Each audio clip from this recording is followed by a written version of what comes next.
May I have your lordship's leave to mention an extremely urgent application? I took leave from your lordships yesterday to file it with our certified Yes, copy. please hand. Let it be listed tomorrow, lordship. Yes. Because I'll tell you, lordship, the order, it's an order modification of an order passed in order 39 rule 2A. And I've been asked on 29th, order was passed to comply within 72 hours. That's the extreme urgency. Other matters, please wait for the next week. We'll just let us dispose of some of the applications, then we'll include matters next. We'll include next week. No further mention. Weekend today, my lord, at 11 o'clock, at 1 o'clock, my lord. Yesterday, your lordship was kind enough, my lord, to grant me leave, my lord, to file the second appeal with server copy, and also You cannot take it up today. You cannot take it up. 156, my lord. If we take a chance, my lord, your lordship, I will not. Is there any other side? Is a caveat there? No, no caveat. We'll take it up at 2. We'll please come back next week then. I'm appearing for Patrol appeal, my lord. Interim order will be Extension handover. Extension My handover. lord, application. Since November, I've been trying to have this matter included. The problem now is Not including regularly, but at regular intervals. We have too many matters. Let us dispose of some. My lord, maximum appeal, my lord. Maximum appeal. Call on the list. Restoration Maximum appeal. my lord. application for not. Lordship, may I be permitted to mention one matter, Lordship? Only for correction, Lordship. Only for correction. 1. Accordingly, WPLRT 126 of 2023 is allowed on contest, thereby setting aside the impugned judgment of the tribunal dated January 3, 2023, passed by the first bench of the WPLRT in OA number 1635 of 2015 LRTT, as well as the orders of the Commissioner of the Presidency Division and the order of the DL and LRO, which are affirmed by the tribunal. The petitioner company is hereby declared to be a riot within the contemplation of Section 210 of the Land Reforms Act and not a lessee under Section 4B2 of the said Act, and accordingly entitled in the capacity of a riot to apply for conversion of the subject plot of land of 14.33 acres under Section 4C of the 55 Act, subject to otherwise fulfilling the necessary prerequisites and criteria to obtain such permission to convert. Consequentially, respondent number 2, that is the DL and LRO, North 24 Parganas, is directed to reconsider the conversion application of the petitioner under Section 4C of the 1955 Act by treating the petitioner to be a riot competent to maintain the same and to process and dispose of the same as expeditiously as possible, positively within 2 months from date. No orders to cause urgency. Very deeply obliged. Obliged, your lordship, lord. Deeply obliged. Thank you.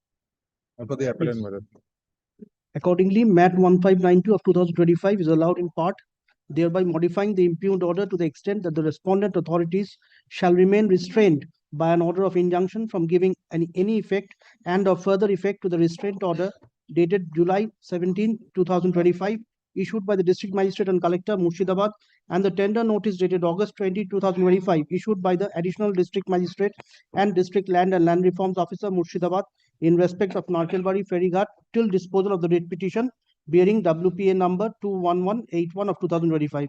Can 1 of 2025 is also disposed of consequently. It is, however, made clear that the above findings are tentative, being restricted to the consideration of the interim reliefs sought before the writ court, and shall not prejudice the rights and contentions of the parties in the main writ petition. Parties shall be entitled to act on the basis of the server copy of the judgment and order placed on the official website of the court. Grateful.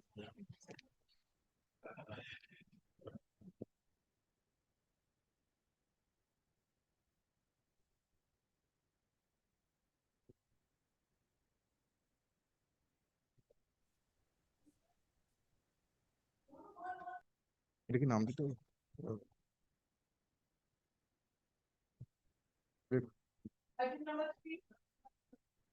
এটা কোন বাটিটা হবে?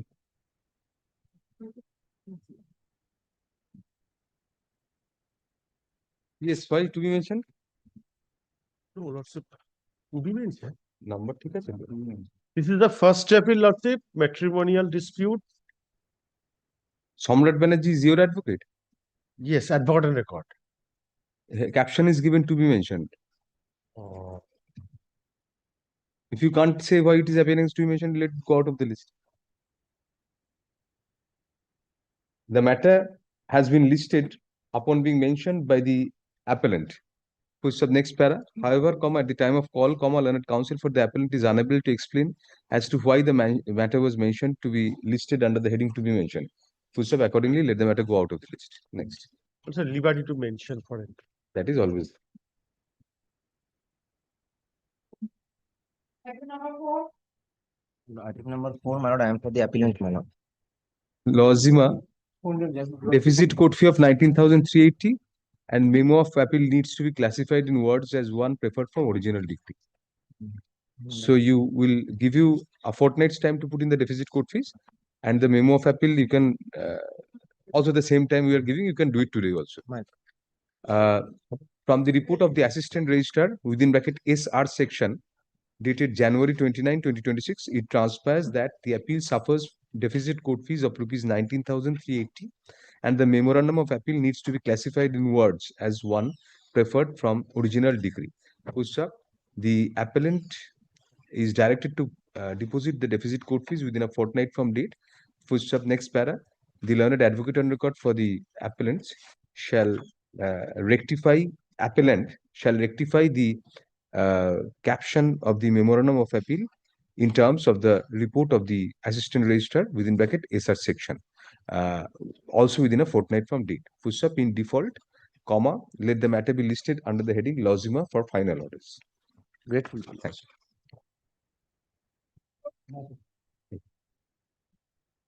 Item number 5.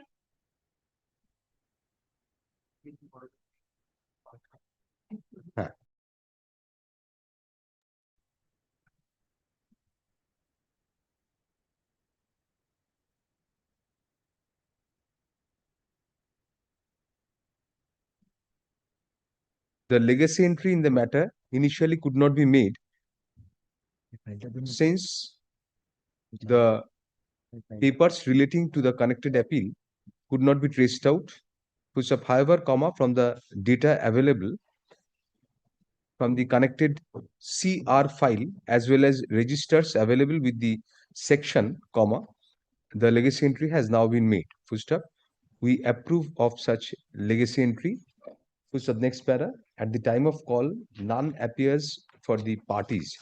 We find from the order dated January 20, 2026 that in view of the second consecutive occasion when none appeared for the parties, the connected rule was discharged on the said date. Even today, none appears for the parties at the time of call. Accordingly, FMAT 1698 of 1985 is dismissed for default without any order as to costs. Interim order, if any, stand vacated.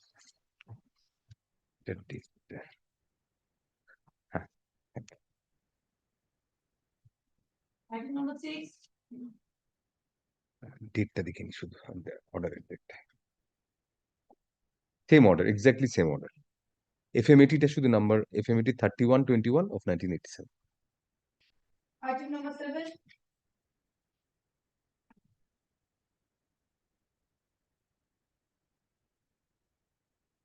Exactly same. FAT 2341 of 1988. Item number 8. Same. FMAT 2816 of 1988. Item number 9. Same. FAT 2873 of 1988. Item number 10. Same. FMAT 3274 of 1988. Item number 11.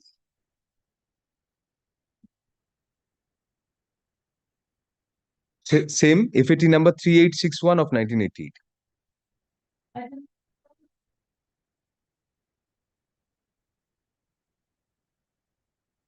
Same. FMAT 178 of 1989.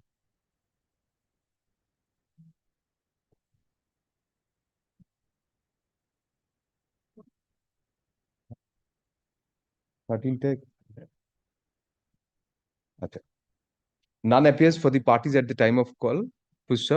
We find from the order dated January 20, 2026 that due to non-appearance of the parties on 2 consecutive occasions, the connected rule had been discharged on the said date. Full stop. Even today, at the time of call, none appears to argue the matter. Full stop. Hence, FAT 433 of 1989 is dismissed for default without an order as to cost. Interim order, if any, stands vacant. Item number 14. 14, my lord, I am for the application of my lord. This is my application for restoration as well as for substitution, my lord. Same one application for two separate. Different application. All right. Restoration is within time or No, beyond. how much? My lord, I am appearing. My lord, some of the respondent, my lord, was died. Respondent number 5 died. So substitution is number also eight there. Yes, No, substitution is also there. substitution only, my lord, made on behalf of the respondent number In 12. that case, I will request my learned friend to intimate me who have died. And But my with lord, the respondent legally- number 5 died. Respondent number 8 Learned died. counsel for the respondent submits that several respondents have died during pendency of the appeal. Push up next para. Accordingly, the learned advocate for the respondent 16 also died. shall furnish the particulars and particulars of the heirs and legal representatives, as well as the dates of death of the deceased respondents to the learned advocate for the appellants within a week from date. Oh, Push 2 up weeks, next. my lord, 2 weeks. 2 weeks. No. Within a week from date, pushed up. Next para. Liberty is given to the appellants to take appropriate steps in the matter. Push up, let the matter go out of the list for the present, with liberty to the parties to mention for inclusion in the list as and when further applications for substitution are filed. Grateful to your lordship. তোমাদের নামটা দিন। 4 and 13. Item number 15. I am for the appellant petition. Yes, please. The application for stay injunction. It was heard on 19 April 2022. So directed to serve copy of the application to the respondent, my lord. You have served this- copy. My lord, this suit was filed for So specific. you are enjoying an ad interim order granted by this court. It is expired, my lord, long ago. Pardon? Expired. Yes. It was till in 2022. It is expired, my lord. So why didn't you mention for extension? My lord, I have served the copy of the. So why didn't you mention for extension for so long? Client did not contact. What is the matter about? Madam, my lord, this suit was filed, my lord, for specific passport no contract, my lord. The suit is dismissed ex parte. Why dismissed? Only ground that this land of the plot of the land is not exist of the plot of the land. Only that ground. Why you couldn't prove it? That Yes, last, my lord, on 19 April 22, this honorable directed to produce the latest record of rights and information slip dealing with the plot of the land, which has directed been, you to produce. yes, this thereafter the matter has not appeared in the list. So you Yes, I you have have brought the record of rights, my lord. no, we'll direct you to file a supplementary affidavit or to keep an affidavit on record.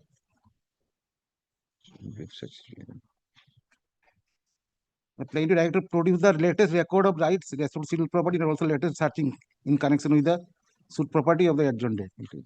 LCR has no, received, my lord. it's something else. Acha existence is.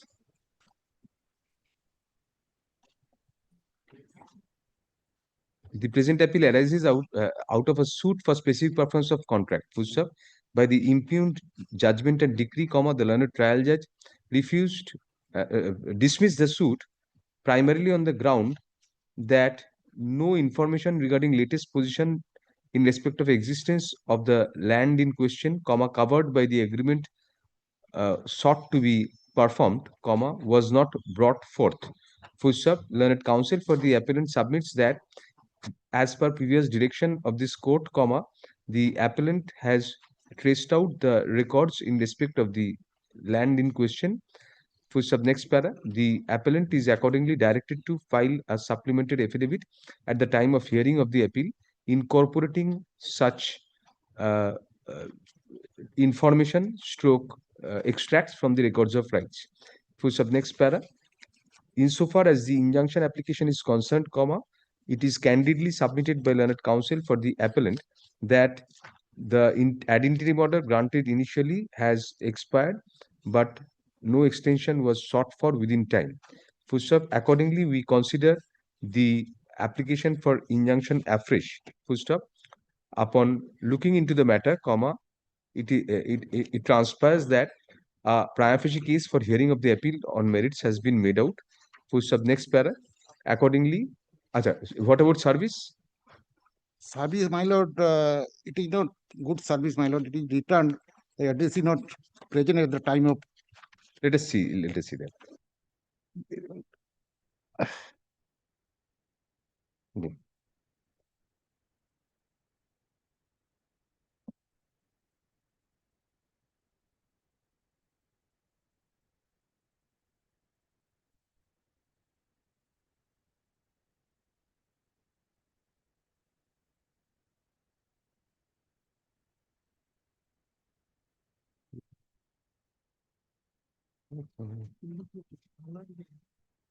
You can decipher what has been written here. Yes, I read the না পাওয়া মতে ফেরত পাঠালাম না পাওয়া। প্রাপক না পাওয়া Next para.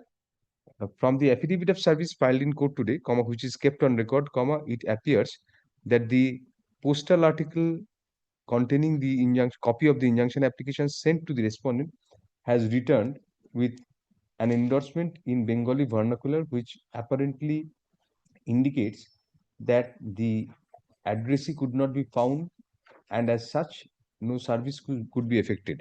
Full stop. Did they contest in the trial court? No. No. Good. So then you have to trace out the address. Yes, I will. The learned advocate, the appellant shall trace out the current address of the respondent and furnish the same on the returnable date. Full stop. Next para. The injunction order granted earlier is reimposed, comma, restraining the respondent and his men and agents from selling, transferring, alienating, and or encumbering the suit property in favor of any third party till disposal of the application. Full stop. The application shall next be listed on in the monthly list of March 2026. You trace out the address on the returnable date, appraisers will give you liberty and direct fresh service. In the meantime, you are reimposing the injunction.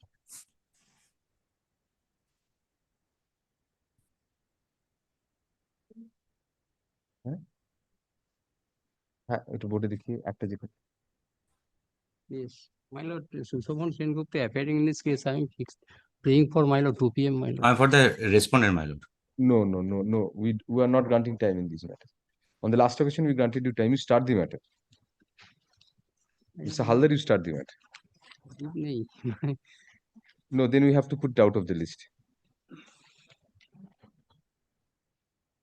Either you start the matter or we put it out of the list.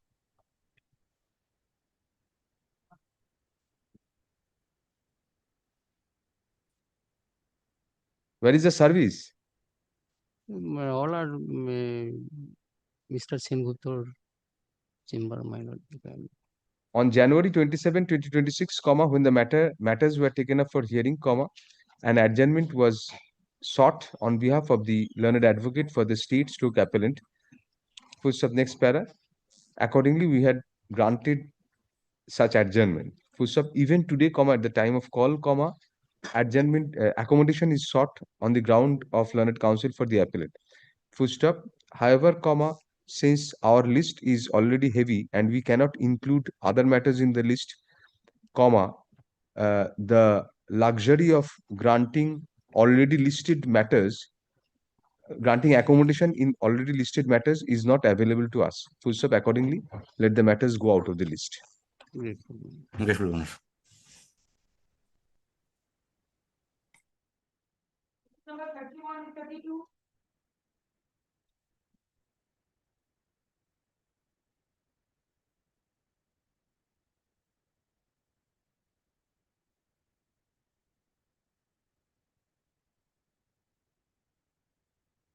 The matter was called on for hearing. এটা কি রুলটা? আজকে রুলটা কি আছে?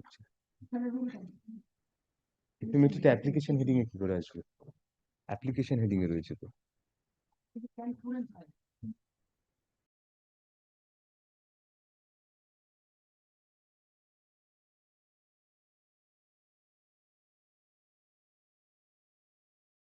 Is at the time of call, footstep as a last chance to the petitioners to move the applications, comma, the matter is adjourned for the day.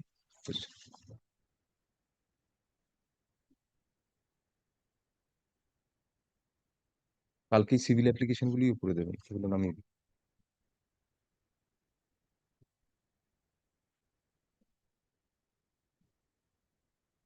Number 33. 33, my lord, in this matter, I am appealing for the appellant. This is an application for appropriate order. Why, my lord, your lordship, this is a suit for partition, the suit dismissed. Against that, he preferred the appeal. My lord was pleased to pass an identity order, order of injunction. If your lordship can turn to page 24 of the CN number 4 of 2025.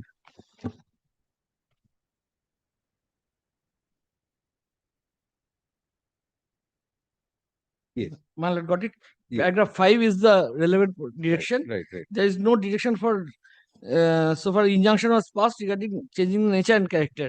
Taking advantage of the same, my lord, they are now trying to change the nature and character of the property. We have lodged a complaint. That is why I prayed for that nature and character of the property be maintained by the parties. The present appeal arises out of the dismissal of a partition suit filed by the appellants. Which of next para? By an order dated April 1, 2025, comma, we had granted injunction restraining the respondents from transferring, alienating and or creating any third-party interest in respect of the suit property, as well as status quo for the parties, status quo on the parties in respect of possession of the suit property. Full stop, next para. Learned counsel for the appellant submits that taking advantage of there being no restraint order in respect of change of nature and character, comma, the respondents are attempting to change the nature and character of the suit property. You have served copy of this? Yes. Last occasion, the lordship rejected to sub Mr. Pratik Ghosh. You have served, my lord. So next para. In the backside, he received. None appears at the time of call for the respondents, comma, although a receipt in respect of service of notice on the learned advocate for the respondent is handed over to us. Full stop, next para. Accordingly, we take up Can 4 of 2025 for ex parte hearing. Full stop. In view of it already been recorded in the order dated April 1, 2025, with regard to the tests for grant of injunction being satisfied, comma, we do not find any reason as to why not to grant the injunction as sought for now. Full stop. Next para. Accordingly, Can 4 of 2025 is allowed ex parte, thereby restraining the respondents and or their men and agents from changing the nature and character of the suit property in any manner whatsoever till disposal of the appeal. Well, one thing, my lord, may I pray? Because they have withdrawn exhibits from the lower court, my lord. Though there is direction for calls for the record. Now the record could not be called for.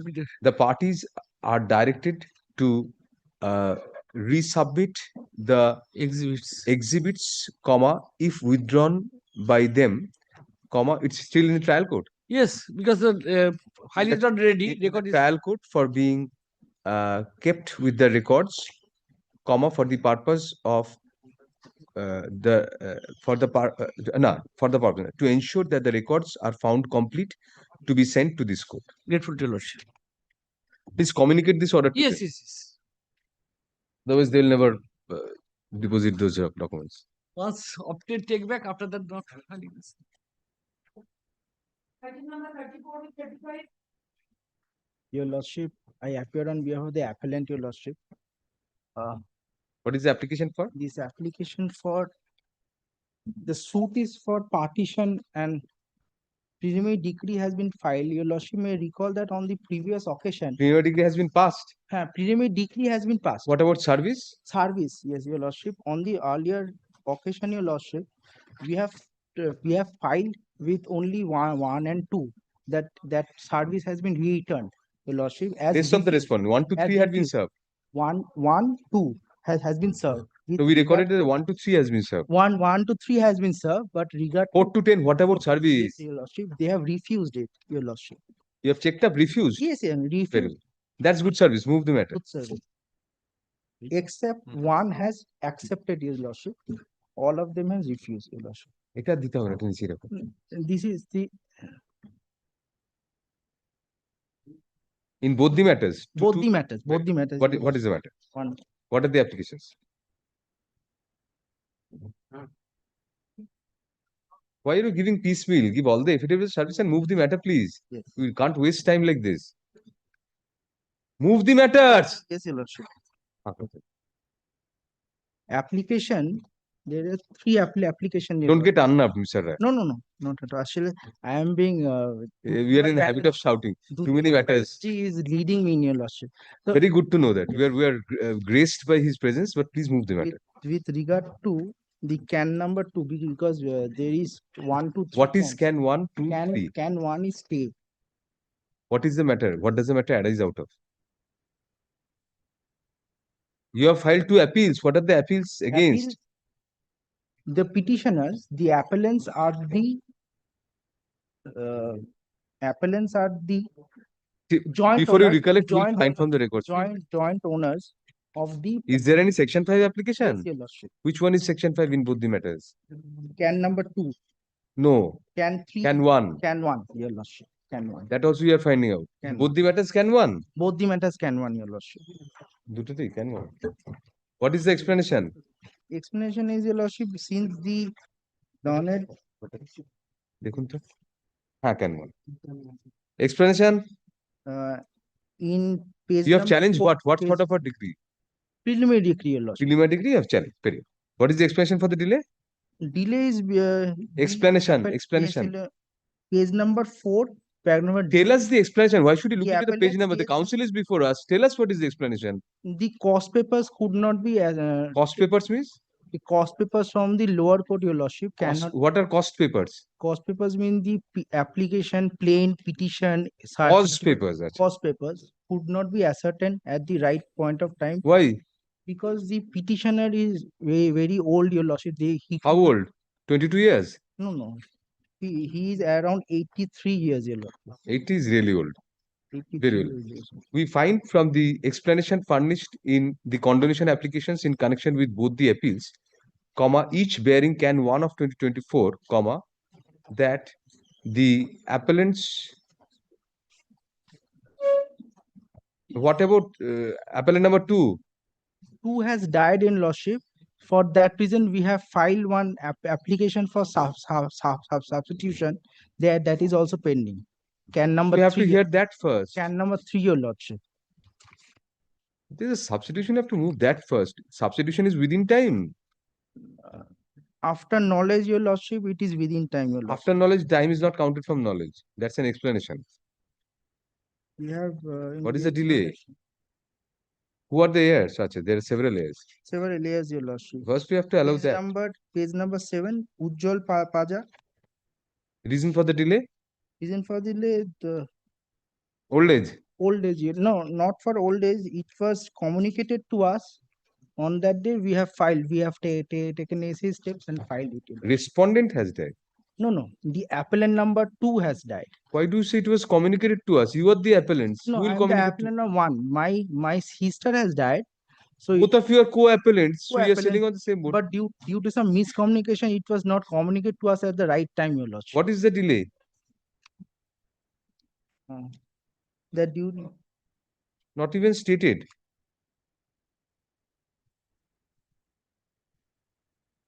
Which application? Which application? can number 3, your lordship. Can 3. Can 3 of the application is for addition of parties. At the addition of us for substitution, your lordship. Two are different concepts.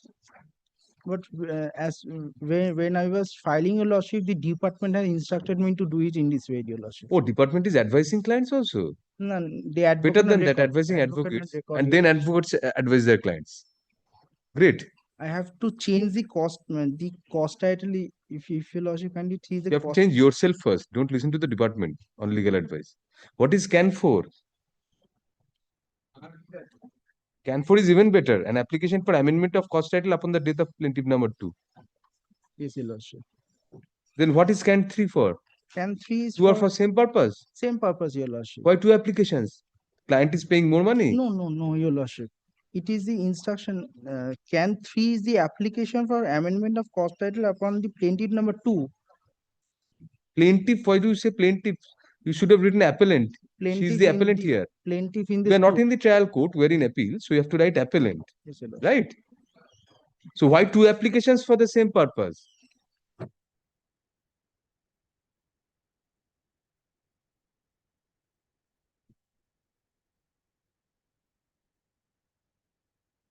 We fail to understand why two applications.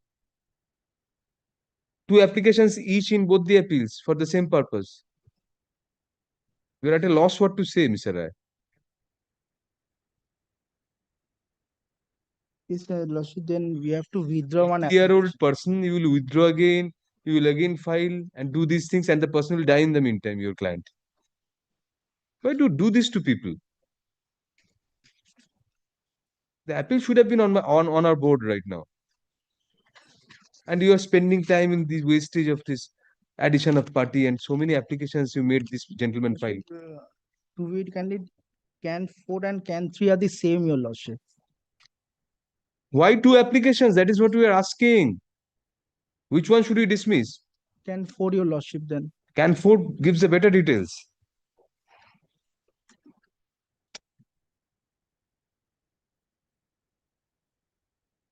So the ground has been the ground of delay has not been stated in CAN 3, your lordship. That way. We'll impose personal costs against you.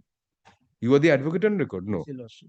Then we'll impose personal costs against you. You will pay to your client for this delay. Kindly, your lordship, kindly do not embarrass me, lordship.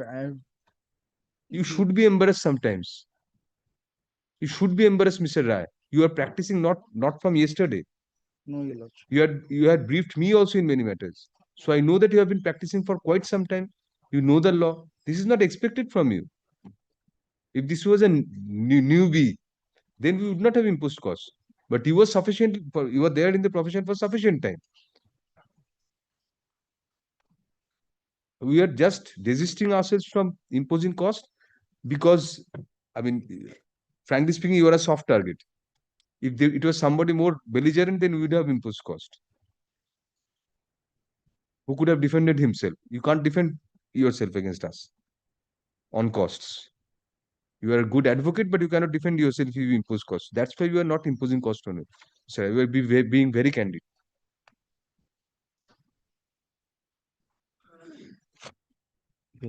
মামলাটা নষ্ট করতে আসবো চিন্তা করুন তো আর আমরা মাইনে নিচ্ছি বাড়ি যাচ্ছি মজায় আছি দুটোই অ্যালাউ করে দিচ্ছি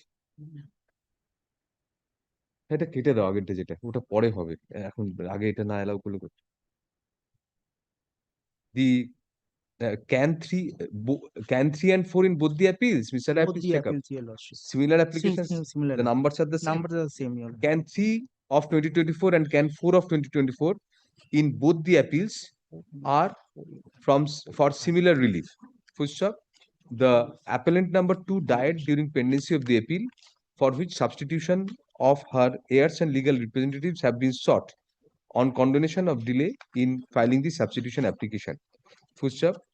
Keeping in view the advanced age of the appellant number 1, who is now in charge of the matters, and the grounds taken in the applications, we are satisfied that sufficient reason for the delay in referring the substitution applications have been made out. Full stop. Next para. Accordingly,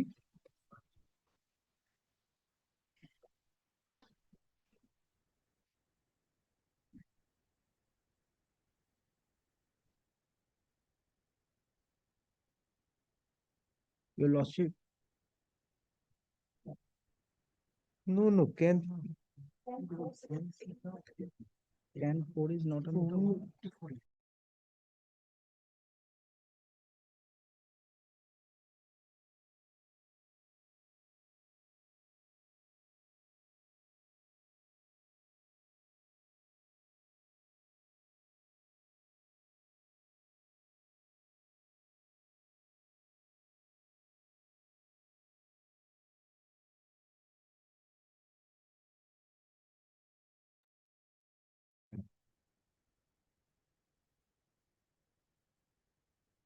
পড়ে নিন নিজেরাই করে।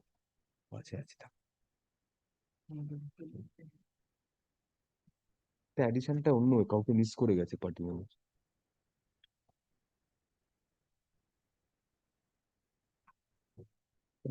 Defendant number 3 to 9 add করেনি বলে তাদের অ্যাডিশনের জন্য ক্যান্সেলটা। আচ্ছা আপনি আমি এফএটি 106টা দেখছি, আপনি 144টা দেখুন, ঠিক আছে? তাহলে ইজিয়ার হবে। আপনি 144 এ ক্যান 3টা দেখুন, 144 এ ক্যান 3টা, আমি 106টা দেখছি। আপনি একটু বলুন ক্যান 3 104 এ কি আছে, 144 এ কি আছে? 144 না কত নাম্বার? ওটা ক্যান 3টা কি আছে আপনি আমাকে বলুন তো। Please take your seat mister.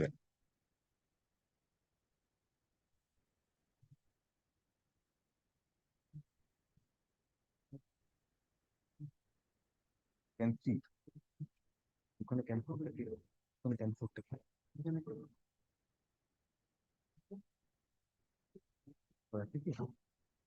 Can 4 পর্যন্ত করায়নি, না 3 পর্যন্ত আছে, 3 পর্যন্ত। তাহলে এখানে ক্যান 3 হচ্ছে, এখানে ক্যান 4।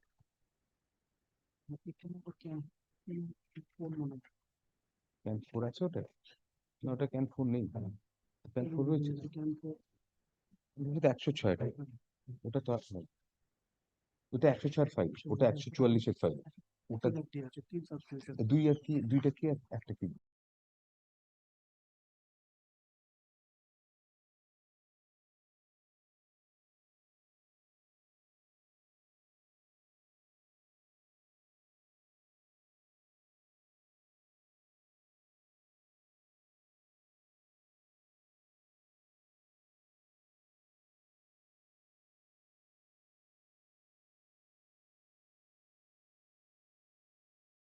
দাও জাস্ট আমি বলে দিচ্ছি। Can 4 of 2024 in FAT number 106 of 2024 and Can 3 of 2024 in FAT 144 of 2024 are applications for substitution of the heirs and legal representatives of the appellant number 2 Dipti Rani Sai within bracket since deceased bracket closed comma on her demise. Full stop. Next para. The delay, we find from the application that the delay in preferring the same has been sufficiently explained, full stop, particularly, comma, keeping in view the advanced age of the appellant number 1, comma, who is an octogenarian and is now conducting the matter solely, comma, we are of the opinion that sufficient explanation for the delay has been furnished. Full stop. Accordingly, Can 4 of 2024 in FAT 106 of 2024 as well as Can 3 of 2024 in FAT 144 of 2024 are allowed, comma, thereby directing the names of the thereby directing the heirs and legal representatives of appellant number of the deceased appellant number 2 Dipti Rani Shai, comma, as mentioned in the said applications respectively, comma, to be in place and state of the said deceased. Full stop. Necessary consequential corrections to the cause title of the memorandum of both the appeals shall be carried out accordingly by the department. By the department. Full stop. Next para. এবার addition of পার্টিটা ওখানে নেই। আচ্ছা ওখানে আপনি একবার মেমোটা দেখতে পারবেন?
as to the proper parties to be implemented.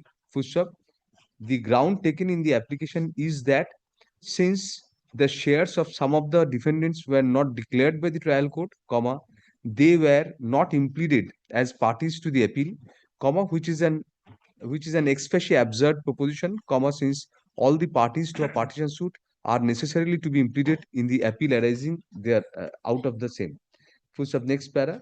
Hence, comma, we are convinced that the legal advice given to the appellants was not proper, and accordingly, since the litigant should not suffer for wrong advice of counsel, comma, we allow can 3 of 2024 is allowed, comma, thereby directing the uh, omitted defendants to be implemented as respondents in the present appeal bearing FAT 106 of 2024.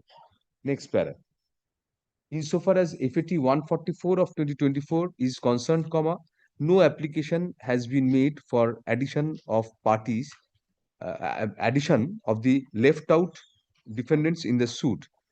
Full stop. Next para. It is well settled, comma, as indicated above, comma, that the parties to a suit are necessarily to be implemented in the appeal arising out of the same. Full stop. Next para. Hence, comma, on the oral prayer of learned counsel for the appellants, comma, we direct the appellant. Now we grant leave to the appellant to implead the omitted defendants, comma, who are parties to the suit but have not been implemented in the appeal, comma, as depicted in the decree of the trial court, comma, to be added as respondents to FAT 144 of 2024. Full stop. The office shall carry out the necessary correction with regard to the memoranda of FAT 106 of 2024 as well as FAT 144 of 2024 in the light of the above orders directing addition of parties. Full stop. Next para. Can one or two? Acha. Can one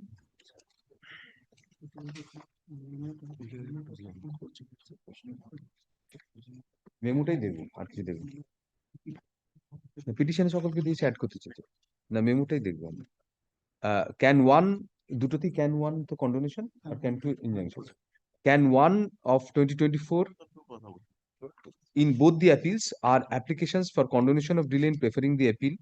Full stop. Next para. We find that the appellant number 1, comma, who has been conducting the matter all along, comma, is an octogenarian and has been suffering from several age-related diseases as well as ailments like knee joint injuries, etc. Full stop. Next para. Thus, comma, this court is of the opinion that the minuscule delay of about 17 days in preferring the appeal is condonable. Full stop. Accordingly, can 1 of 2024 in FAT 106 of 2024 as well as can 1 of 2024 in FAT 144 of 2024 are allowed, comma, thereby condoning the delay in preferring FAT 106 of 2024 and FAT 144 of 2024 respectively. Full stop. The said appeals are deemed to stand registered and admitted accordingly. Next para. Did you enjoy injunction in the trial court? No, Your Lordship. You are looking at Dutiman Banerjee is reading. in the trial court. You had Yes. you have challenged the preliminary degree of partition. Preliminary degree of partition. Learned counsel for the appellant in both the matters submits that the appellants had been enjoying injunction in the trial court. Push up. Next para. Since both questions of fact and law are involved in the present appeals, comma, which arise out of preliminary decrees of partition, two suits, one preliminary decrees of partition, comma, this court is of the opinion that sufficiently strong prima facie case for grant of injunction has been made out. So from the averments made in the injunction applications, that is can 2 of 2024 in each of the appeals, comma, sufficient it has been sufficiently made out that the balance of convenience and inconvenience and irretrievable injury factors also operate in favor of grant of injunction. Full stop. Accordingly, from the affidavits of service filed today in court, comma, we find that Substantial service has been effected on all the respondents, full stop. Accordingly, Can 2 of 2024 in both the appeals are allowed ex parte, thereby restraining the respondents as well as the added respondents and of their main agents from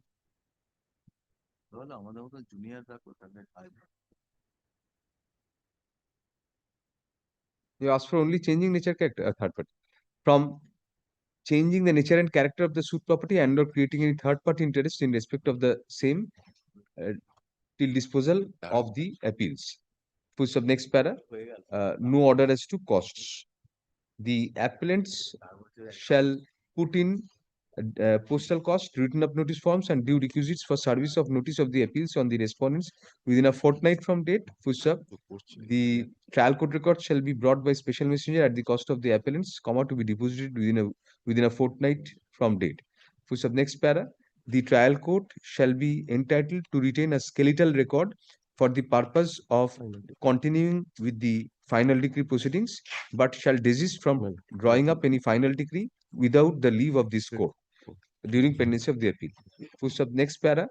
The appellants shall prepare and file the requisite number of paper books within 8 weeks from the date of service of notice of arrival of the trial court records on the learned advocate for the appellants.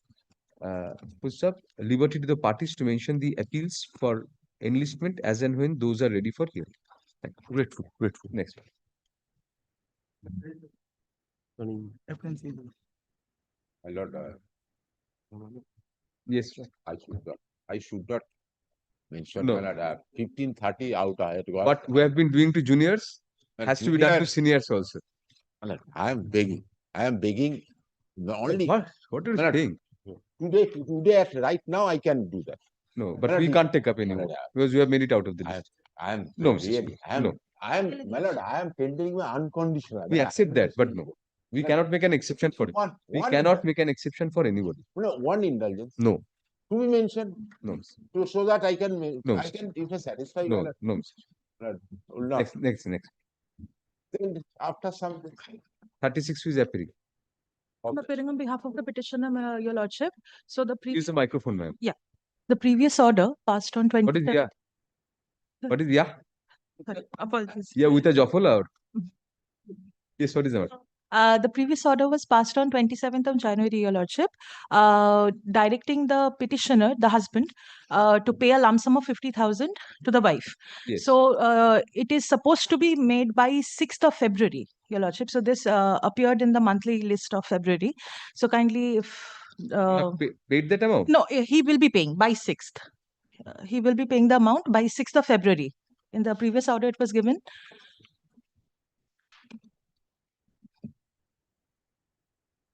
No, you are given liberty to disclose all material documents regarding your assets.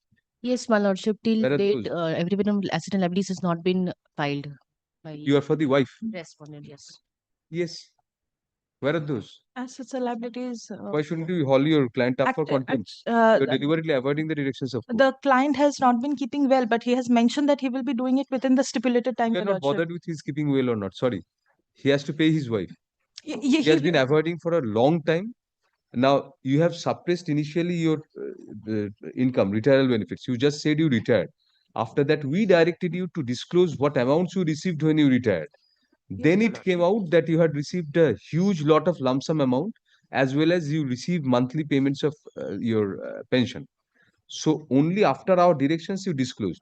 But on the last occasion, we found out some discrepancies for which we had directed you to pay 50,000 by February 6th. Yeah. February 6th is yet February 6th is yet to come. Yes, So Your you Lordship. can do that. Yes. We'll put it on Monday. Yes.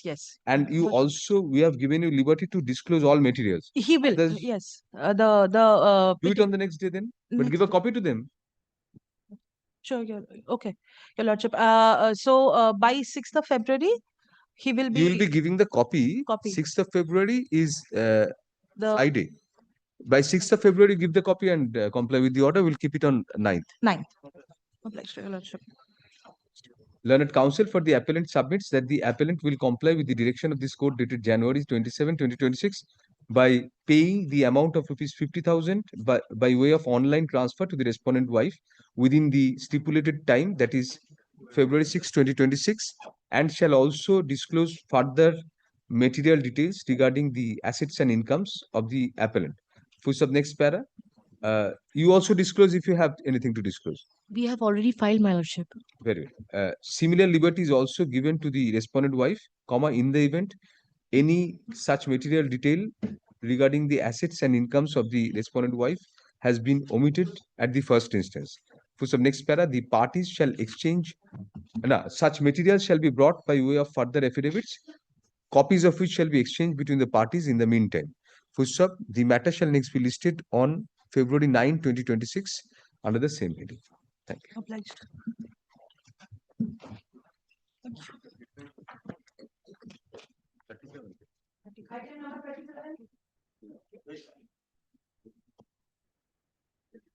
Lord, I appear for the caveat. Your Lordship, I am for the petition, Your Lordship. The affidavit of service may be taken on record.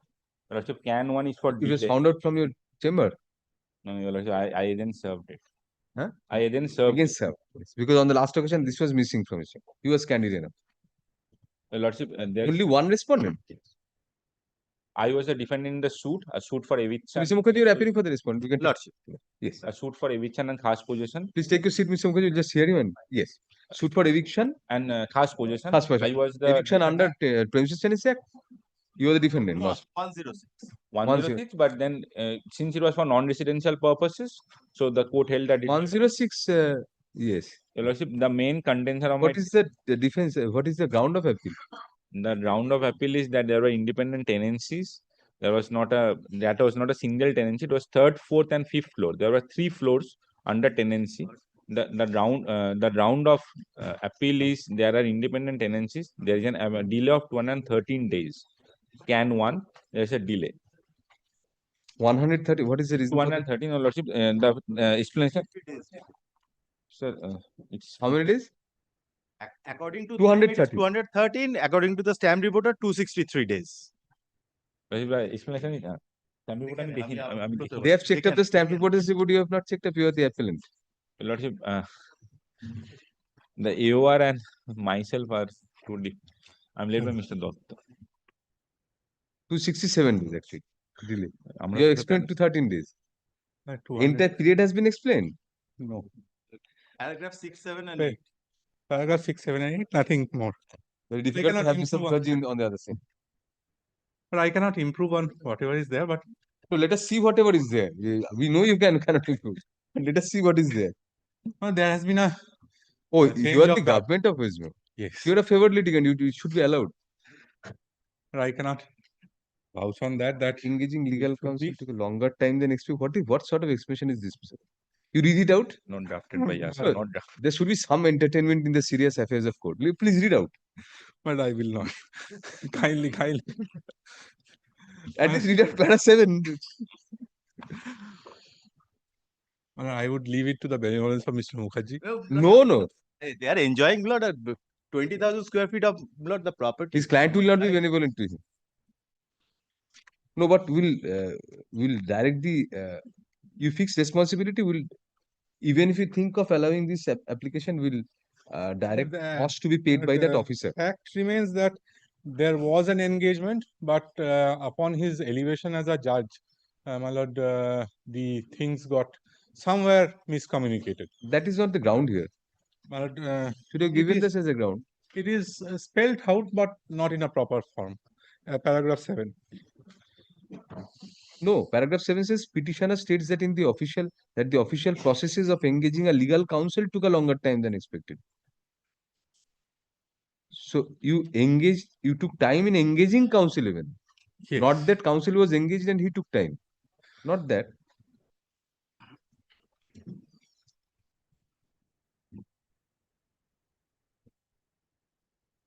Engagement, some sort of explanation towards the bottom of paragraph 8. Why the engagement took time. Age-old papers of records took considerable time and logistics to locate and deliver to the learned advocate. Acha, PWD shifted. Some semblance of explanation. You have shifted from writers to writers. Block 5 to block 1.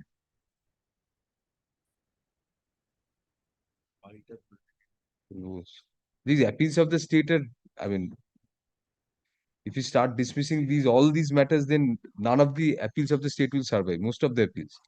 And it's public exchequer. What should we say? But you have to fix responsibility. Who was responsible?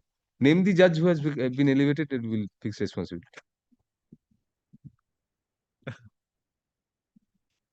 Or do something. I mean, responsibility has to be fixed, somebody. It's very vague. We'll direct you to file a supplementary affidavit, file a supplementary affidavit. No, we are not saying that. That was in joke. I mean, because your ground is that you took time even to engage legal counsel. Well, engagement took time because of this. So then you should, that is a good ground. If somebody is elevated as a judge, then there is some delay. The same person. In paragraph 7. Tax tribunal. Tax tribunal.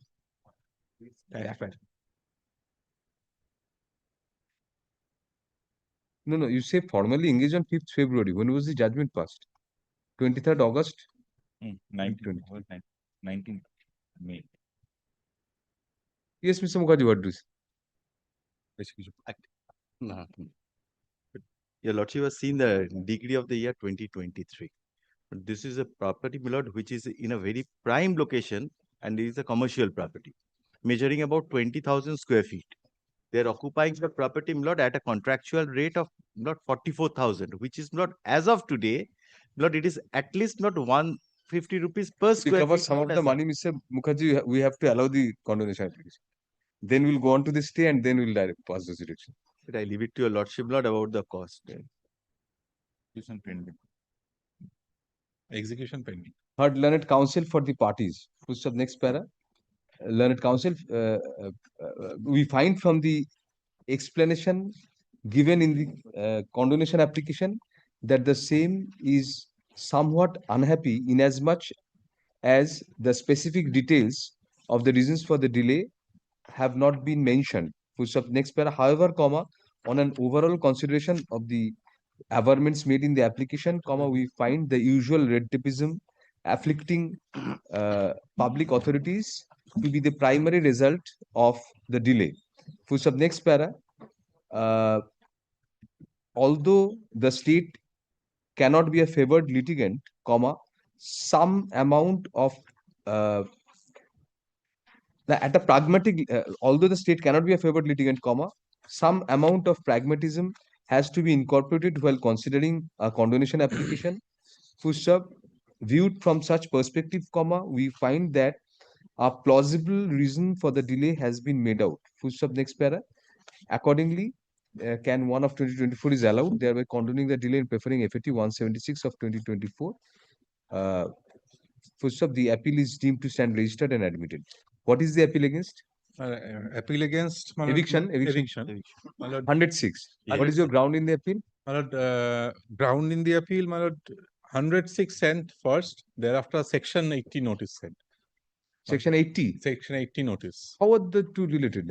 That's for a suit. Yes, but they have sent two notices separately. Separate, has to be sent separately.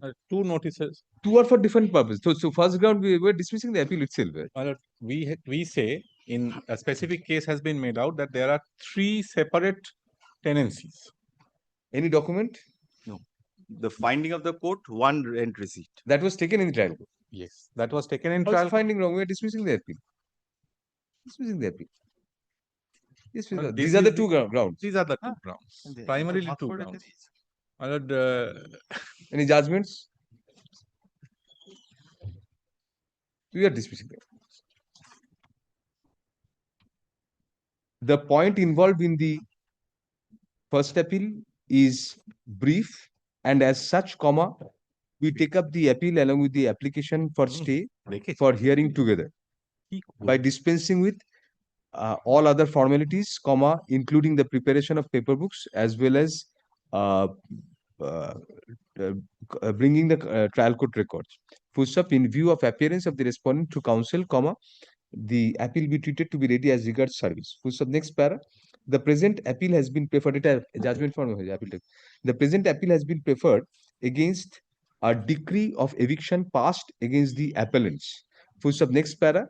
The decree was passed on the basis of a quit notice under section 106 of the Transfer Property Act 1882. Full stop. Next para. Learned senior counsel appearing for the appellants argues that the impugned judgment and decree are bad on twofold grounds. Full stop. First, comma, separate notices under section 106 of the Transfer Property Act and section 80 of the Code of Civil Procedure were issued, comma, the latter succeeding the former. Full stop. Next para.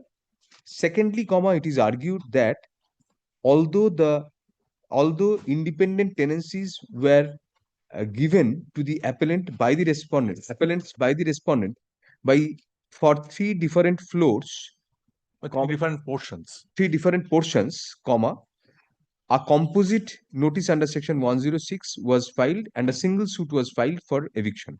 Full stop. Thus, comma, the suit, comma, it is contended, comma, was bad for misjoinder of causes of action. Full stop. Next para. Learned senior counsel appearing for the respondent, because you were putting words in it. You want to add anything? You can add. No, my lord. Yeah, I leave it to your lordship. Learned senior counsel appearing for the respondent opposes such contentions and submits that there cannot be any conflict between two separate notices being issued under section 106 of the Transfer Property Act and section 80 of the Code of Civil Procedure. So that apart, comma, learned senior counsel takes the court through the judgment, impugned judgment, to argue that the stand of there being separate tenancies regarding separate portions was taken by the appellants in the trial court, but the appellants failed to furnish any material document and or proper oral evidence or credible oral evidence to substantiate the same. Next para. After hearing learned counsel for the parties, comma, we are unable to agree with either of the grounds taken by the appellants. Next para. Insofar as notices under sections 106 of the Transfer Property Act and under section 80 of the Code of Civil Procedure are concerned, comma, the law, the said two notices are of different genres, GENRES, and emanate from different statutes. Such notices operate in different fields and accordingly are to be given separately. Whereas a notice under section 106 of the Transfer Property Act is for the purpose of severing the lessor-lessee relationship, comma, the notice and a notice under section 80 of the Code of Civil Procedure is a notice of a suit.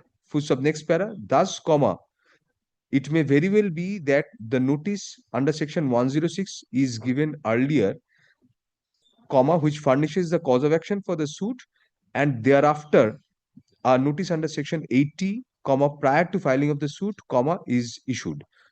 Hence, comma, we do not find any illegality in such mode adopted by the plaintiff stroke respondent. Next para.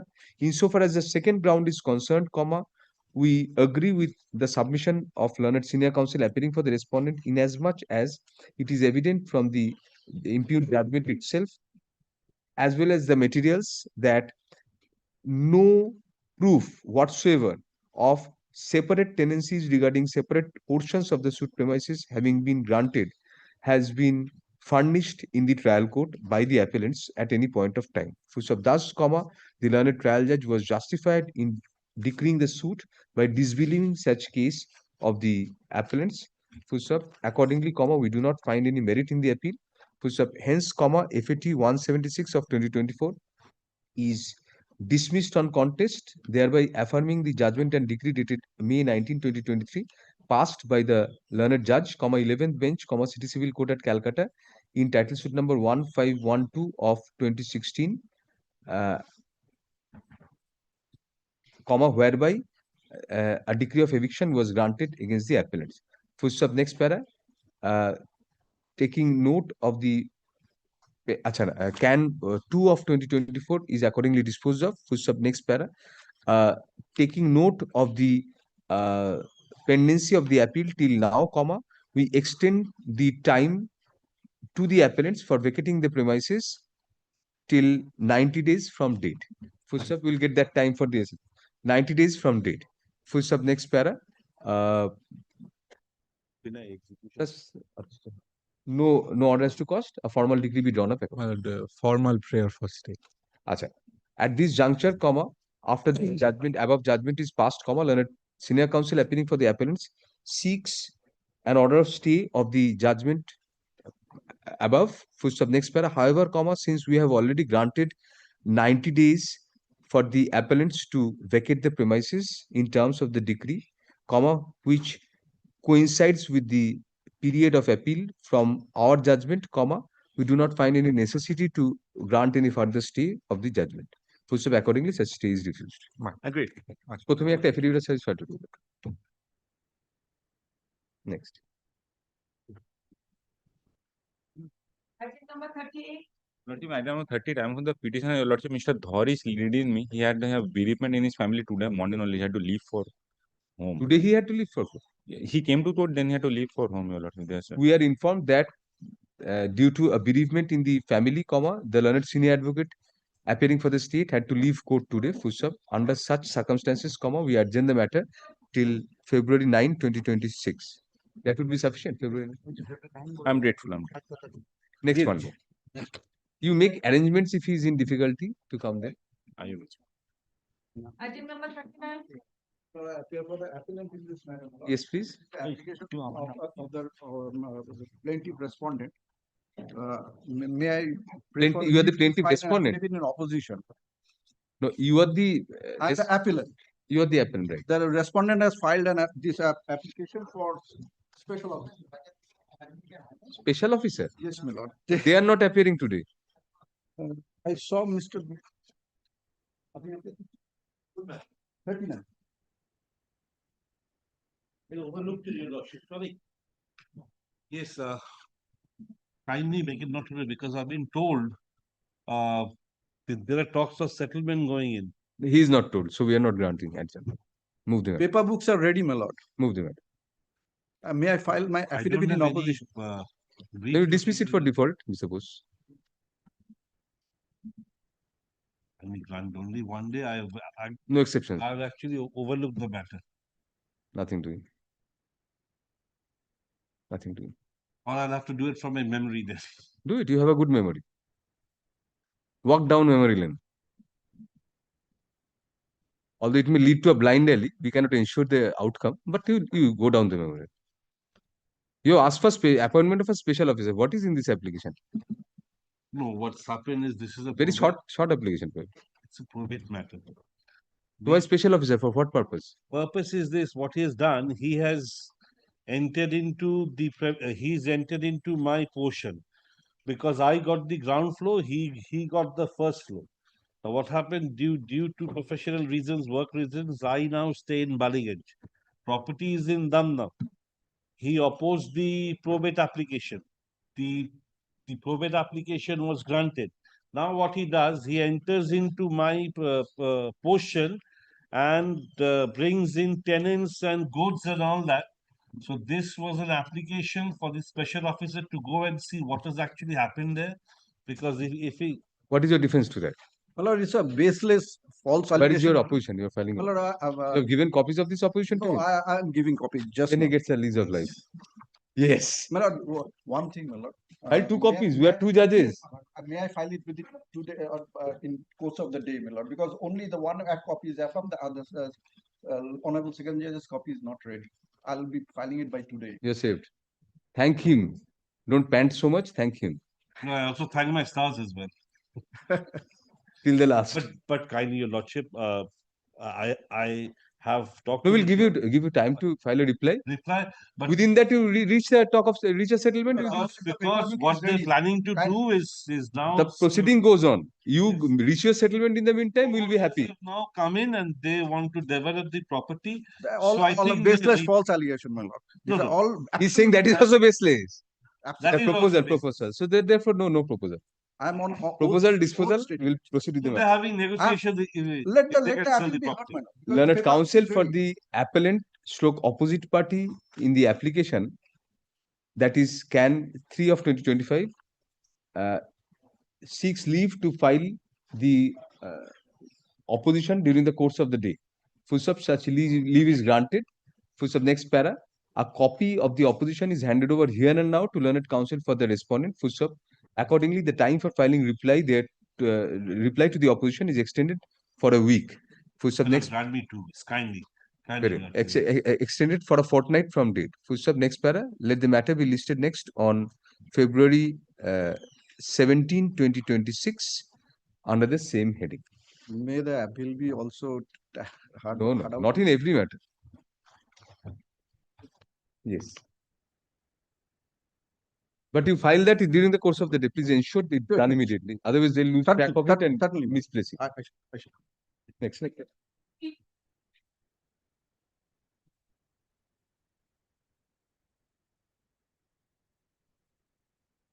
We find from the order sheet that on January 7, 2026, when the matter was called on for hearing, none had appeared to move the application. Full stop, even today, at the time of call, none appears for the appellant. Full stop, accordingly, Can 2 of 2024 is dismissed for default without any order as to cost. তারপর একটু add করে দাও।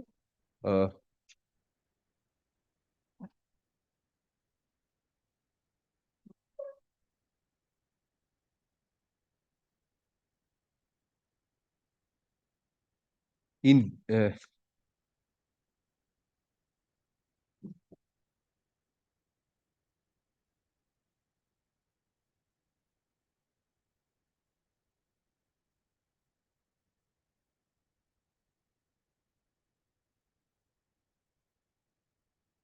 appellant shall put in due requisites, postal costs, and written up notice forms for service of notice of the appeal on the respondents within a fortnight from date. Full stop.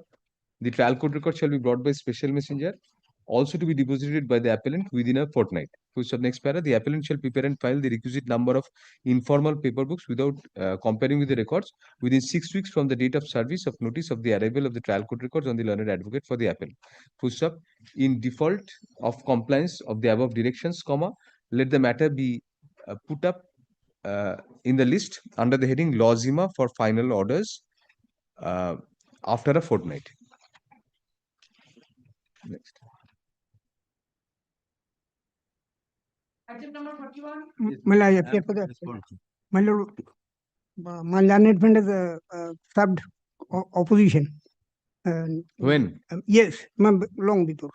Long before. So I was directed to file opposition reply to the opposition. Well, I prepared it. I'll get it from today. I'll give me some. No time. No further time. What is the matter? Move the matter. What is the delay? My lord, there is See, every day there are millions of mentionings. We cannot include any matter in the list. And as if we are begging to counsel that please don't mention, we can't, and we have to explain every day. We are fed up with this. So we are not granting time in matters which are in the list. It's very clear. We'll dispose of these applications and then take up inclusions. So no further time. On whatever ground. Yes, serious grounds like advocate left court for bereavement. The advocate and record Mr. Sudhish Kumar Das. He lost his mother only a few days back. So therefore he could not come to the court. And on the last occasion, he received the opposition 1 month back. 1 month back. Then he couldn't have prepared the reply in 1 month. No. In the meantime, he lost his father. When?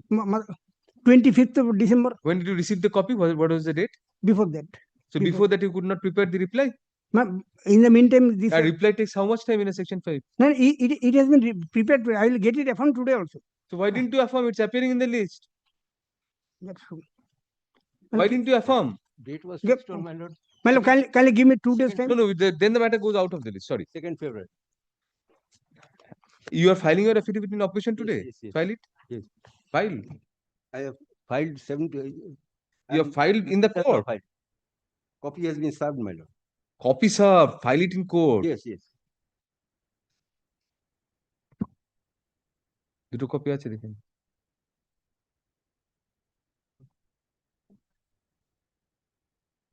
Why have you clipped and I mean, এটা কিসের opposition? Second judge.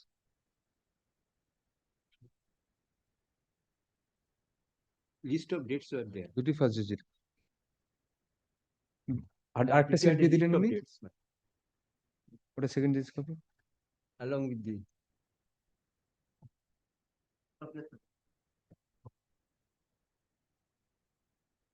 the affidavit of competency, affidavit of service, as well as affidavit in opposition, comma, along with the list of dates, comma, filed by the respondent today be kept on record. Full stop. Learned counsel for the appellant seeks extension of time to file reply thereto. Full stop. Next para. Accordingly, the time for filing reply is extended for a week from date. Full stop. Let the matter go out of the list with liberty to the appellant to mention the matter to the parties to mention the matter for inclusion in the list as and when the reply is ready. Next. Section 5 का दिए कौन interview model enjoy करছেন next Item number 42. Malad, I appear for the appellant. Malad, there has been a improvement before the Supreme Court. The parties have come to a settlement. Malad, it is date fixed. They have not filed their formal application on 142. Malad, kindly fixes any date after that. This so that when is the next date fixed? 16th of February. Good. Learned counsel appearing for the appellant as well as learned senior counsel appearing for the respondent submit, comma, by handing over a copy of an order passed by the Honorable Supreme Court, comma, that the parties have reached an amicable settlement between themselves. Push up. Since the matter has been fixed next before the Honorable Supreme Court on February 16, 2026, comma, for the sake of propriety, comma, let the present matter stand adjourned till We'll in March, Malad. Very till March 9, 2026, when it will be listed next under the same. One more thing, may I submit, Malad? There's a contempt proceeding since there was an alimony. Let that be tagged with this order. Let that appear as well, Malad. Since the parties will be the connected contempt application. The number is 1142 of 2025. CPN 1142 of 2025 be tagged along with the present matter on the returnable date. List আছে তাহলে with করে দেবেন it was directed to go out of list since our SLP was all will come together. Yes, I'm grateful. Thank you. Number 43. May it please your lord. Malad, I appear for the appellant, Malad. Yes. Our application, Malad, matter is There is a SLP preferred before the Supreme Court. I've been given the status report. The matter is likely to be heard next week. Is upgraded list. Oh, in this application, implementation has been so. So, Malad, SLP what time be given, Malad? Already, Malad. We can't grant time to the Supreme Court. No, Malad. He says the Malad that matter will be taken up next week.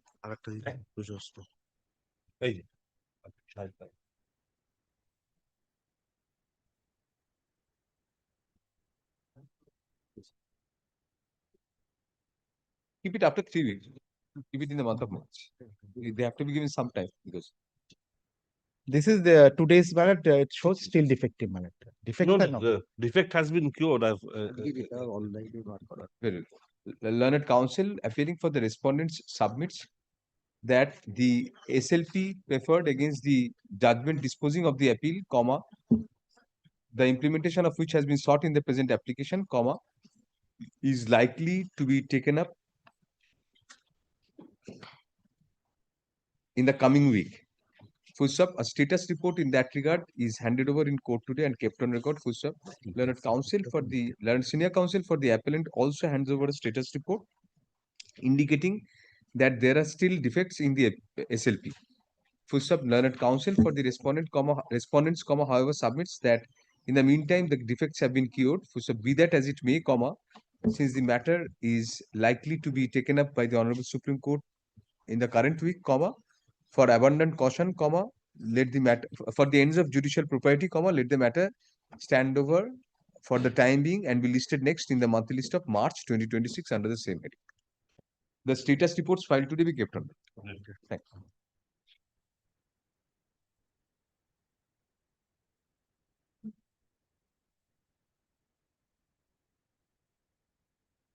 Number 44. Yes.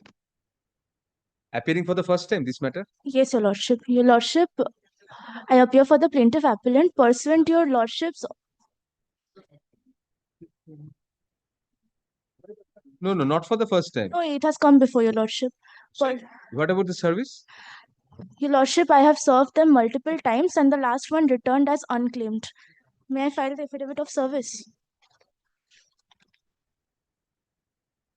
देखिएगा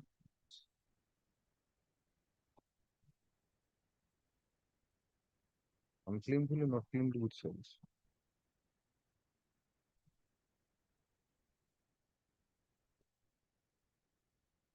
Where do you get unclaimed? You're just saying, I mean, unclaimed. The track report. Track report says unclaimed. Where? Yes, Your Lordship. It's written somewhere, we can't find it. At the top. Lordship, in the middle. It has been returned, the last one. Oh, yes. The track. Right. Unclaimed is good service. Same fate for all the respondents, or yes, unclaimed. There are other respondents also, but then alternative address is only provided for respondent number 1 to 3. The other respondent, the address provided, we had already served. Take up the application. This is good service. From the affidavit of service, comma, we find that the postal articles were unclaimed, comma, despite attempt to serve at the address in terms of the trial court's decree. For sub next para, accordingly, we deem good service to have been effected on the respondents and take up the matter for hearing. Yes. What is the condonation of what is the amount of delay? The delay is for 15 days, Your Lordship. 15 days. What is the ground?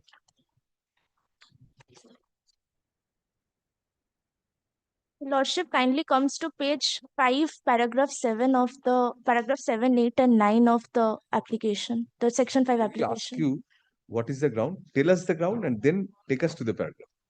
The ground. What is the ground? You should know the ground. Your Lordship, the reasons. What is that? The plaintiff here had received the certified copy of the judgment. From the amendments made in the application, comma, we are satisfied that sufficient explanation for the delay has been given. So accordingly, can 1 of 2025 is allowed, thereby condoning the delay in preferring FAT 237 of 2025. The said appeal is deemed to stand registered and admitted. What is the can 2? Can 2, Your Lordship, is for the appointment of the commissioner. What is the appeal against? What sort of decree was passed? It was partly decreed in the trial court. It was your suit or their suit? It was my suit. Suit for? It was a suit for recovery of possession and mean profit. Recovery of possession on what ground? Premises tenancy. Lordship, may I place the facts of the matter? No, under 1997 Act, Premises Tenancy Act. Under the Transfer of Property Act, Your Lordship. You're sure? You're sure you have seen the papers? Yes. Yes. So transfer property act. Why dismissed? It was not dismissed. It was partly decreed. What? Which part was decreed? Mean profit was not given. Yes, Your Lordship. It was not given. So you were challenging that. Yes, Your What is your ground of challenge? Main ground?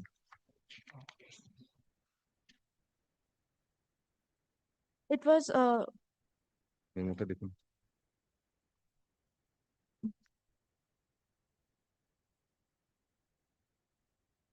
Your Lordship, the trial court could not assess the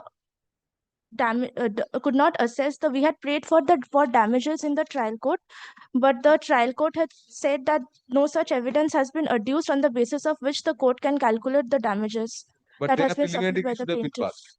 Your Lordship. So this application is for, let us see the prayer.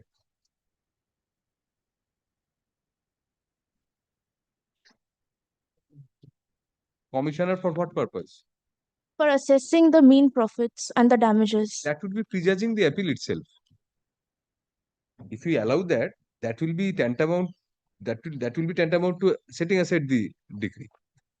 So we'll hear this along with the appeal. But the ground is very short. I mean, if you served the other side, we could have disposed of the appeal itself. Anyway, there is no scope of granting this relief at this stage. This will be allowing the appeal. The present appeal arises against. Now, the present appeal has been filed by the plaintiff in a suit for eviction under the Transfer Property Act and for mean profits. Full-stop. Whereas the learned trial judge granted the decree of eviction, comma, the mean profit component of the decree was refused, comma, against which the appeal has been preferred. Full-stop. By the present application bearing can 2 of 2025, comma, the appellant seeks the appointment of a commissioner for the purpose of causing an inquiry regarding mean profits of the suit property since September 16, 2002 till the date of delivery of possession. Full stop. Next para. However, comma, granting such relief would tantamount to allowing the appeal before hearing it finally. Full stop. Accordingly, let Can 2 of 2025 be listed along with the main appeal as and when the latter is ready for hearing. Full stop. The appellant shall put in requisites, written up notice forms and postal costs for the service of notice of the appeal on the respondents within a week from date. Within a week, can you do it? Your Will you Lordship. contact with your client? Yes, Your Lordship. Within a week from date. Full stop. Next para. The trial court record shall be brought by special messenger at the cost of the appellants, also to be deposited within a week. The appellant shall prepare and file the requisite number of paper books within 8 weeks from the date of service of notice of arrival of the trial court records on the learned advocate for the appellant. Full stop. Liberty to the parties to mention the appeal for enlistment as and when the same is ready for hearing. Grateful, Your Lordship. No order has to cost. No order has to cost the well. Sorry. This was good. Next. 45 years. Yes, Mr. Bhattacharya, what is the matter? For the appellant, my lord, on the last occasion, my lords have recorded an order that, my lord, appeal and the application shall be heard together and dispensation of paper book. Other side is not appearing. My lord, they have filed affidavit in opposition, reply. On the last occasion, my lord, they appeared.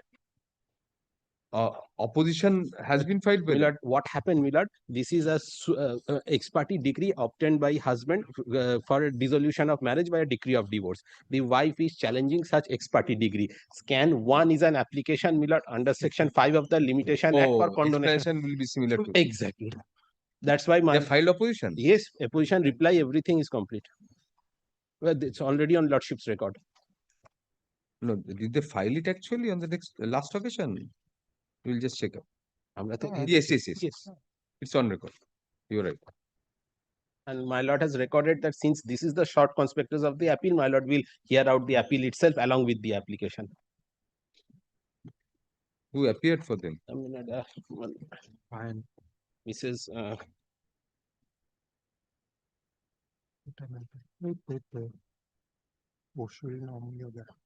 Ostrulina Gayan. Where does she sit? We don't. Lord, I mean, can you contact her? Post office street, my lord. She has an office. We have been told Mrs. Suparna Rai, well, my lord, she has not come to court, my lord. If you lordship kindly fix the date. Not come to court. Is she sure? Sure, my lord. We'll have to record your name. My lord, your lordship kindly records my name, but he told me to ask for an adjournment because unwell. Well, at the time of call, an adjournment is sought on the ground of illness of learned counsel for the respondent, whose it is submitted that the learned advocate for the respondent has not come to court today. Whose of next para, accordingly, let the matter stand adjourned for the day. We are adjourning for the day, Mr. Ghosh. Mr. Shivashish Ghosheর নামটা respondent কি করা যাবে? You are the martyr today. What she told me to. Yes. My lord, in item number 46, Mr. Kollan Chakraborty is appearing, my lord. He is engaged in another court, my lord. He'll come before we come back. So we'll take it up after that break.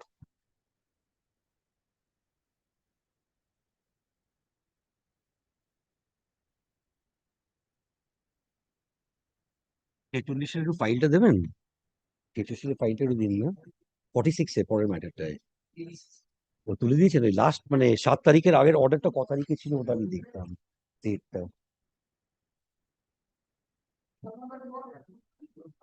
Last অর্ডারটা 7th জানুয়ারি ওই অর্ডারটা ওই ফাইলটা দিন না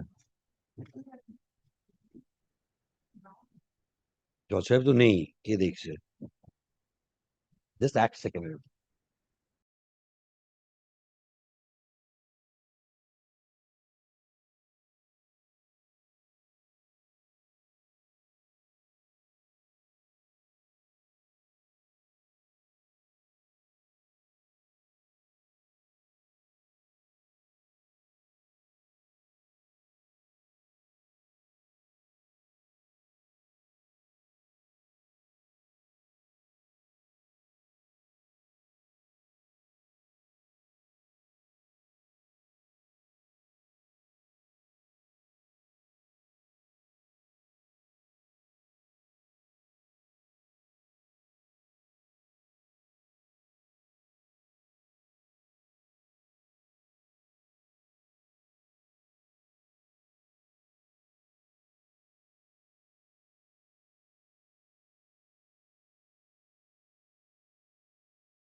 Yes.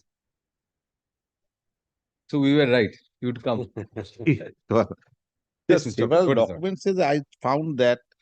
Just remind us what is the matter about? Just one minute. Reminder, on the last occasion, your lordship directed me to file on service malad. There, that is You have rectified the memorandum. Ritu Jha malad. He's a pro forma respondent. That's what my. So you have corrected the memorandum with the cost title, gender. In that advantage is real, my lord. It is not come last week. Then it goes out of the list. Unless And you have in the corrected. meantime, I'll be praying for vacating the interim order which was granted. Get that also. Kindly take it a next Monday, my lord. No time. 2 days time. The case of revocation which is under challenge, no, the revocation was rejected. No time. And the interim order was granted on the submission that citations were not issued. And from the amended plaint which was not annexed with the... So sorry, you obtained probate. That was succession. He's you obtained succession. Revocation. You are the second wife. Second wife, yes. I'm the first wife. This is their claim. They're alleging. They are alleging you are the second wife. I'm the second wife. You say you are the only wife. I'm the only wife. And they are imposters who have come up claiming to be the wife and putting me in the second position. So the appeal has been preferred against that or revocation. Revocation was disallowed. And while granting the stay, the submission which was made by my learned friend was citation was not issued, but the amended application for revocation, which I have placed before this, your lordships, categorically states in paragraph 6, it is on record, that they had appeared in the application for succession. So when there is a categoric admission on behalf they of are also suppression. My lord. You are the appellant. Your suppression is crucial. Your suppression is fatal. Theirs is vital. No, my lord. Their agreement was. And in the order dated 5th of January, your lordship agreement has been initiated, my lord. It is in the amended plaint. Paragraph 6, your lordship reads paragraph 6 and thereafter refer to the order passed by your lordship on 5th of January in paragraph 5 there in your lordship.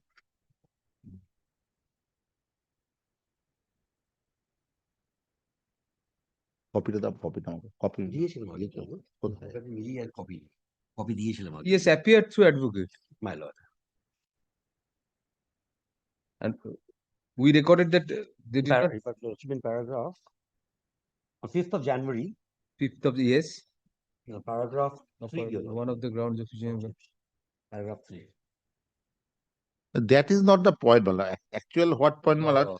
I am the my lord, first wife. There are several documents, my lord, which supported me that I am first wife. My wait. That has been recorded in your lordship's order. That was the first ground on which you were not there, Mr. Chakraborty, then when that's yes, res judicata, my lord. Not res judicata. You were not there when that submission was made on 18th of November. Oh yes. Yes.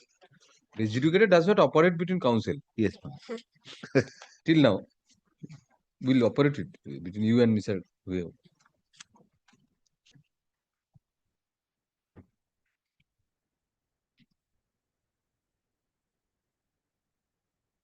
Yes, we'll dispose of the appeal together. What is the appeal? Tell us. My lord, your lordship, kindly come to my lord, the documents, my lord, which your lordship last query, my lord, DM report and other things, my lord, that is in favor of me, my lord, as a first wife, my lord. Were these documents in the trial court? Yes, my lord. Some document has been in annex, my lord. Some only documents which are a part of the trial court record. Yes, my lord. Some before the trial court. Documents please ascertain and then hand over. Yes, ma'am. And Mr. Jha, you please check whether these were part of the. First, show it to your learned friend and then. Yes, ma'am. If this was a part of the trial court records, we'll look into. Documents produced, my lord. That is the original Aadhaar card, my lord. Whether these are part. Hand over the documents to them also. Order that order has been. Friend is referring to the order part. Order. No, you are trying to hand over certain documents. Please Yes, hand over copies of them to. We hope you have got 2 copies of those documents. I have one. 2 of the judges at least. 2 copies. And 1 for your learned friend also.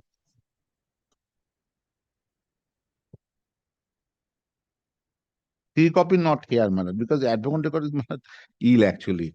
Last. What happened to him? Fever, my lord, high fever. So you should kindly take, my lord, next week, my lord, I will ballot. Advocate on who is which advocate on record, Mr. Gopal Krishna Sarkar. Yes, we want to have him when we hear the appeal. He was the one who submitted on the first of it. Not submitted, but the documents is concerned. That is not ready, my lord. No, That no, is he had submitted that no citation was issued on the Yes, basis is of on which that you have day. granted stay. Yes, yes. So we want to have him when we hear them. Very well. Learned counsel appearing for the appellant submits that several documents pertaining to the matter are lying with Mr. Gopal Krishna Sarkar, the advocate on record for the appellant, who has not come to court due to his illness today. Accordingly, on the prayer of the appellant, the matter is adjourned till February 9, 2026. It is made clear that no further adjournment will be given to the appellant. You have to come prepared. Yes, deep lord. Gopal Kumar. Krishna On that day, submission was made by him. On the last occasion, he was present. Gopal K. Sarkar. Krishna or Kumar? Yes. Gopal Krishna Sarkar. It was recorded as Krishna, not Krishna Gopal. Not on the Kumar, last my lord. occasion, his slip said Gopal Krishna. he doesn't know. He's not sure probably whether it's Krishna or Kumar. No, no, Gopal Krishna. Krishna is He had given a slip probably. Yes, well done. Deep lord. Conflict between the two.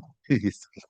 Yes. First wife, second wife, my lord. Continues. Yes. In this particular case, particularly in the context of the case, there is no conflict between Kumar and Krishna. Yes, well, that is true. Little in the next time. Wait. Gopal, don't give the name of Mr. Sarkar by mistake. Yes. In item number 47, my lord, I am appearing on behalf of the respondent number 9, my lord. We have filed an application under order Mr. 41. Singh, I'm sorry I missed your occasion because I could not, despite best efforts. I had some engagements for which My I lord, could not. understand. I'm extremely sorry, but my condolences. Yes. My lord, we have filed an application. You are for 9. What about the other respondents? You The have other, served? none have appeared, my lord. My lord, I was the appellant, my lord, in the trial, appellant, plaintiff, my lord. I was enjoying an interim order throughout the pendency of the suit. The defendants initially, some of them appeared, filed the written statement, then abandoned the proceeding. The suit proceeded ex parte against all the defendants. There are 12 defendants in all. But ultimately, the suit was, my lord, dismissed, my lord, despite suit was for a declaration that I am the owner of a property, and, my lord, the defendants cannot encroach upon a portion of my land. My lord. Why dismissed? Dismissed because the court came to a finding that I could not prove my case, my lord. So title deeds were produced by you? Yes, it was, my lord, after considering everything, my lord was pleased to pass an interim order during pendency of the appeal. Initially, it was an interim order. Then my can was disposed of by making it a final order till disposal of the appeal, my lord. By the order of 7 July, my lord, I was directed to put in postal costs for, my lord, service, my lord, for bringing the records. This application now appearing. Now, my lord, the defendant number 9, who never appeared, my lord, today appears and files an application for under order 41 rule 27 of the CP. My lord, we have also filed an affidavit in opposition So to did the you file a written statement in the trial court? No. No, my lord. Then there cannot be any proof beyond pleadings. You don't have there any were pleadings. certain difficulties, my lord. We have pleaded in our application, my lord. What has Under happened? 41 rule 27, sorry, we cannot. My lord, because you lost your right to file written statement, Yes, so you don't have a right to produce evidence. may I just submit, my lord? We have never received a summon in the suit below, my lord. Despite Did you take out an order 9 rule 13 application? my lord, despite not receiving of the summon, we had entered Oh appearance. no question of order 9 because it was dismissed. My lord, we have entered appearance, my lord, and had sought time to file the written statement. In the meantime, what had happened, my lord, the concerned person looking after the company and the its litigations and all, my lord. We agree. We suppose we accept your contention. Even then, fact remains that there was no written statement and the time has elapsed. My lord. So the suit was disposed of before you filed your written statement, and you had entered appearance, so you cannot feign ignorance about the suit. My lord, there was Whatever reasons, your written statement was not on record. So how can we allow? In law, tell us how can we allow? Even you cannot be permitted to adduce evidence. In fact, my lord, unless we are able to show bona fide reasons. no, you can cross-examine their. You could have cross-examined their witness and showed the flaws in the complaint case, but no independence evidence also, because for all practical purposes, the defense was closed by you not filing written statement in time. So we cannot permit you to do something indirectly which you could not do directly. Order 41 subject to correction, my lord. We have an opportunity to Use the microphone, although you have a weak case. Order Voice need not order be weak. 41 rule 27, my lord. If we are able to satisfy, my lord, what precludes us from filing the written statement, my lord, perhaps, my lord. We are on a different principle. I understand, my Order lord. 41 rule 27, you are absolutely right. Order 41 rule 27, even if we feel of our own that it's necessary, we can. But whether you have to cross a threshold for maintaining an application. If we did it of our own, the court felt that from the evidence, we find that there is a dearth of evidence, we require evidence on this. Then we could invoke B, 4127B, and we could say that we need it. But otherwise, AA comes in and the other provisions come in. Therefore, here you are applying under Order 41 Rule 27. Order 41 Rule 27 is for additional evidence. Additional evidence. If you can't lead evidence in the first place because you did not have a pleading and your defense was closed because you did not file written statement in time, we cannot give you some right which you did not have in the trial court for the first time by just adding the word additional. Even if Order 41 Rule 27 criteria are fulfilled by you, there is no pleading on record on your behest. For reasonable reasons, my lord, we were precluded. Sorry, we have to hold. This is not meant. But in that case, may I pray for a direction to file the affidavit in opposition in our AO, my lord. To so what? That, there cannot be an affidavit in opposition to a memo. We have disposed of the injunction. To our application, my lord. To our application, my lord, so that we can also come prepared along with our counsel and get. Who will file opposition? You will file opposition to your. We have filed the application, my lord. No, the application is not maintainable at the outset. Mr. Singh has taken a correct point that since you did not have any pleading on board, we cannot permit you to adduce evidence. We have a leader in the matter, my lord. If that can be adjourned and a necessary order can be passed on the later date, my lord. No. The present application bearing Can 2 of 2025 is one for production of additional evidence within the contemplation of Order 41 Rule 27 of the Code of Civil Procedure, at the behest of respondent number 9. Full stop, next para. Learned counsel for the appellants points out that none of the defendants / respondents contested the suit, after having initially entered appearance therein. Full stop, next para. As such, it is submitted that the respondent number 9 and or any of the defendant's respondents cannot be permitted to adduce evidence, thereby creating a greater right than they had in the trial court. Full stop, next para. Learned counsel for the respondent number 9 / applicant submits that the court is not debarred under Order 41 Rule 27 of the Code to permit production of additional evidence if the conditions as laid down in the said provision are fulfilled. Full stop, next para. There is no doubt about the contention raised by the respondent number 9 to the effect that an application for production of additional evidence can be permitted if the criteria stipulated in Order 41 Rule 27 of the Code are satisfied otherwise. Full stop, next para. However, by virtue of seeking to produce additional evidence, the respondent number 9, who was a defendant in the trial court, and in view of the time limit for filing of written statement having expired without any written statement being filed by the respondent number 9, lost the right to file a defense in the suit itself. Full stop, next para. Hence, if at this juncture, we permit production of additional evidence at the behest of a defendant who lost his right in the trial court to file a defense and, as such, adduce evidence in support of such non-existence defense, a greater right would be created than that which the said defendant had in the trial court. Push up, next para. Accordingly, even if otherwise the grounds under Order 41 Rule 27 of the Code were to be satisfied by respondent number 9, in view of the said respondent, having as a defendant in the suit, having lost the right to file a written statement, could not have adduced evidence in the first place, let alone additional evidence. Full stop, next para.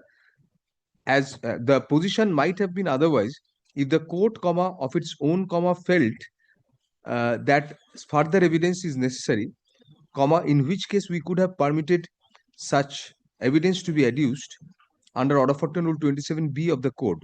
Full stop, next para. However, comma, this is a case where the respondent number 9 has filed the application seeking to produce evidence.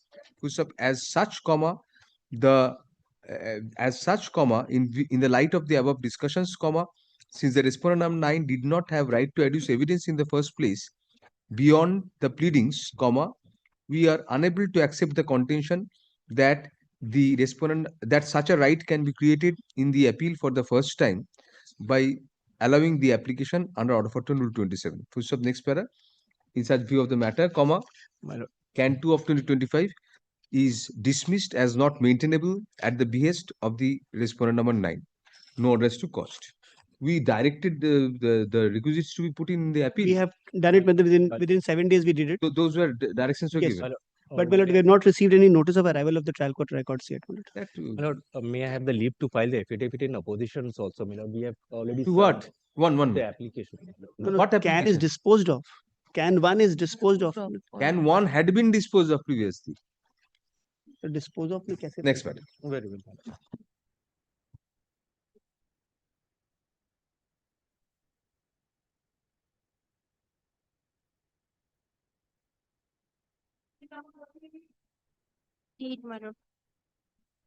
Yes.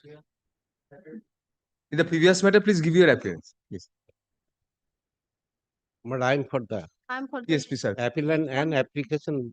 Formal application, it is the partition should preliminary. You first give your name on a slip of paper. On the last occasion, you did not give name not supplied with. But I have given the copy on that day. Matter, my lord, kindly have a look into the report of that, my lord. Your lordship detected on such previous day, my lord. There is one Vokalatnama file on behalf of respondent number 3, Srimoti Choudhury, and her son has given by Pen off. Pen off. My lord, that was given report, my lord. I have in this regard, my lord, power of attorney is being given. Otherwise, my lord, this defect, how it can be done? The son can give by pen off. He report which? He report me. সব appear করে গেছি সবার Defects in the Vokalatnama আছে. Office report dated January 14. দেখি. Original is January 14. Xerox copies also. কি report ছিল জানুয়ারি 14? এইটা. Yes. Srimoti Chaudhary has entered a left-hand impression by the pen of Khalasa. Oh. Her son.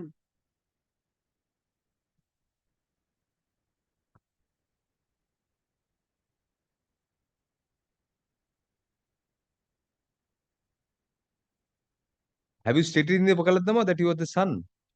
That has not been given, but power of attorney, my lord, subsequently I have Power of attorney you have filed.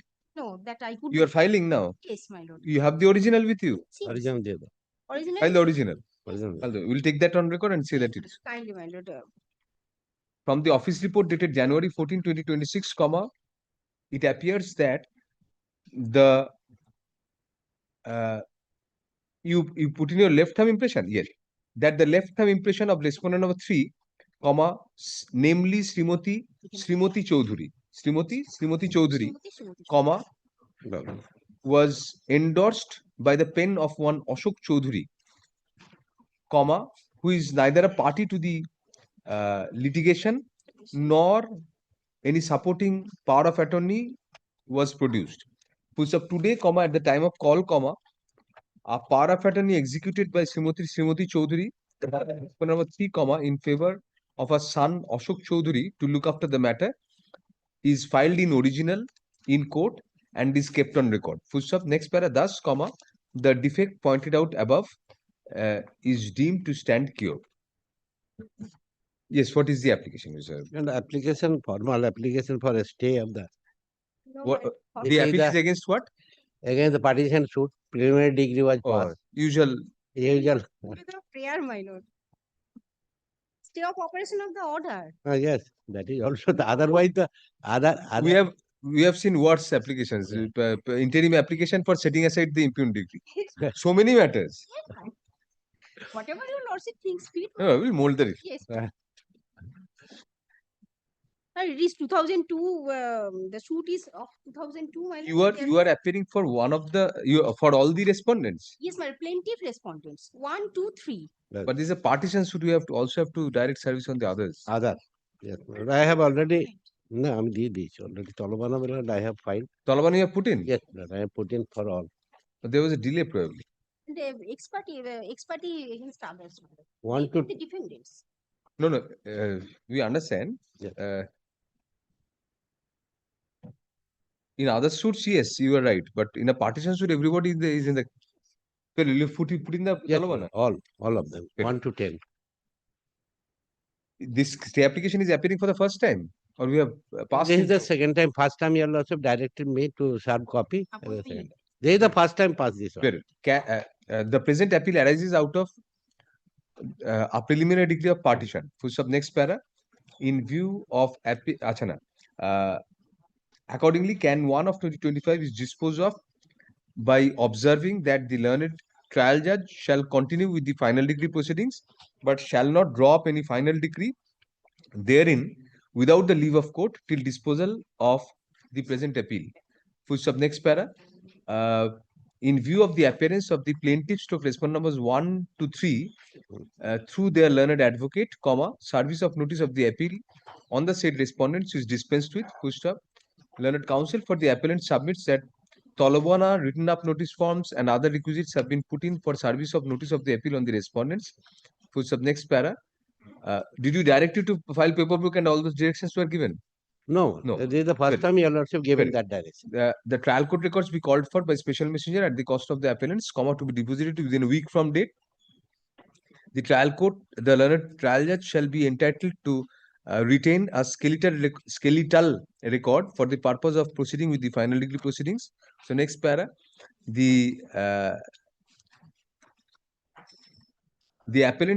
appellants shall prepare and file the requisite number of paper books within 8 weeks from the date of service of notice of arrival of the trial court records on the learned advocate for the appellants. Liberty to the parties to mention the appeal for enlistment as and when the same is ready for hearing. No rest to cost.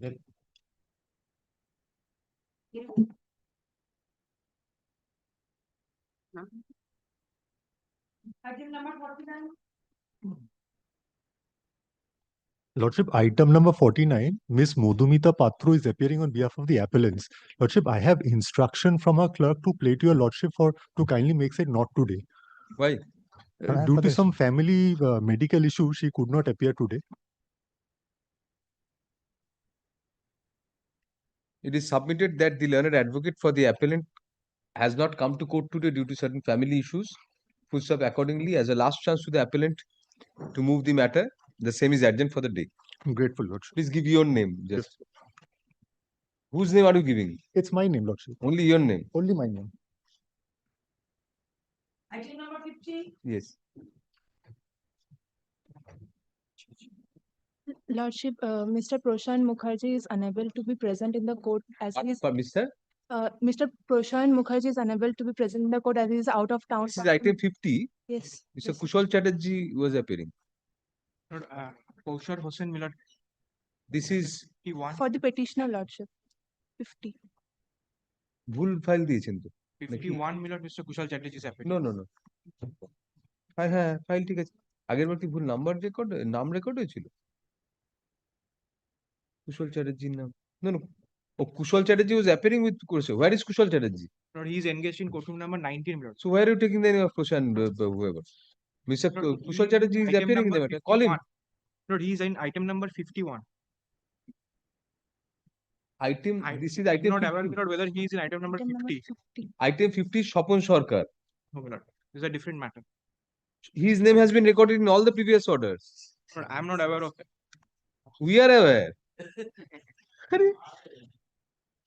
All the previous orders. Prashant Mukherjee is his junior in that matter, Miller. Exactly. I am not aware of that matter, Miller. So where is Mr. Kushal Chatterjee? Why are you taking the name of Prashant Mukherjee? No, I am not taking the name, Miller. No, it's the subsequent matter, Miller. Call Mr. Kushal Chatterjee. We are passing it over. Sir, I am for item. An adjournment is sought on behalf of the appellant. Let the matter go out of the list. Next. Give your appearance. Your name only. Item number 51, my lord. I'm for the appellants, my lord. Move it. My lord, the service is incomplete, my lord. Learned counsel for the appellant submits that the service is incomplete. You are enjoying an interim order. Yes, my lord. When did you serve? Send? And, day before yesterday, my lord. We are apprised that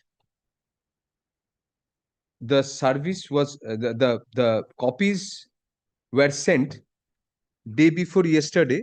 That is on day before yesterday was Sunday. Yes, my lord. Day before On Sunday Lord, may I just confirm? My lord, yesterday, my lord. were sent yesterday. That is on February 2, 2026. Whereas we had directed such service to be effected by our order dated January 5, 2026. Full stop, next para, thus, comma, it is evident that the appellants, despite enjoying an interim order, are seeking to delay the matter. Full stop. Accordingly, the order of injunction which we had granted on October 29 of 2025 is limited till the end of February 2026. Full stop. The order dated October 29, 2025 stands modified to such extent. Full stop. Since an adjournment is sought on behalf of the appellants, let the matter go out of the list. Next. As your lordship, please.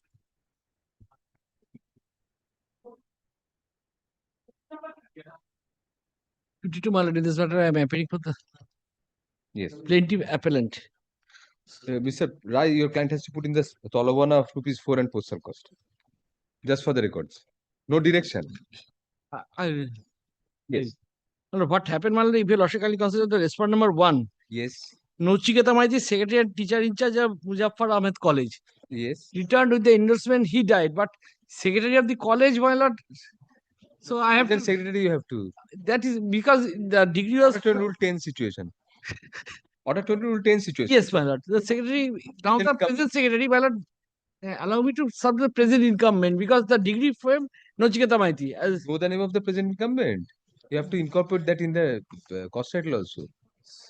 So ask your client and get the name. I'll get. I will give you liberty to incorporate that Yes, by yes. tomorrow. By tomorrow. By tomorrow. Try to do it today, but Yes, I'll give it by today. So this is appearing for the first time or what? No, there is a direction for service of notice. Others have been served. Oh, acha. The respondent number 1. His service returned with the endorsement diseased. Diseased? Yes, Nochiketa, that Maiti, that person. Probably in that institution, retirement is treated to be dead. Man, will find the first. Yes. Very well. Learned counsel for the appellants submits that the service intended to be effected on respondent number 1 has returned with the endorsement that the said respondent has died in the meantime. Next para, however, it is pointed out that in view of the respondent number 1 having been implemented in the capacity of the secretary and teacher in charge of the concerned college, the present incumbent is to be implemented in place of the said deceased. Next para. Accordingly, in order to enable the learned advocate for the appellants to ascertain the name of the current incumbent, the matter is adjourned till February 9, 2026, when it will be listed under the same heading. Upon ascertainment of the name of the current incumbent, liberty is granted to the learned advocate on record for the appellants to rectify the cost title of the memorandum and the connected applications in the meantime. So that leave we are giving. On the next day, we will pass necessary. The affidavit of service filed to be kept on record. So others have been served.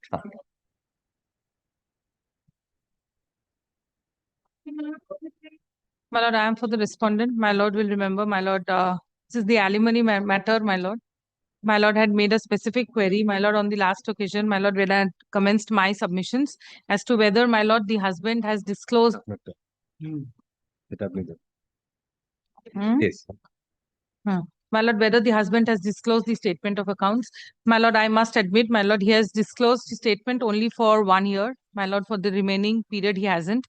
My lord, as well as, my lord, I have also come across that there are other bank accounts, my lord, which have not been disclosed. My lord, I have prepared a supplementary affidavit only if your lordship permits me. Yes, My we'll lord, I permit you, may. but we'll impose heavy costs on your client. My lord will kindly hear the other submissions of mine, and my lord, thereafter, my lord, I leave it to you. So you will give you liberty. You are ready with an affidavit? No. Yes, yes, my lord, I have it with me. We'll permit you, but you will have to pay 50,000 cost to the other side. Very well, your lordship will allow me to make submissions also. Yes. No, is the affidavit ready? Yes, my lord, it is ready, my lord. My advocate. We'll have to give a copy to him. He'll Yes, have to yes, come my lord. prepared on that. We can't permit you to That argue is right right. now. That is But right. we'll permit you to file that. Yes, and my lord, I must also indicate what I am filing in the supplementary affidavit. My lord had also made another query, my lord, on the last occasion as to, my lord, why, my lord, I keep on changing the, my lord, my organizations, my employment, and my lord, every time this comes up, my lord. Yes. My That lord, point was taken. yes, my lord, he had taken that point, and my lord had also asked me, my lord, what is my response to that, and my lord, why do I leave employment, my lord? You have put that in No, your my lord, no, my lord, I have not explained anything, my lord. That is for me to make a submission on that. My lord, what I have included in the supplementary affidavit is, my lord, as I had written in my opposition, that my lord, there are 3 statements I had made in my opposition, which I must bring to your lordship's notice. My lord, first, my lord, I had said, my lord, the wife is sufficiently earning, she is independent. We will hear you comprehensively. Make that statement. Why? We are My granting lord, you. only to canvass my point, my lord, why I have put in what I have put in my supplement. No, we'll check it out when we take up the application. Very well. We are just granting it. Only a limited, my lord, submission may I make. My lord, I have obtained an employment now, my lord. So therefore, my lord, I have disclosed. Disclose everything there. Yes, my lord, I have disclosed. Counsel for the respondent husband submits that there were inadvertent errors in disclosure of some of the relevant materials regarding the income of the husband. So moreover, on instruction, it is submitted that the respondent husband is at present working with an organization. Yes. So next para, learned counsel for the respondent seeks liberty to file a further supplementary affidavit incorporating the relevant materials with in that regard, as well as disclosing further relevant documents regarding the income of the husband. Who's up next para? They'll pay 50,000 costs. Upon hearing learned counsel for the parties, we find that the respondent husband has been given opportunities on several occasions to furnish relevant documents regarding his income, but has till date failed to come clean by disclosing all such documents. Full stop. However, for a proper and complete adjudication of the alimony application, we grant liberty to the respondent husband to file such further supplementary affidavit uh, within a week from date with an advance copy to the learned. Acha, files a supplementary affidavit which is filed today accordingly and kept on record. Full stop. It is made clear that the said filing is conditional upon the respondent paying costs of rupees 50,000 to the appellant wife within a week from date. Full stop. Next para. You have given a copy to him? Yes. Full stop. Next para.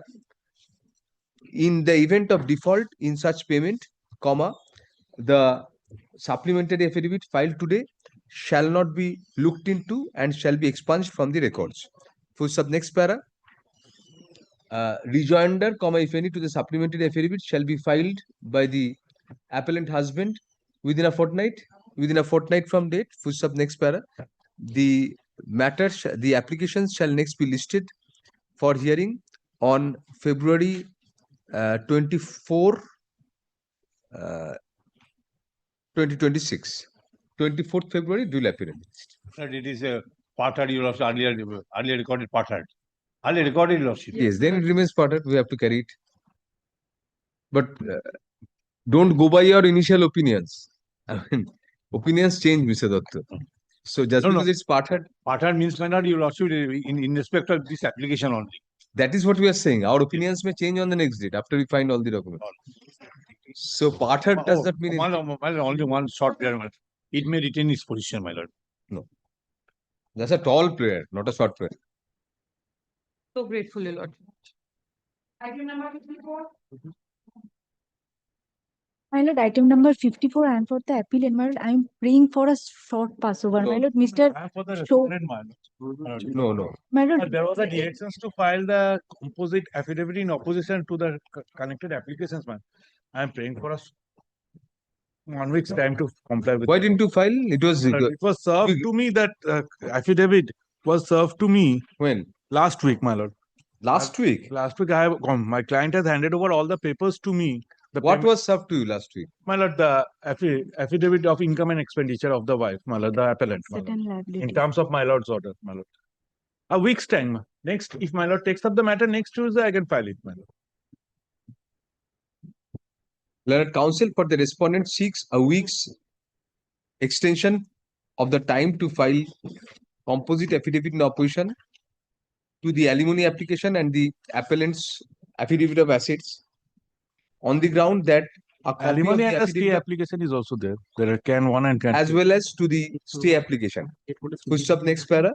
Next para, comma, on the ground that the appellant's affidavit of assets were served on the respondent only last week. Full stop accordingly, comma, on the prayer of the respondent, comma, the time for filing affidavit in opposition to the alimony application, comma, the appellant's affidavit of assets as well as to the stay application is extended till February 10, 2026. Reply if any shall be filed within February 17, 2026. The application shall next be listed on February 18, 2026. I'm good. My lord, then I am filing the asset and liabilities which I already served. Achha, the affidavit of assets and liabilities of the appellants, comma, filed today be kept on. Next. যেটা বললাম affidavit of assets along with affidavit of service filed today be kept on. Grateful.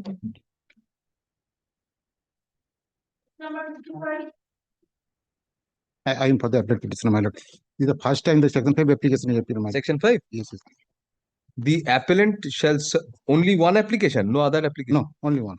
The appellant shall serve copies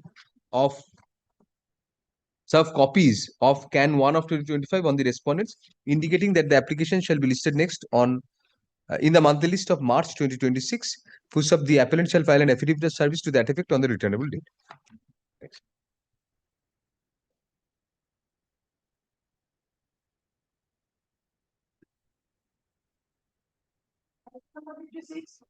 Well, I am for the appellant for Yes. the first time, my lord. Section 5. My lord, no, my lord, this is the application for stay, my lord. Wife, Hey, what is that? Mad shoot, wife, my lord, petitioner. My lord, mad shoot failure by the wife. Your mad shoot were dismissed? Dismissed, my lord. What is the scope of stay? My lord. We'll pass appropriate orders, put in the requisition. The present appeal has been preferred by the plaintiff wife against the dismissal of the appellant's suit for divorce. Full stop, next para. As such, comma, there is no scope of grant of any stay.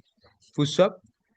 Accordingly, Can 1 of 2025 is disposed of only with the direction on the appellant to put in the postal cost, written up notice form and requisites for service of notice of the appeal on the respondent, comma, within a week from date. Full stop, next para. The trial court record shall be brought by special messenger at the cost of the appellant, comma, also to be deposited within a week. Full stop. The appellant shall prepare and file the requisite number of paper books within 8 weeks from the date of service of notice of arrival of the trial court records on the learned advocate for the appellant. Full stop. Liberty to the parties to mention the appeal for enlistment as and when the same is ready for hearing. No address to cost. Good. Thank you.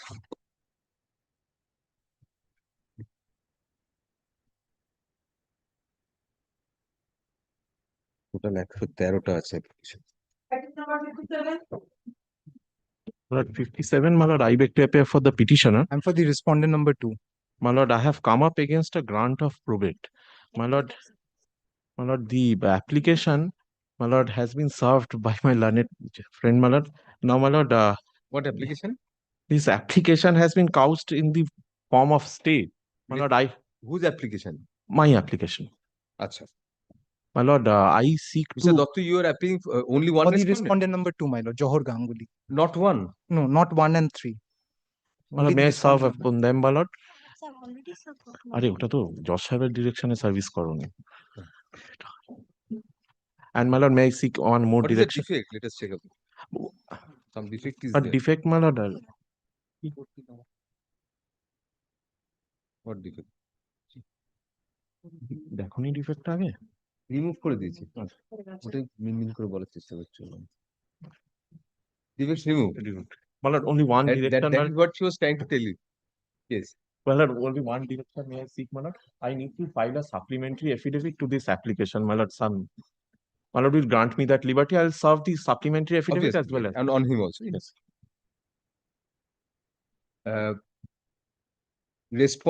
Although the respondent number 2. I am appearing for the respondent number 2, my lord. Although the respondent number 2 is represented before us today by learned counsel, comma, none appears for the respondent numbers 1 and 3. Full stop, next para. The stay of operation of what decree? My lord, grant of probate has been Granted. Yes. Stay we won't grant. Stay won't. It has to be couched on injunction application, my lord. I have We'll to restrain all parties from transferring alienating. transferring So next para. The present appeal has been preferred against the grant of probate. Push up. Since the nature of the impugned decree is a judgment in rem, is that of a judgment in rem, comma, we are loath to grant stay of operation of the same. Full stop. However, comma, in order to maintain the subject property of the will protected, comma, we hereby restrain both sides from selling, transferring, alienating, and or creating any third-party interest in respect of the property which is the subject matter of the disputed will till disposal of Can 1 of 2025. Push up, the appellant shall serve copies of the application on the on the non-appearing respondent numbers 1 and 3 and file an affidavit of service to that effect on the returnable date. Push up, on the prayer of learned counsel for the appellant, comma, the appellant is also granted liberty to file a supplementary affidavit and serve an advance copy thereof on the learned advocate for the respondent number 2 as well as the respondent numbers 1 and 3 along with the copies of the application. Full stop. The matter shall next be listed on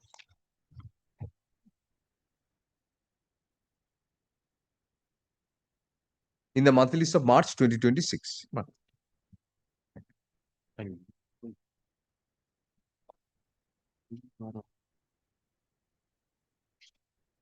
Item number 58.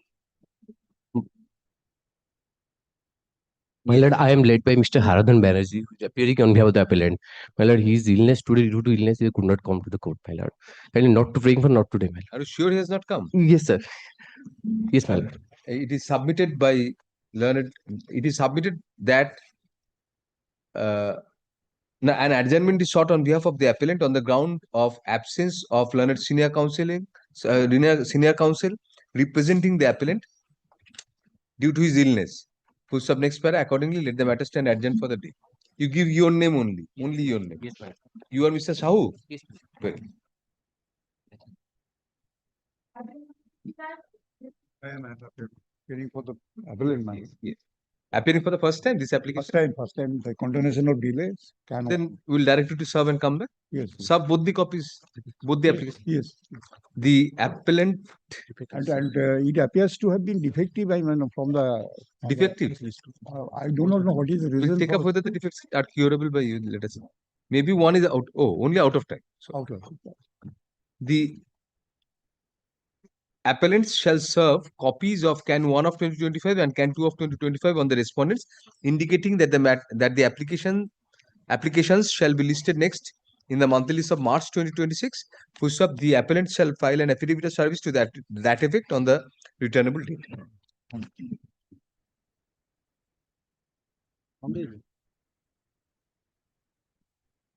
Number 50. Lord, I am appearing for the appellant. Yes. In the previous matter, please give the appearances. Ask your learned junior to give the appearances. Lord, this appeal is preferred against the order passed by the learned 10th bench of the Civil Court, my lord, passed on 27 July 2025. 10th bench is not interesting to us. Yes. What is the suit for? Suit for Milord, this is a suit for eviction. And You must be the defendant, as usual. yes, it's a dependent, Milord, and the decree was passed against me as a trespasser. What is the ground in appeal? Milord, ground in appeal is this, Milord. First of all, Milord, my father was a tenant since 1958, and thereafter he died in the year of 1964, and thereafter, Milord, leaving behind his wife and 2 daughters, and me, being the plaintiff number 1 in the suit court below. Thereafter, Milord, the one Pramod Chanda was inducted as a tenant when I was minor, and I was adopted When you were my lord? when I was minor, and he is my Minor. He was my pishamoshai during that period. And Who was inducted? How was he inducted? You were the tenant still. I was minor, and he was, because I was alone, I was orphan, and Pishamosha inducted as a tenant, and thereafter his wife Belarani Chanda died on 21st December 2003, and notice was issued on 14th March 2016 as a trespasser, and the eviction suit was 2G. Yes, 2G. 2G is operative. No, Milord, subject to correction, Milord. Why? Subject to correction, Milord. First of all, Milord, my tenancy right created since my parents were extinguished, and thereafter, Milord, the operation. Subsequently, by grant of the subsequent tenancy, your tenancy was deemed to have terminated. Milord, I was living in the said premises. I was living in the said premises, Milord, and continuing the tenancy till today, Milord. That is one of the contention. Furthermore, Milord, if the suit is required to be filed, Milord, because the Belarani Chanda died on this is the plain case. Belarani Chanda died on 21st December 2003, and the notice of termination of tenancy was issued in 2016. So my subject to, Milord, my respectful submission before your lordships is this, Milord. This particular suit is barred by Article 64 and 65 of the landlord's choice whenever to evict. I may retain you as a tenant, and when need yes, arises, I was. Milord, I was there, Milord. If my tenancy is required to be considered, whether then this was argued, let us see the impugned judgment.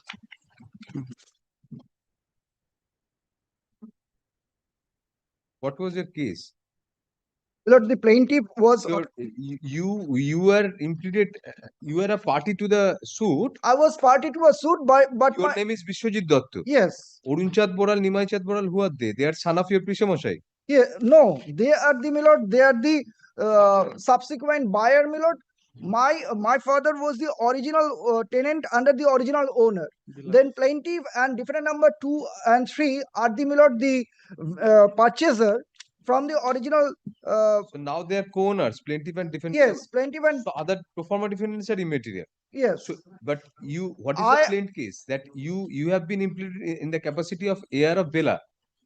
I'm just plain cases, Milord. Plaintiff stated originally plaintiff pro forma defendant number 2 and their father, namely Dulal Chandra Boral, purchased the entire 3-storied brick-built building, including the suit premises number 36/4 Beniatola Lane, such and such. Subsequently, on 20th March 1987, Dulal Chandra Boral transferred his undivided share by way of deed of gift to defendant number 3. Accordingly, the plaintiff and pro forma defendants became the owner of the property and muted the name in KMC.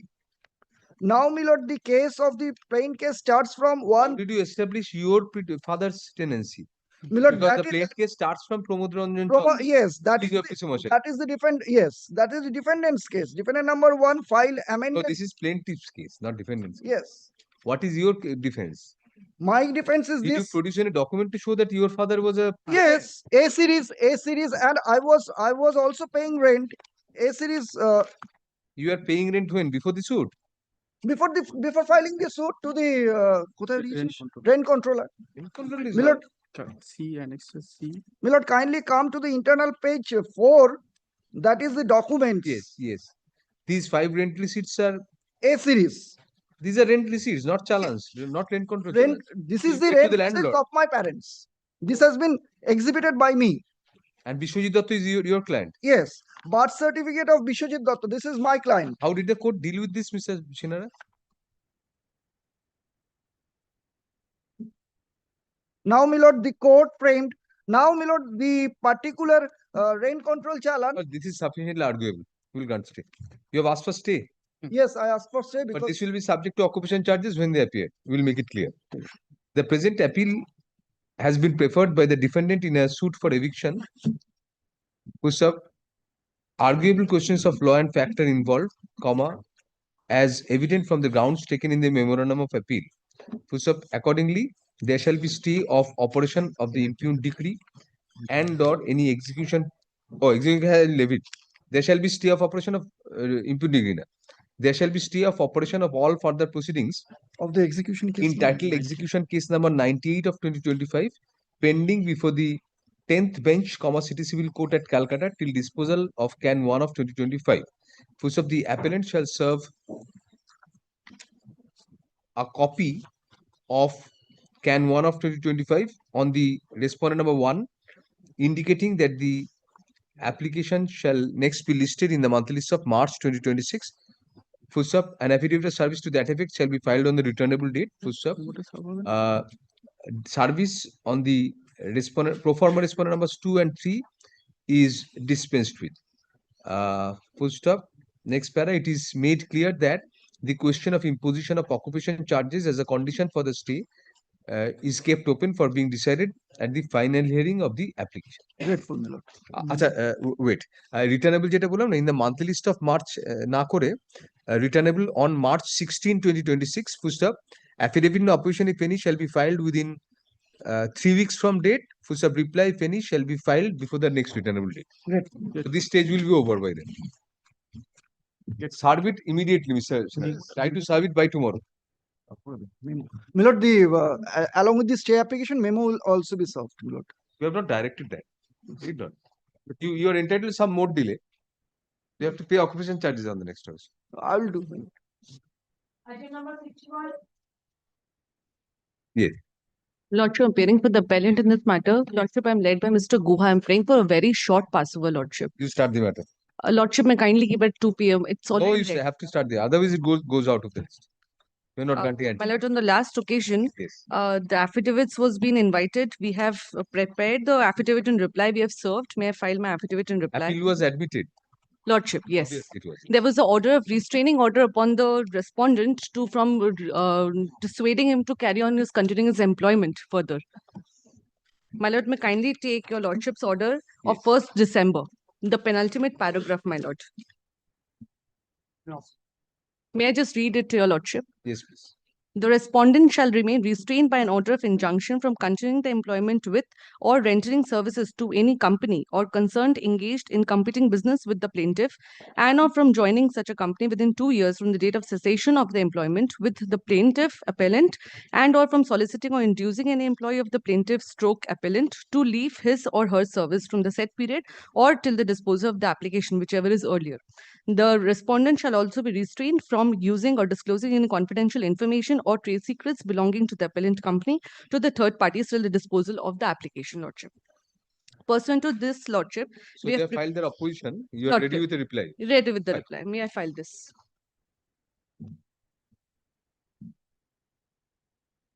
So your arguments remain the same, obviously. Lordship. Have they disclosed anything important in their opposition, or what is your answer to that?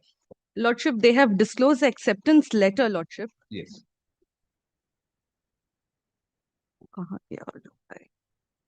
Lordship, may I place my facts very briefly? Yes, absolutely.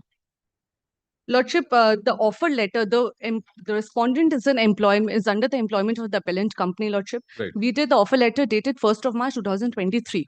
His lordship, his employment was further confirmed by the acceptance letter dated 1st of March 2024. Lordship, may kindly take the letter.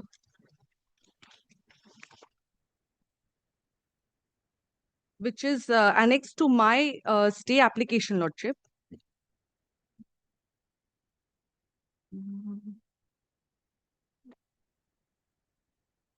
Lordship, page 69 of my stay application.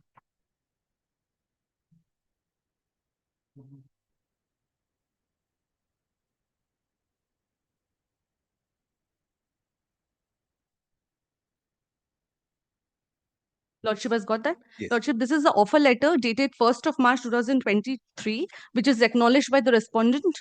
Thereafter, Lordship, his services which was on probation, which was further confirmed by the appellant company, which is at page 81, Lordship.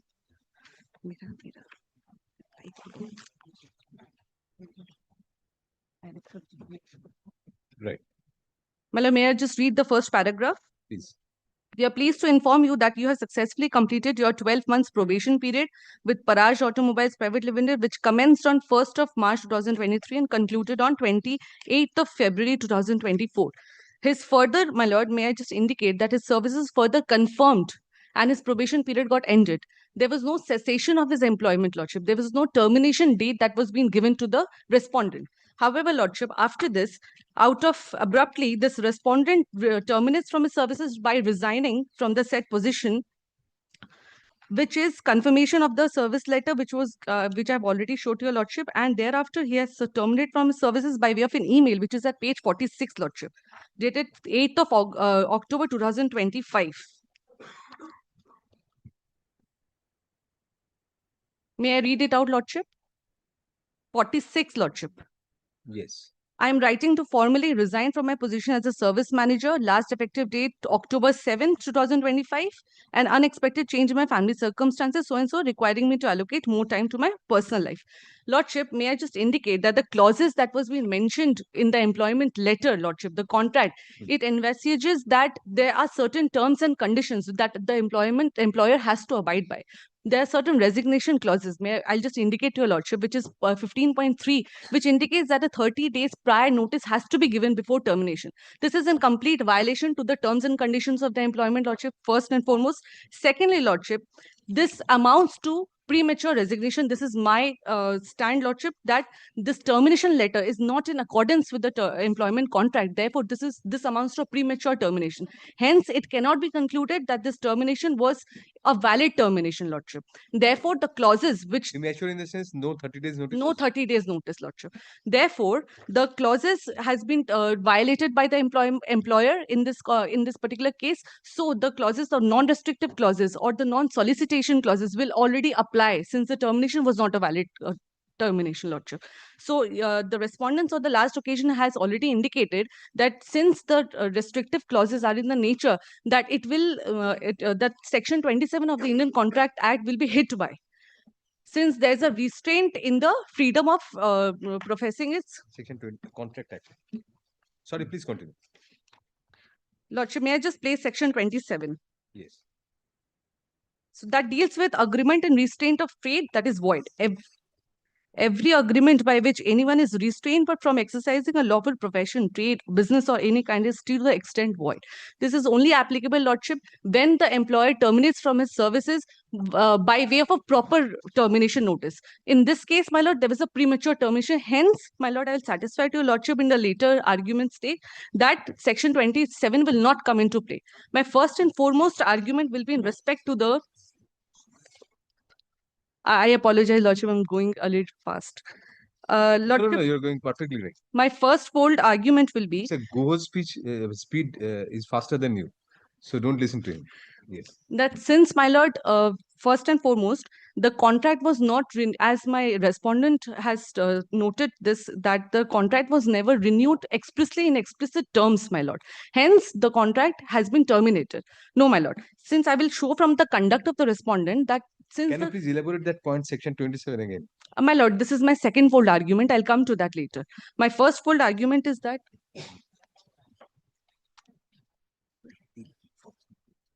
may I just take the leave of the court, Lordship? My lord, I have a able junior, but yes, please take it.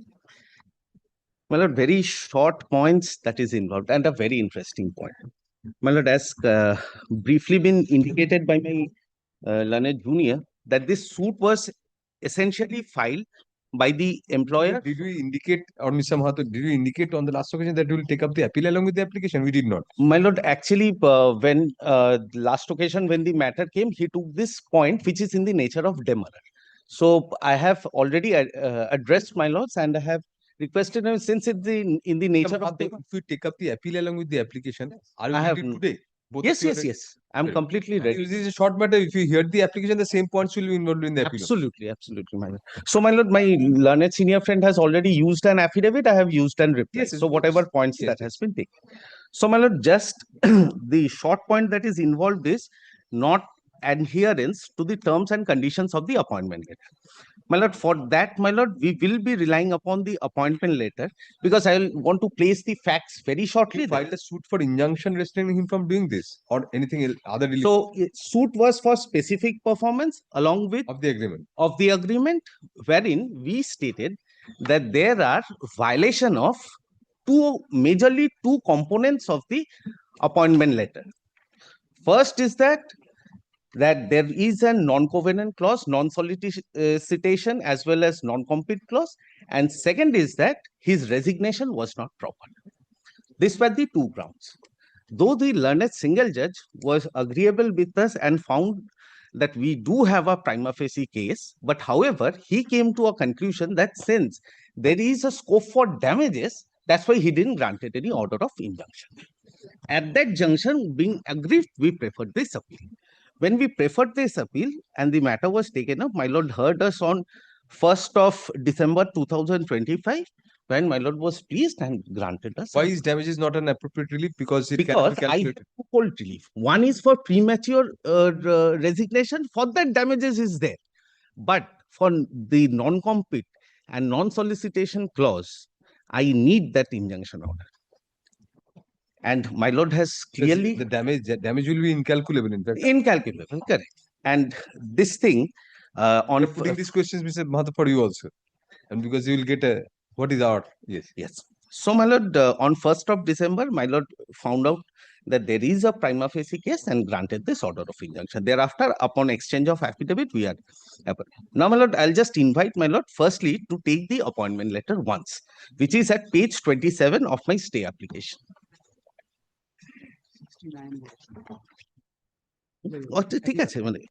If my lord has marked any other pages, no, actually we had marked 27 initially, but today Yes, a different page was placed. That's why we took that page. Yes. So 27 is the letter of appointment. Now, my lord kindly sees that it has been issued by the employer named Amit Hyundai, a unit of Paraj Motors, and to one Mr. Shomiron Sinha. My lord, while proceeding further, I'll just like to indicate this Mr. Shomiron Sinha, who is the respondent here, was the senior most employee in the company, and he was the head of service and everything. He was the one person in touch just after the management. Why this thing, I'll indicate later that why his position and his responsibility cannot be equated with the other employees. So, my lord, this was the letter of appointment that was given. In the letter of appointment, my lord, as been already we have indicated, and my lord has on last occasion also marked, at page 30 is the confidentiality clause. Yes. May I just slowly press these clauses are important? Yes, yes. Confidentiality. During the course of your employment with the company, in connection with the information parted to you with respect to the products, process, or financial data used and or developed by the company or its affiliates, you agree that you will keep proper record as directed by the company relating to the work performed by you for the company. All such record are to be kept in company's custody and subject to control to be exclusive property of the company. You will treat as trade secret all confidential specialized data or information acquired by you during the course of your employment. You will not, either during your employment or subsequent thereto, divulge to any person outside the company any information relating to your employment or affairs of the company that comes to your knowledge in course of your employment and should by its nature be confidential to the company. The terms of this appointment letter are strictly confidential in nature. 10.4, the breach of this clause may cause severe irreparable loss damages to the company, both pecuniary wise and in terms of the reputation. In such an event, the company will be entitled to initiate legal proceeding, both civil and criminal, seeking specific performance of this clause. In such an eventuality, the company shall also be entitled to injunction, whether mandatory or restraining, in addition to any other relief to which it may be entitled at law or equity. This clause shall survive upon termination of the service for any reason whatsoever. This was a precondition, and I will request my lord to specifically mark clause number 10.2, because these are the specified informations, technical data, price list, customer list, which are being shared with this gentleman while in the course of his employment. Now, my lord, kindly, if my lord kindly comes to the next page, page 31, the non-compete clause.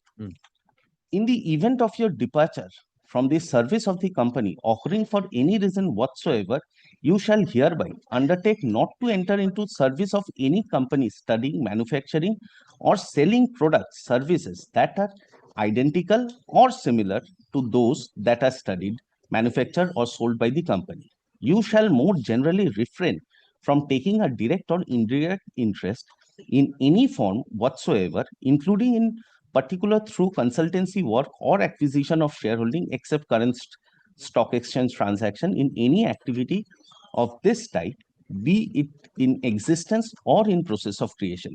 This non-competition covenant is for a duration of 2 years as from the expiration date of your employment with the company.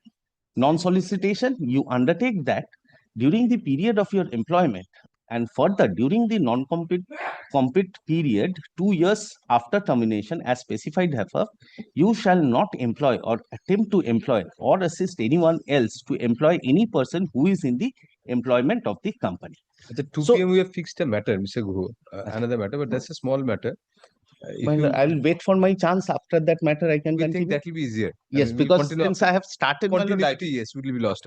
So, Madhu will continue after that 2 p.m. matter. I mean, on the ground of urgency it was mentioned, we'll take that up and then take continue. Very well, না এটা তাহলে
I'm for the date. Lord, I'm so grateful, Your Lordship, my Lord, to give precedence to my matter, No, no, Lord. no. Yes. Yes, sir. My Lord, ex parte, an eviction order is passed. My Lord, the appellant before Your Lordship, my Lord, is the tenant. In respect of a 200 square feet shop room premises at Chittaranjan Avenue. Now, my Lord, the case of the plaintiff is the case made out by the plaintiff in the eviction notice is that I have changed the nature. Have you filed the certified photocopy of the? Yes, yes. In the memorandum of appeal, my lord, you will. Only the trial. Oh, appeal court. Trial court and appeal both. So you granted you leave to file without certified copy. Yes, yes, my lord. But have you applied for the certificate? Yes, I have applied, my lord. I have a copy, my lord. Where My lord, the title appeal order was passed, my lord, on 30th January. Ah, 30th January. My lord, we have copy. We have applied it. You have applied? Yes, yes. Yes. I'm insured. Yes, carry. Yes. Now, my lord, what had happened? The notice of eviction, my lord, it was contained that I have changed the nature of the business. The tenancy was created for the purpose of carrying on business of garment, whereas I'm running a business of saloon today. According to the plaintiff, the tenancy was created in 1995 or 1996, my lord. It's something like that. Now, my lord, in the plain case, my lord, now the demand, eviction notice, my lord, as per the case and evidence led by the plaintiff, it was returned back as addressee moved. Addressee moved. Now, in the plain case, several other grounds were introduced by the plaintiff. One of the grounds was default of payment of rent. Second, subletting. Third, changes of nature and character of the property. Now, in the proceeding, my lord, my client, my lord, appeared and filed a maintainability petition there, challenging the maintainability of the case on the ground that the plaintiff has no locus standi to carry on the proceeding because my tenancy was under an HUF. His father was a Karta of the HUF, and it is also a case made out by the defendant in the maintainability petition that the tenants are directed to deposit rent before the registrar in terms of the Honorable High Court direction in a demolition proceedings. There is illegal construction proceedings were there. Be that as it may, my lord, the London trial court, my lord, passed the judgment, my lord, in 2024, my lord, on the ground that I did not file 7, 1 and 2.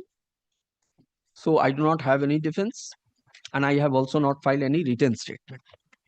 Now, the documents referred by the London trial court is that the notice and a declaration document produced by the plaintiff showing that I have applied for a tenancy to his father as a Karta of an HUF. So based on the two exhibits, the London trial court came to a finding that the landlord tenancy exists. And so far the notice is concerned, the London trial court held that the notice of eviction, though it recorded that it came back as the addressee moved, it's a valid service. In that basis, eviction order, eviction decree was passed against. What is the substantial question of law? Lord, substantial question of law, my lord, here, my lord, according to me, my lord, first point, my lord, whether the first appellate court, my lord, I have given a very short. Just tell us what is the question. Yes, yes. The first substantial question of law, my lord, without the first appellate court being a court considering the facts as well as law, my lord, failed to consider the evidence placed by the plaintiff evidencing their case before the trial court. That's a very general vague ground. What is your exact substantial question? How did it fail? It did not affirm the finding of the trial court regarding eviction notice being served properly. And my lord, the grounds, my lord, I have raised before the learned appellate court, my lord, was not considered thoroughly, my lord. That's no.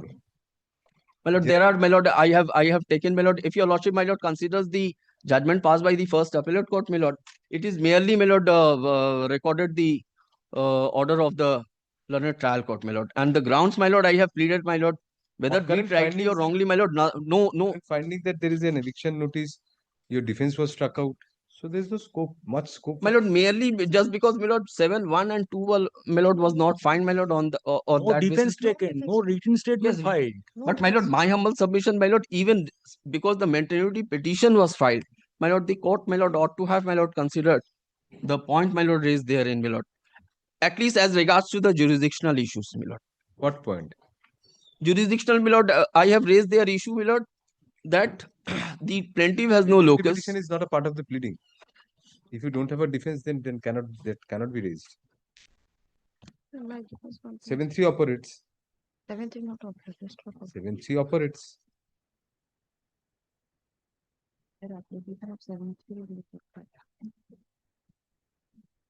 And my lord, there is no recording of evidence, my lord, as regards to, my lord, how, my lord, the notice, my lord, came back as with the endorsement. Addressee moved, my lord, is a valid service. Eviction notice? Yes, my lord. The statutory notice. My lord, may I place that? Show us the finding on that. Yes, my lord, may kindly take your lordship, my lord, the copy of. First, I will show, my lord, the order of the trial court. My lord, kindly come to second page of the trial court judgment, my lord. The plaintiff further stated that the plaintiff has sent one notice dated 13 February 2020 under section so-and-so through Mr. So-and-so upon the defendant to quit, vacate and deliver cast possession of the suit premises to the plaintiff on the expiry of the last day of so-and-so. And the said ejectment notice dated so-and-so was sent to the department under speed post to both addressee of the defendant, but the same were returned with postal remark addressee moved. And as such, the said ejectment notice has been legally and validly served. Now, my lord, kindly see what is the finding of the learned trial court, my lord. My lord, your lordship will find it. Kindly come to page 10. There are no paginations in it. My lord, at the left side, my lord, your lordship will see. Nowhere. In the photocopy, there is no pagination. Trial court judgment, my lord. No, the pages won't tally with your certificate copy. No. Pages won't tally with your copy. So let us follow him. Pagination. What does the paragraph start with? Yes, my lord, exhibit portion, my lord. It's a third page of the judgment. Yes, got it. Yes. Kindly see exhibit 5, eviction notice, postal receipt, return envelope. Yes. Now, my lord, your lordship will find. Kindly turn the page. Now, kindly see. Your lordship will find. Yes. Next bottom page. paragraph. He further deposed.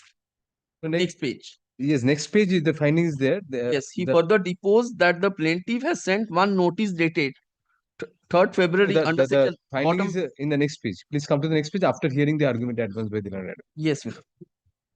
Yes, after hearing. Did that? Yes. The argument advanced by the learned advocate for the plaintiff and after perusal of the materials evidence as brought by PW1, it appears from exhibit 3 that the plaintiff become the owner in respect of premises number so-and-so.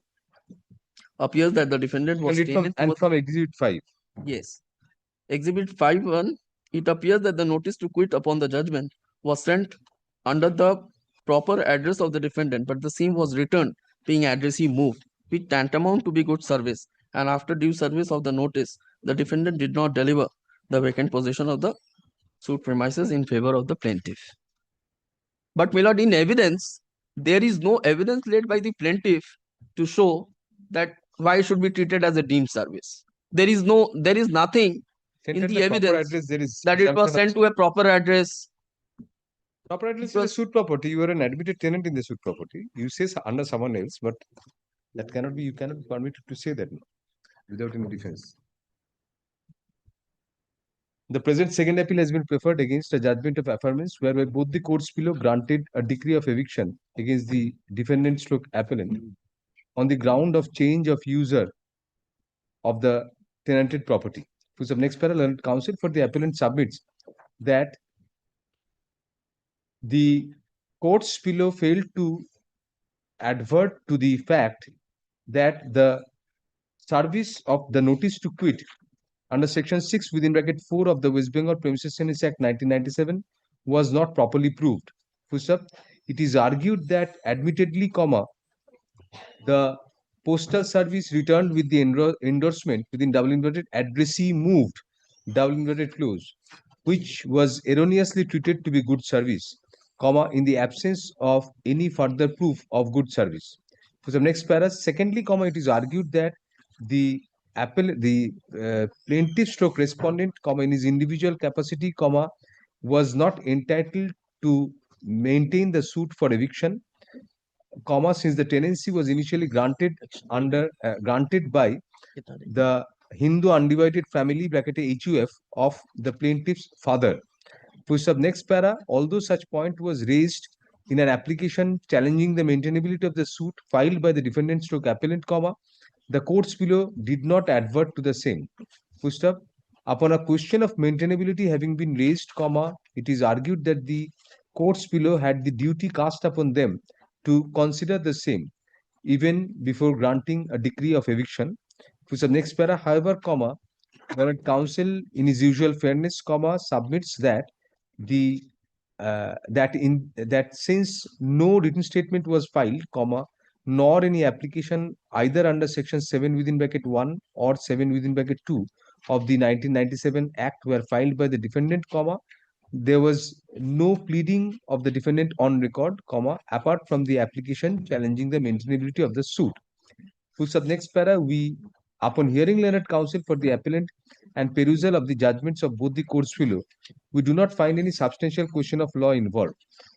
In view of no application under section 7 within bracket 1 and or 7 within bracket 2 having been filed at all, the rigor of section 7 within bracket 3 of the 1997 Act automatically came into effect, thereby precluding the defendant stroke appellant from filing any defense, from relying on any defense. That apart, in the present suit, in the present case, no written statement was filed at all. As such, there was no scope of the defendant stroke appellant raising any dispute of any nature, including a dispute as to the title or landlordship of the plaintiff. Next para, that apart, both the courts below took a plausible view on the materials on record by construing the service of the notice to quit to be proper, since it was addressed, since it was sent to the proper address. Next para, such presumption of valid service is sanctioned by law and is one of the possible views. It is well settled that in a second appeal, the court does not interfere with concurrent findings of fact or replace substitute its own views for that of the trial court as well as the first appellate court. Next para, in such view of the matter, we do not find any scope of admitting the present appeal.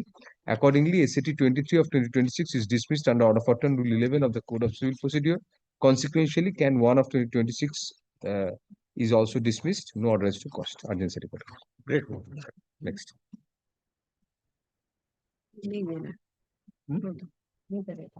Continuing matter today. I'm so grateful. Thank you. Sorry. Yes.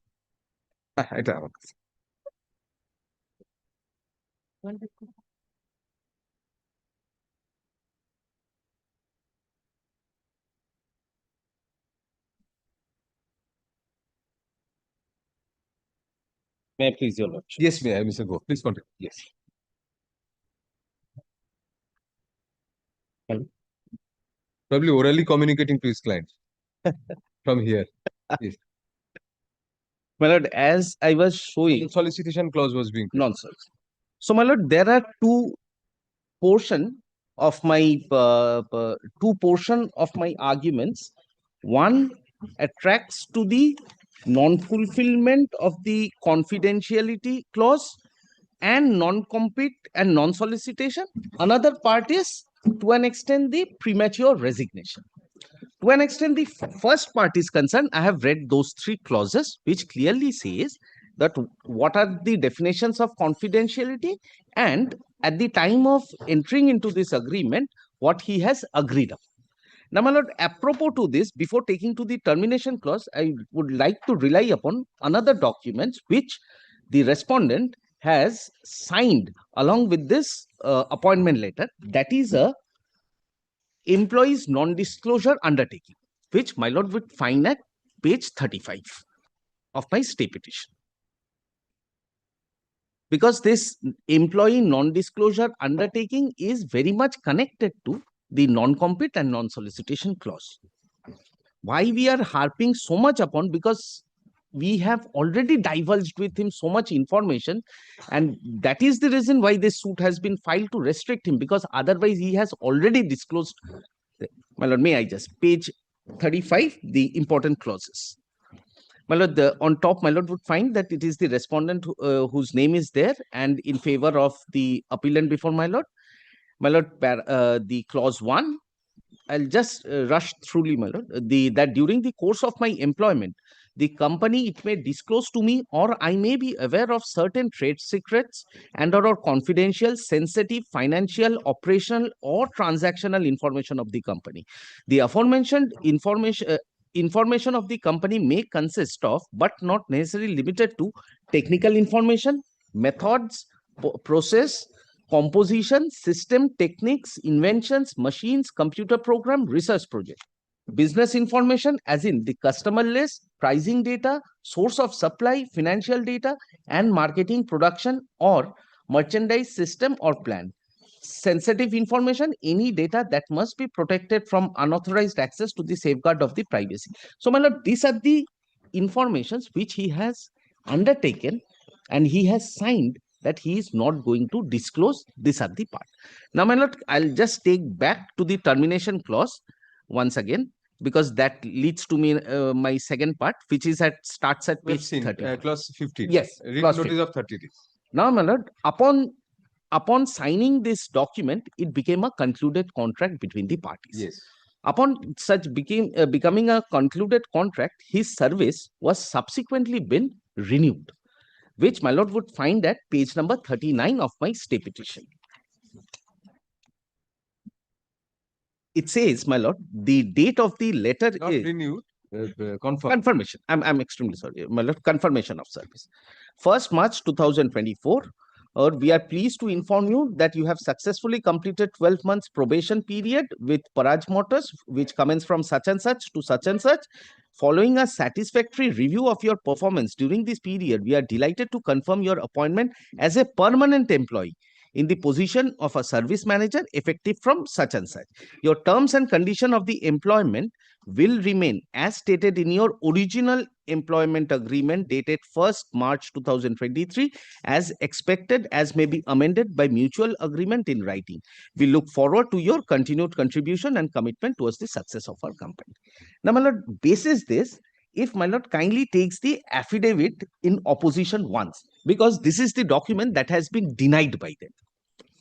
And in the affidavit in opposition, my learned friend's client relied upon a document at page 13, which is also of the same date. This talks about, the subject line is extension of appointment letter. It talks about the same. It further records the clause of resignation. And at the bottom, my lord would see it's written, please sign and return unto us a copy of the letter of appointment extension signifying your agreement to this letter, where he puts his signature and said, my lord, both these letters were issued. It is not the case that they are trying to make that the document which I have relied upon is a false and a fabricated document at page 39 is perhaps not correct. That was a letter, that was confirmation of service was given by the employer.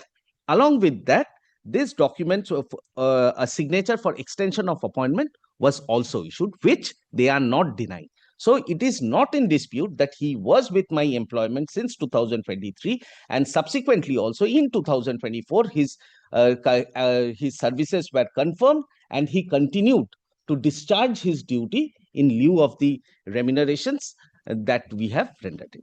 Subsequent to which, my lord, a point has been taken and by them is that thereafter there was no, because the second one of 2024 leads to 1 year of 2025, February 2025, there was no further extension, that is should be the exact word that they have taken, or renewal that has been issued from the end of the employer. Hence, the terms and condition does not apply to them. This is one of the ground that they have taken.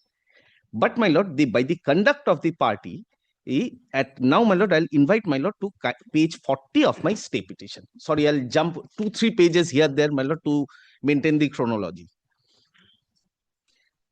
Page 40, starting from page 40 to 45 are the pay slips for the month from May 2025 to September 2025, just before he resigned from the company.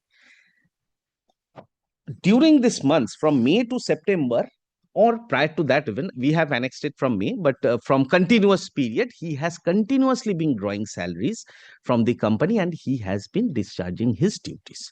So the plea that the respondent is right now trying to take, that since there was no formal extension, this terms and condition does not apply to me, is perhaps not correct, because now I'll be relying upon the part of the express and implied contract, which I'll just indicate after I finish the factual parts. So, my lord, this payslip shows. Now, my lord, on the basis of this payslip also, in the month of September, just before the puja, he has drawn the bonus as well.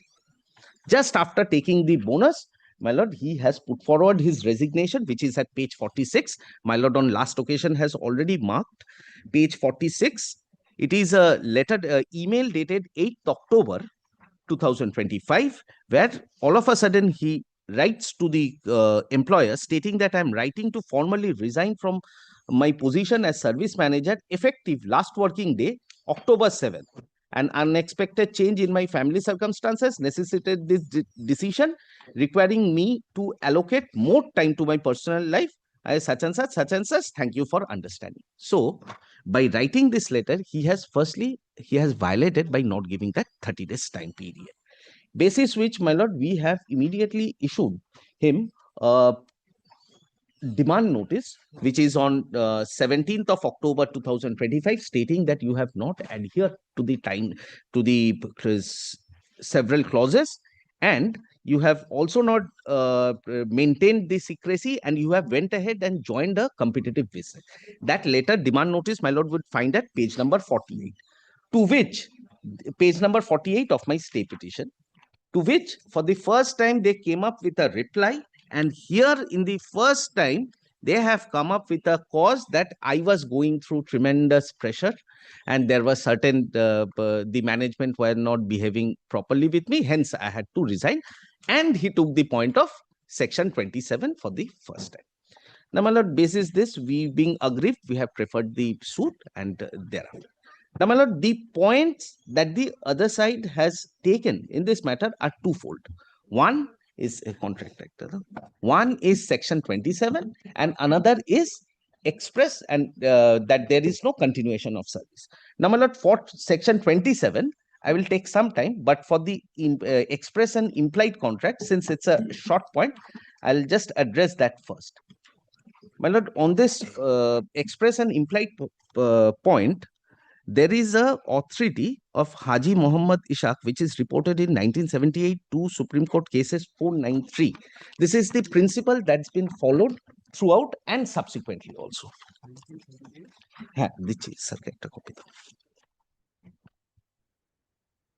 1978 to Supreme Court cases 493.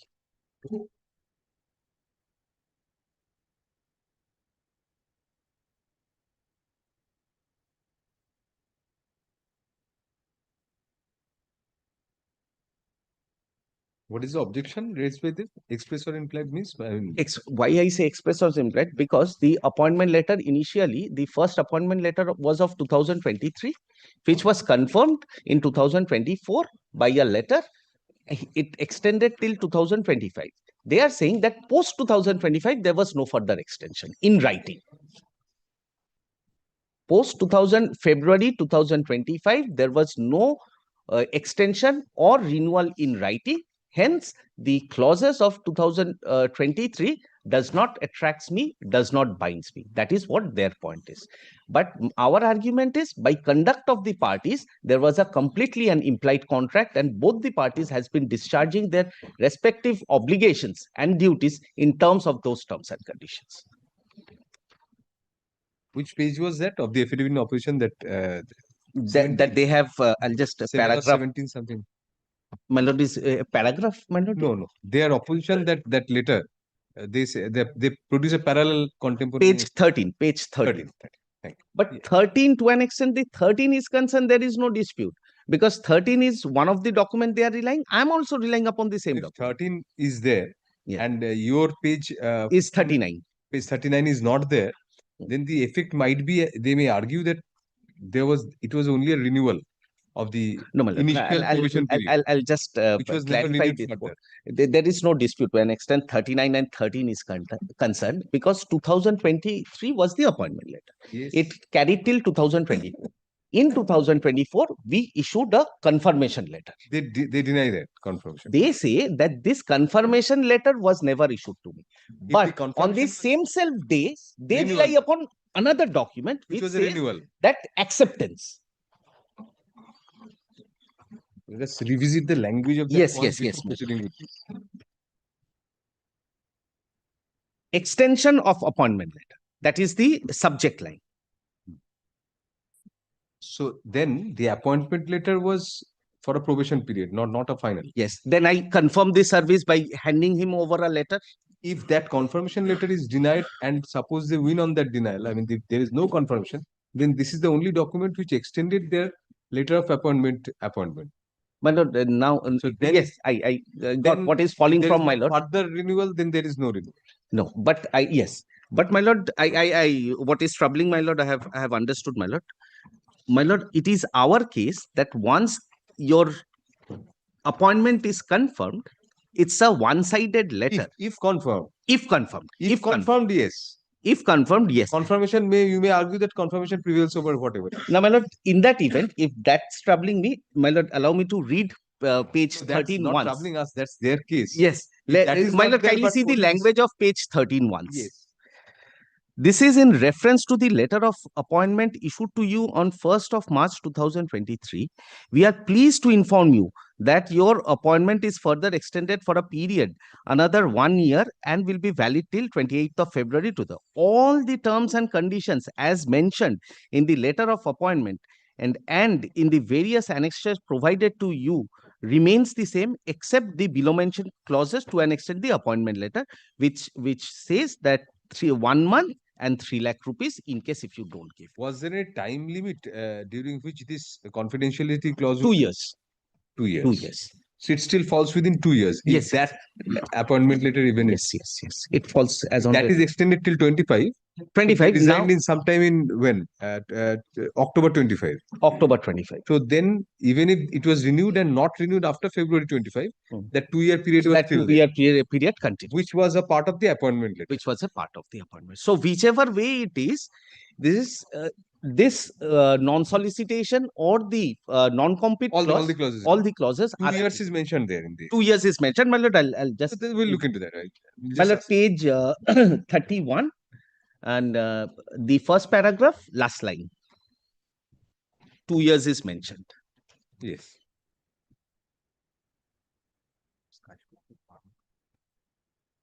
The judgment.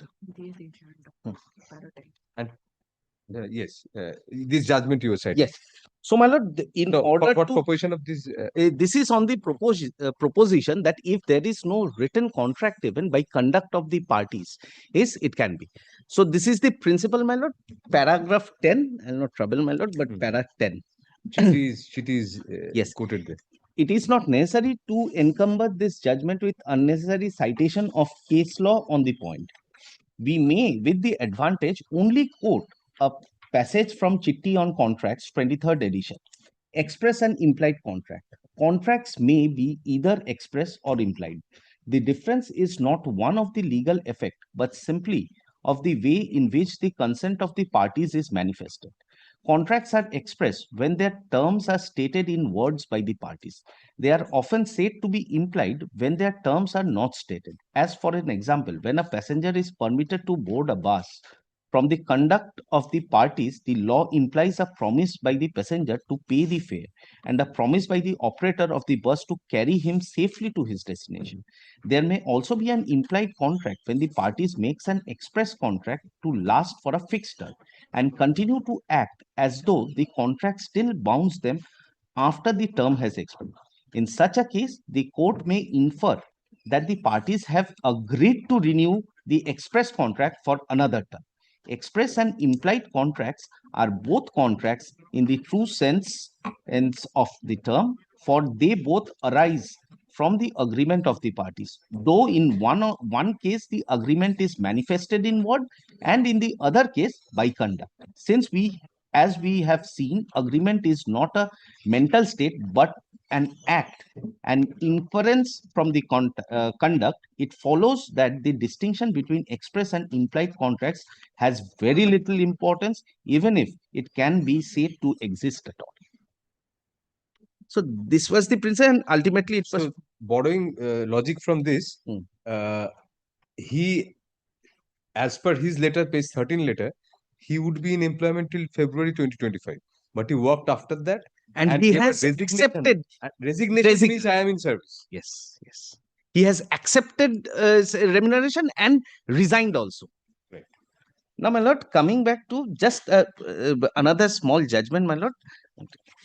This is reported in 2016 SCC Online MP 870. Just one paragraph, para 12.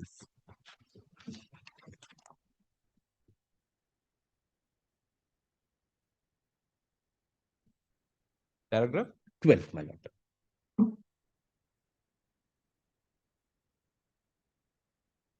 Though it was a writ, but the proposition, may I just place?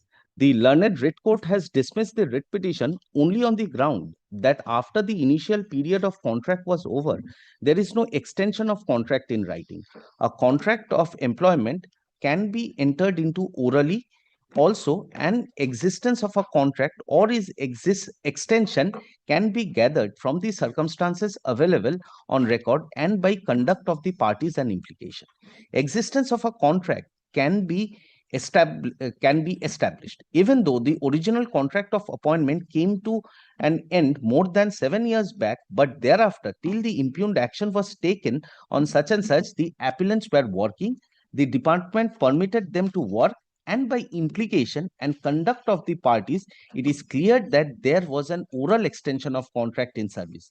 That apart, in the impugned order itself, the word used indicated that the contract is been terminated with effect from such and such, meaning thereby that the department itself considers and accepts the fact that the appellants were continuing with the contract employment and working on the basis of the initial contract entered into on such and such when the impugned action was taken. The reverse case of yours. Yes. And what has fallen from, my lord, is exactly by terminating their action. Image of that. Yes. They admitted. May I just conclude this part? That being so, it is a case where even though there may not be a written order extending the contract, but on the basis of the conduct of the parties and by implication extension of the contract can be gathered, and therefore the finding of the learned writ court that in absence of any written order extending the contract, petitioners are not entitled to any benefit is misconceived. In fact, it is a case where the conduct of the parties, the contract stood extended from time to time, and on the date in question, when the impugned order was passed, the contract was actually terminated without following the due process of law. That being so, we have no hesitation in holding that the termination brought about without grant of opportunity of hearing and to the petitioner is unsustainable. So, my lord, I'll not multiply. These are my two authorities which I want to rely upon to an extent the implied. Now, my lord, coming back to the broad point, that is section 27.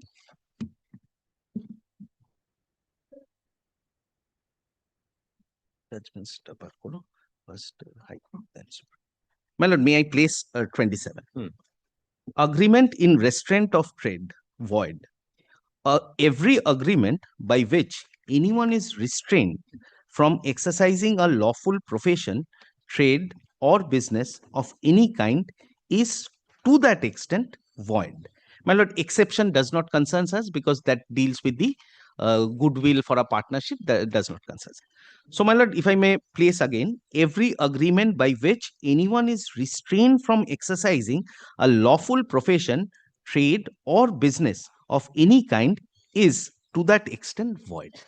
Now, my lord, this is the plea that they have taken, that because of 27 and the negative covenant clauses, this agreement is bad in law and that cannot bind them from carrying on the subsequent. My lord, on this proposition, our High Court, a division bench, has passed an order in judgment in 2022, where our High Court has clearly stated that a time has come when Section 27 needs to be relooked. May I place that judgment? But that is a solicitation. That's an advice to the legislature, but that's not. My lord, Supreme Court has also said that the negative covenant clauses are not always invalid. May I place two small judgments, my lord? Perhaps. And this is also not a blanket bar on their right to carry on a profession. Not a blanket bar, not a blanket restriction of a particular nature. Particular nature.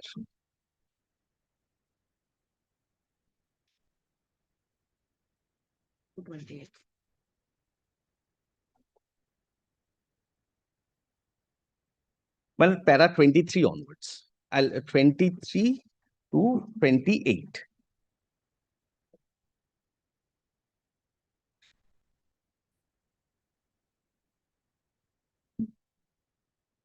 Yeah, my lord, the fact of the case where it was professionals who were rendering services attached to a firm, left, and then divulged information, suits were filed, injunction granted, preferred an appeal. In the appeal, this decision.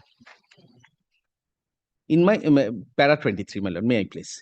In my view, Mr. Banerjee is correct. Mr. Banerjee was representing those employees. In my view, Mr. Banerjee is correct in contending that any restrictive clause prohibiting the respondents to carry on business same or similar in nature would be void and hid by Section 27 of the Indian Contract Act, as our law has not advanced as much as the English common law over the years. The time has possibly come to have a relook at Section 27 of the Indian Contract Act. Since times have changed and there is a necessity to impose some restrictions and recognize the negative covenants in service contracts, especially where it involves specialized knowledge, as it must live up to the present need. While the freedom of contract and trade need to be upheld, they must also be balanced. No one should be allowed to take advantage of the trade secret and confidential informations developed by an individual and uses it for their own gain, and when confronted, take the shelter of this section. Confidential information and trade secrets are required to be protected by them. The confidentiality clause is not so much, we are not troubled by confidentiality clause as far as 27 is concerned. I'll not betray your confidence. Your trade secrets I'll not divulge to others. That's not directly a restriction on their right to carry on profession. But the non-competitive clause at best may come in, because you cannot participate in a competing profession.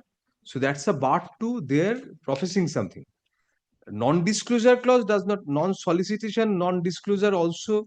But my lord, if I may put this question to myself, are they not interconnected?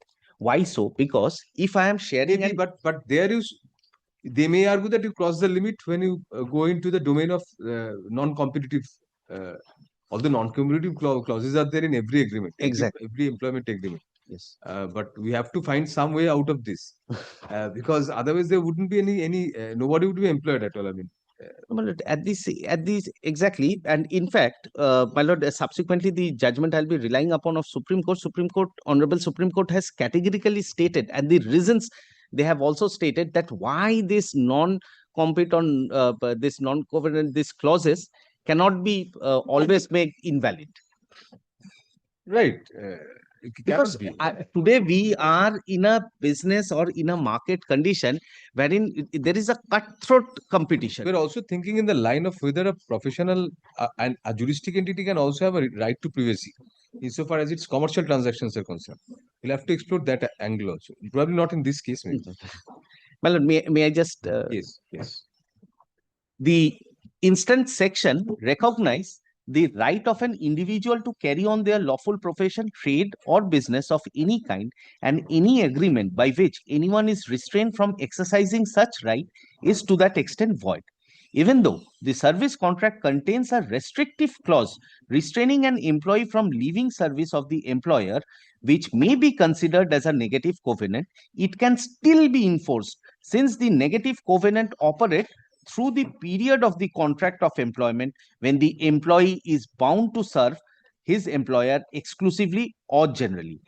My lord, thereafter, these are not regarded restraint of trade and therefore do not fall under this section. A service contract which extends beyond termination under our law is void. Now, my lord, kindly here mark this portion. While passing this judgment, the Honorable Court has clearly observed that these negative covenants are valid when the employee is in employment under the employer. My lord, the case that I am running is that the resignation is incorrect. That was invalid, therefore he continued in. So my clauses can't be made valid because of this in terms of section 27. No. Any restraint imposed by the employer on the employee would prima facie be illegal and void as being directly hit by section 27 and needs to operate after expiry of the period of service contract. I say in my case, there has been no proper resignation. So section 27 does not apply to me. May I proceed? Determining whether information is confidential is dependent upon several factors. In such and such, confidential information must not be something which is a public property and public knowledge. On the other hand, it is perfectly possible to have confidential document, be it a formula, a plan, a sketch, or something of that kind, which is the result of the work done by the maker on material which may be available for use of anybody. But what makes it confidential is the fact that the maker of the document has used his brain and thus produced a result which can only be produced by somebody who goes through the same process. The existence of irreparable harm is an essential consideration for a court in determining whether to award an injunction. Plaintiff would commonly claim that when confidential information is disseminated or trade secrets are lost, so too will be its competitive advantage. The dissemination and or sharing of any confidential information is liable to cause a harm which does not involve proof of actual harm or special damage. 28.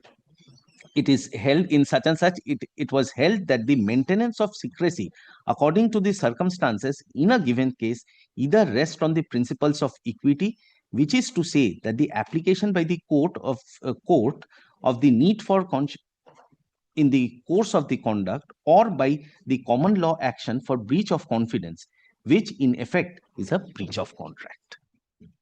Ultimately, my lord, the order that was passed by the London Trial Court was granted with a limited extension for disposing of this thing. Now, my lord, apropos to this, the latest judgment that I have come across, the Supreme Court, is of 2000. It's reported in 2025 SCC Online SC 1107.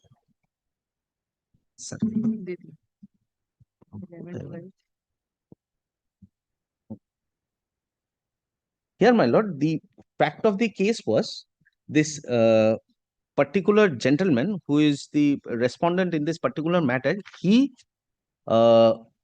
had joined a nationalized bank for service wherein he was supposed to stay for certain period of time, and they rendered them proper all guidance and this thing. Without adhering to that, he left the service. So the bank imposed charges for the amount that was levied to him, which he ultimately challenged. And ultimately, my lord, this is what it has fallen from the Honorable Supreme Court. My lord, paragraph 11, 12, 25 to 30 and 35. 11, 12, 25 to 30 and 35. Yes. May. Restraint of trade. Section 27 of the Contract Act provides every agreement which restrains a person from exercising a lawful profession, trade, or business of any kind is to that extent void. A sole exception is carved out in the proviso with regard to sale of goodwill of a business, in which case the seller may be restrained from carrying on similar business within a reasonable local limit. Though the Contract Act does not to be a complete court act, is exhaustive with regard to the subject matter content therein. That is to say, validity of a restrictive covenant in an agreement, including an employment agreement, in regard to restraint in exercise of lawful profession, trade, or business has to be tested on the touchstone of Section 27 of the Contract Act. My lord, kindly come to para 25 once again.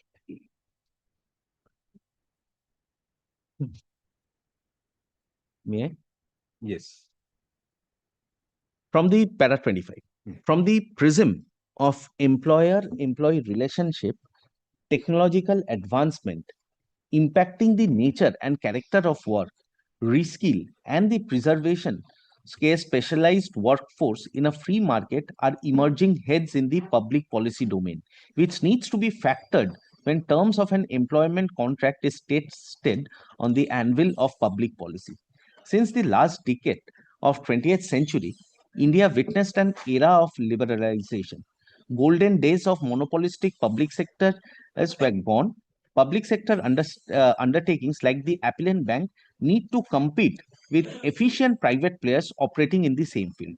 To survive in an atmosphere where free market public sector undertakings were required to review and reset policies which increased efficiency and rationalized administrative overhead, ensuring retention of an efficient and an experienced staff contributing to a managerial skill was one of the tools inalienable to the interest of such undertakings, including the Appellant Bank.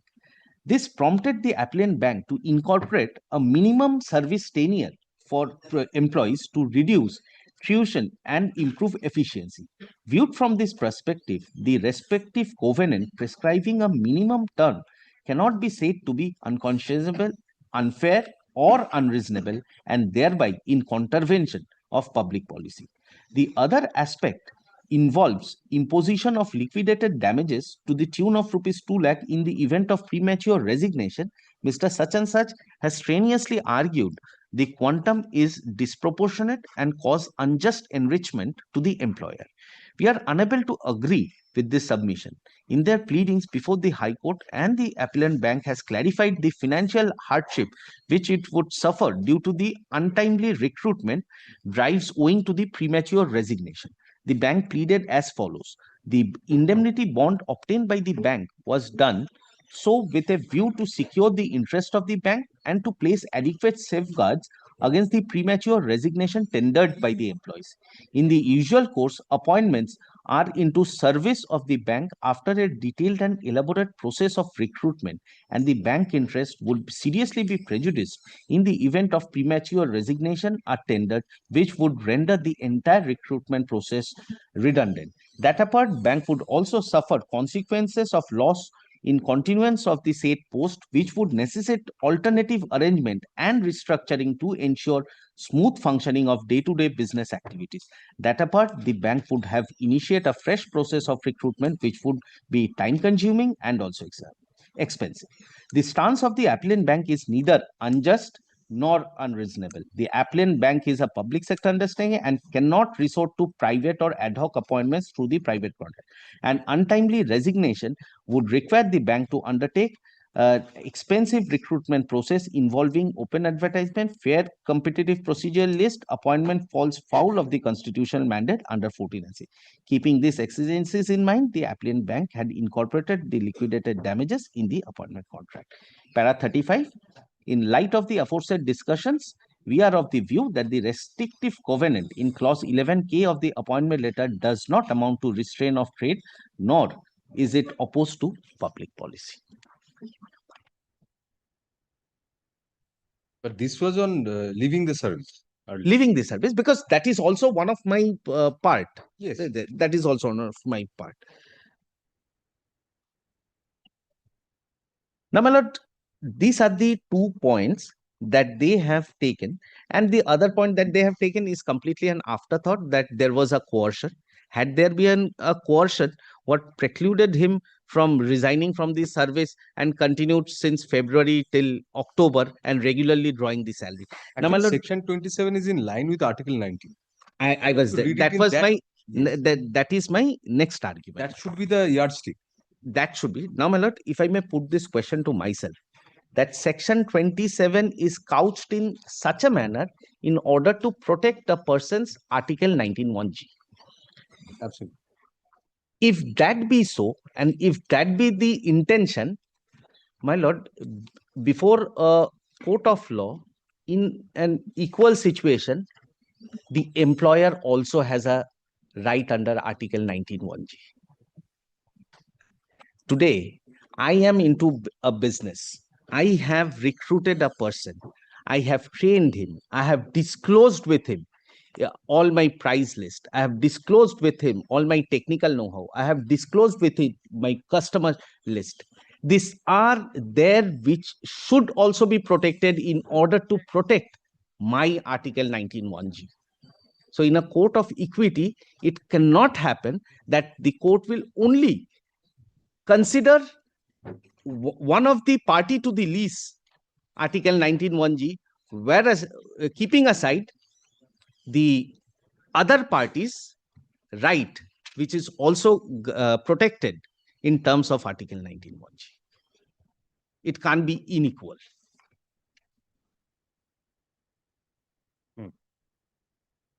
My lord, apart from that, I have, to an extent, the facts are concerned. In my rejoinder, I have clearly stated what are the details that I have shared with him. And my lord, it is a fact, in spite of the orders, he has been continuing to employed in a separate service. That you have relied on some email or something to show yes, that he tried to poach one of your employees. Yes. I'm extremely sorry, my lord. May I? So, my lord, subsequent to resignation, and he to had give a basis to your apprehension that he is doing that. Yes, my lord. May I? My lord, one is at page 47 of my stay petition.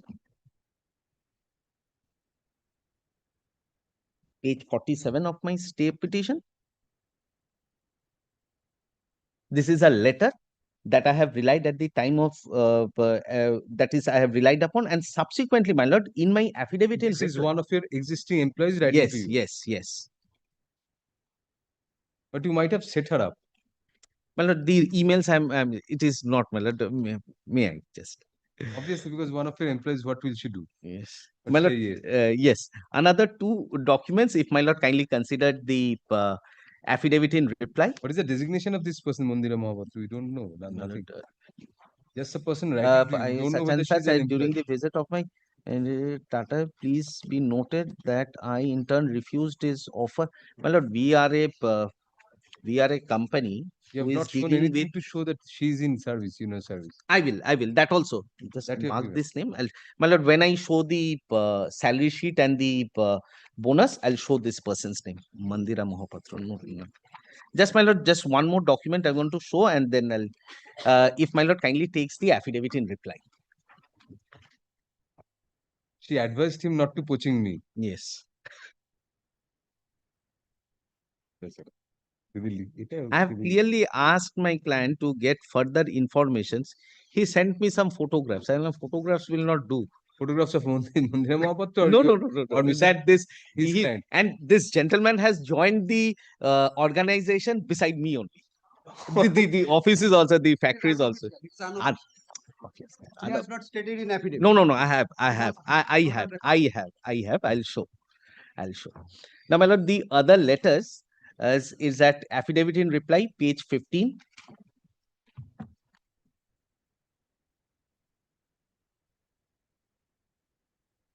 This is a letter, my lord. One of the person has already resigned. My lord, page 15 bottom, from Shundip Manna, Please accept the letter as a formal notice of my resignation from my position as body shop advisor. My last working day would be. I'd like to thank the opportunity. This all happened, my lord, post he leaving.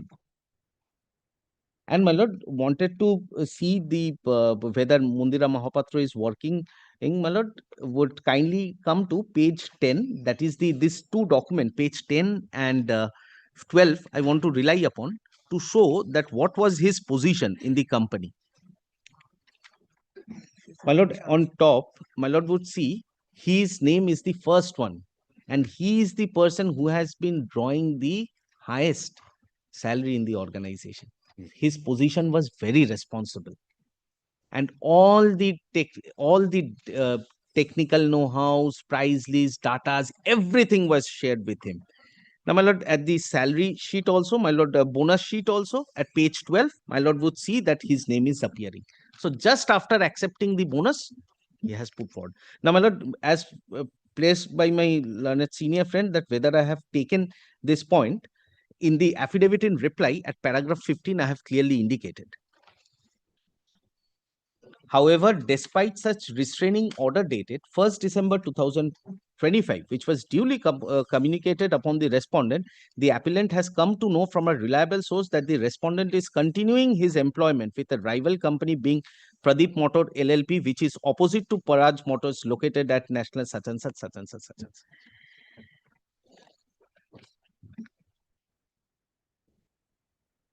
Well, these all are my arguments, and I know whatever my learned senior friend. I'm so grateful. Ask Ageshwari. In the list provided in page number 10. Page number 10, my lord. Affidavit in reply. Yes, my lord. Where is the name of Mondira Mahapatra? My lord, she is the HR, which my lord will find at page, in the affidavit in reply only, the email that was forwarded at page 15. This was the list of the service providers and the workers who have been working in our company. Mondira Mahapatra, my lord, name will find at page 15. In the top portion, an email that was forwarded, Mandira Mahapatra, hr@parajmotors.com. So she is our employee. She's the HR.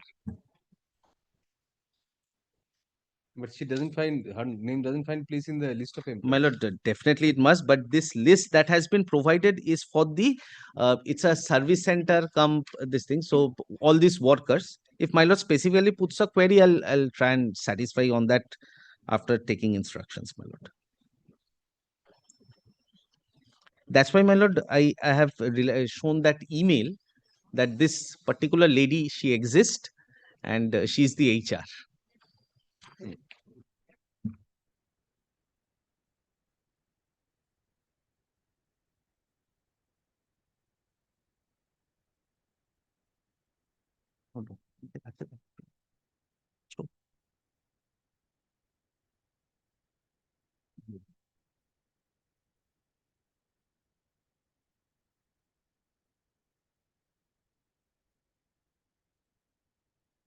Well, let us check. Yes, Mr. Mahat.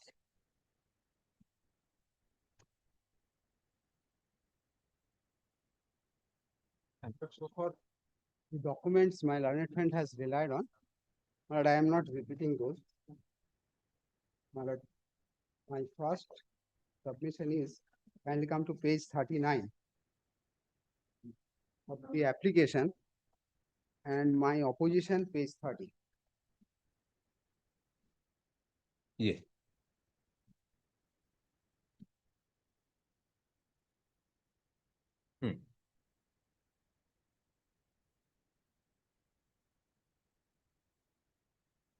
And kindly take it up page 13 of my opposition first. My learned friend has submitted that both the letter have been issued by them. They have accepted both the letter has been issued by the company, the appellant. Therefore, they have not denied that this page 13 is not the genuine document. Now, my lord, kindly see, this is in reference to letter of appointment letter such and such. We are pleased to inform you that your appointment is further extended for a period of another 1 year and will be valid till 28 February 2025. But if it is renewed, that is probation period is renewed. But if the probation period is renewed, in that event it cannot be said parallelly that my service is confirmed, because two categories are cannot be same. Therefore, either of the two must be correct, another is should be false.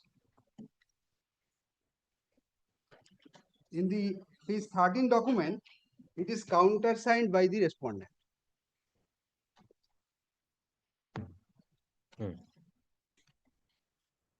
Their signature is also there, but so far the page 39 is concerned, it is not countersigned by me. Therefore, it can be, my lord, prepared at any point of time as per their pleasure, because it does not bear my signature. Now, my lord, kindly come to page 49. It is the letter issued by the appellant before filing of the suit. It starts at page 48.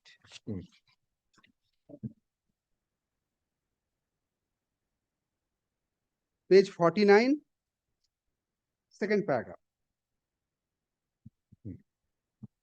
Upon continued employment with the company, the said letter of appointment was renewed and extended on 2 occasions. My lord, kindly mark this.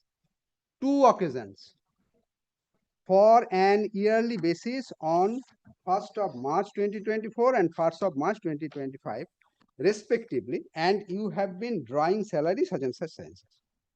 Therefore, before filing of the suit, in the letter, they stated that my probation has been renewed for twice.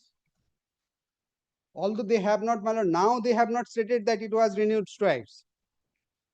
In the letter, before filing of the suit, they have contended this much. Therefore, it proves, from page 13 document, so far the first renewal, it is genuine.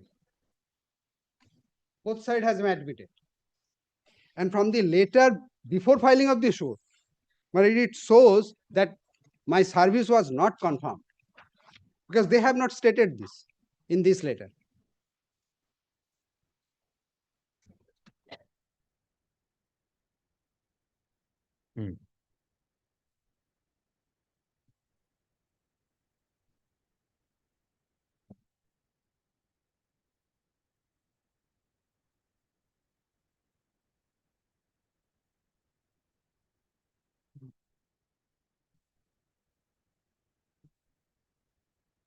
Now, kindly come to page 13 of the injunction application filed in this appeal before your lordship's court.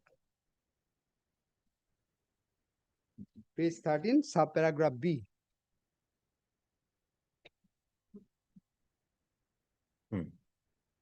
Well, they have stated here, page 12, paragraph 23, it starts, your petitioner states that in such facts and circumstances, a suit was filed before the learned first civil judge senior division at Paschim Mednipur, which was renumbered as such and such, praying for the following reliefs.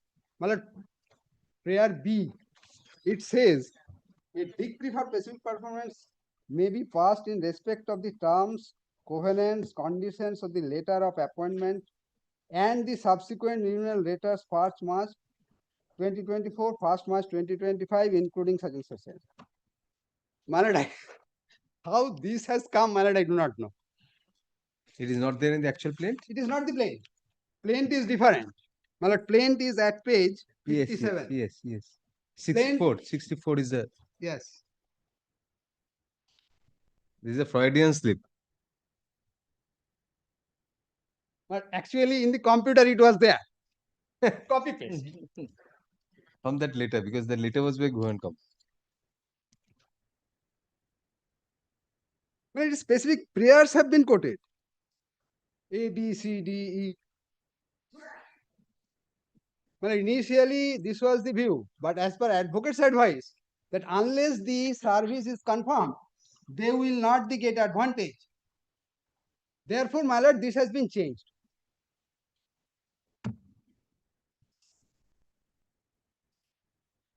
Now, my lord, kindly come to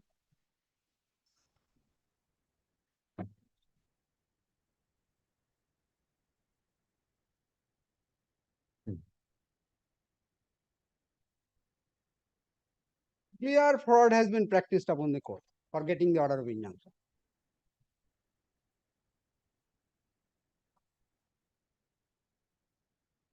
Now, my lord, kindly come to appointment letter. It is at page 27.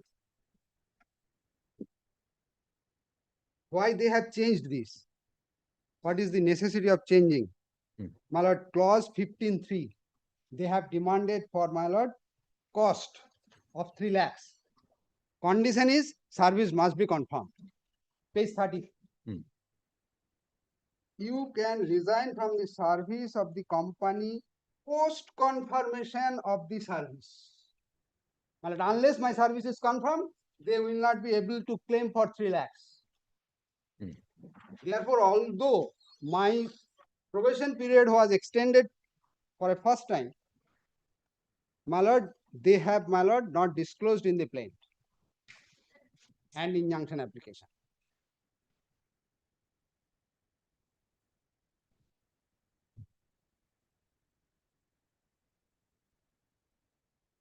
Claim of 3 lakhs subject to post confirmation. And if page 13, your page 13 letter is correct, then in any event, as you said, confirmation and renewal of probation cannot go together, first. Secondly, it's conspicuous because clause 15.3 is accepted because clause 15.3 applies to confirmed employees. So therefore, this all the more shows that you are in probation. So let us take your best case, Mr. Mahato, that they are they have not proved even prima facie confirmation, and you were in probation, one extension, which ended on 28th of February 2025. Even if that be so, Mr. Mahato. No, before that. Achha. So for the implied or express. No, we will go to the other points. Only on this point. Yes. Even if, my lord, it is ended on February 2025. The appointment clause is applied. Was continued or not? 2 years. There was a 2-year period more. On that, probably we will be arguing on 27. But let us. No, that is depend upon 27. If the agreement itself is void, no question of 2 years. Not agreement itself. That clause. Yes. Those clauses. Those clauses. That is section 2. Yes. Then if section 27 comes, my lord, then there is that no is what we restriction say. for 2 years. Probably your argument on that will be on based on 27. Yes. Now, let's continue in your own way. Yes. My lord, kindly come to page 28. It is the appointment letter, second page. It starts at page 27. Yes. 28, my lord, clause 3. Probation. Yes. You will be on probation for a period of 12 months from the date of your employment. The probation period can be extended further by the company by a period of another 12 months. It is expressly clarified that there would be no automatic confirmation of the services, even after the expiry of the probation period, unless the management confirms the service in writing. My lord, kindly mark this. There is no question of implied extension. Because specific affirmance is there in the agreement that it can't be. The judgment which has been cited that implied is required to be taken into consideration. Because of this clause, that cannot be taken into consideration. When there is specific statement, specific affirmance is there, that no automatic confirmation and there must be in writing.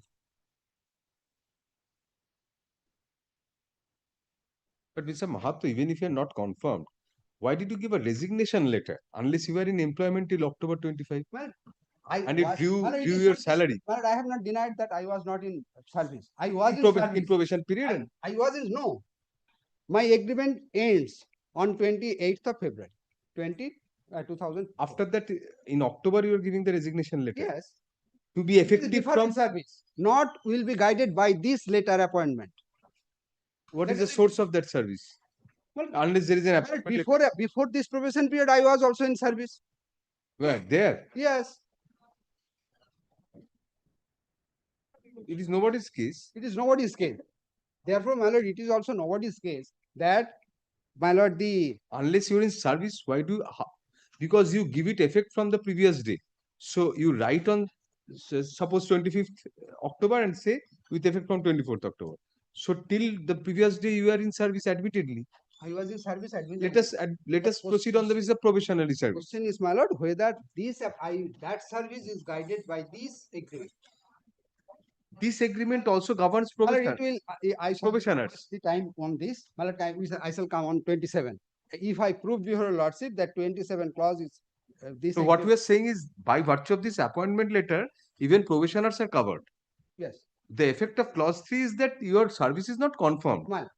But still you remain a probation. So 27. But if 27. If 27 can everything. Yes.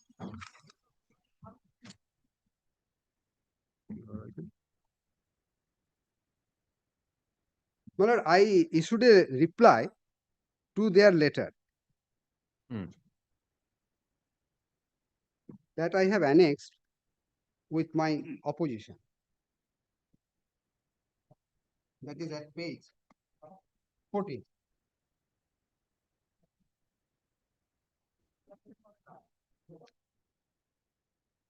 Here, my lord, I have stated that my probation was extended for once only. That I have specifically replied before filing of the suit. When they issued the letter, that I have annexed. Here, my lord, I have stated that initial appointment letter was 1st March 2023. Subsequent renewal, my lord, expired on 28th of February 2020. That is one renewal. So you say that your client's continuation in service was purely under coercion and compulsion. Why they kidnapped your family? Well, this has been stated. Like the Hindi movies. But it will not, my lord. It will not. How can you be coerced? It will not. You are drawing salary, the highest salary in the company. Come on. It will not help me. This language will not help me because just like their language of. Just like their confirmation letter. My resignation letter, email. I have not stated all this. No. Therefore, it cannot be taken into consideration. I have not placed that. I have only placed, my lord, the points that appointment letter and renewed once. Very. My lord, I should not say anything. Yeah, you did not place that actually. Only the date and the first renewal. Now, so far the section 27 is concerned. So one may occasionally lie, but that does not mean that one is a liar forever. Applies to both of you, both your clients. Selective liar, all of us are. Every person is a selective liar, but not a blanket liar. Not everything, whatever I say is a lie. Which is quite applicable in human society. So let us select the best portions from your both of you. You will select the portions. Section 27 now, sir. Plain language of section 27, my lord, Supreme Court has said that plain language of section 27 of the Contract Act is required to be taken into consideration. Every agreement by which anyone is restrained from exercising a lawful profession, trade, or business of any kind is to that extent void. My lord, here nothing has been stated whether the service was nature of service or whether, my lord, there was any condition. Nothing has been stated. Every agreement by which whether he was in service, whether service was terminated, nothing has been stated. Every agreement by which anyone is restrained from exercising lawful profession, trade, or business of any kind is to that extent. My specific case is, my lord, that since in the conditions there was a specific conditions are at page, my lord, 27. Bhato, shouldn't this be purposively interpreted? I was saying, let us take an extreme situation. Suppose the scientists engaged in a wartime situation, or not even in wartime, in the ISRO, the space or space institution. So there they deal with top secrets, and it's really rocket science. So we won't be able to understand. But those people, unless they're bound by some specific confidentiality clauses and competitive clauses also, the next day if they go out and divulge the secrets and engage in some, That answer has been given in the judgment, my lord. My learned friend has cited. I shall show you. so why shouldn't that apply to you also? I mean, that's an extreme situation, we understand, but to this company or to any company, But it's their business, otherwise- entire business, their business will go. No, my lord, that is nowadays, my lord, it is competition. Competition is very fine. My lord, advocates are, my lord, doing their cases. Doing their cases, no difficulty. But suppose somebody's trade secret, because the moment I join a competitive business, because that is recognized in partnership. Well, it is motor car business. My lord, They may have trade secrets. They may offer particular incentives to persons. For all that we know, we don't know anything about this business. But even then, there may be particular secrets by which they attract clients, or some other secrets by which their marketing strategy may be. So if I join a competitive business the next day, Mr. Mahato, evidently I'll put that to good use in that. So that's why, unless these restrictive clauses are there, business will suffer. restrictive clause, maybe they are, my lord, relating to tenure of service. No, not tenure, regarding the secrets, and because it's linked. My lord, I may be restrained from disclosing. Disclosing. I should not be restrained from joining in a But competitive. those are linked, because the moment you join a competitive that is the business, section that's 27. the trade secret which you are using there. No, my lord, that is the section 20. That's what we are saying, Mr. Mahato. Shouldn't we take pragmatic realities into consideration and have a purposive construction of this? You are saying no, literally it should be read. Well, Supreme Court has said that. Cite that. Yes. We'll read the judgment purposely. এটা দাও ওই associate না কি আছে এর আমাদের কপিটা দাও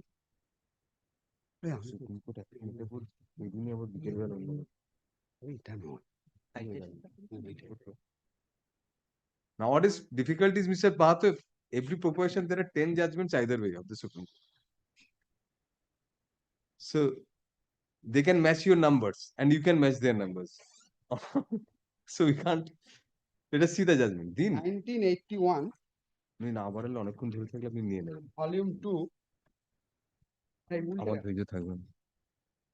রিভার্স উল্টে গেছে দিন উল্টে ব্যাক পেজটা দিয়েছেন ফার্স্ট ব্যাক পেজ আচ্ছা it should be first page আচ্ছা 1981 volume 2 supreme court cases yes page 246 yes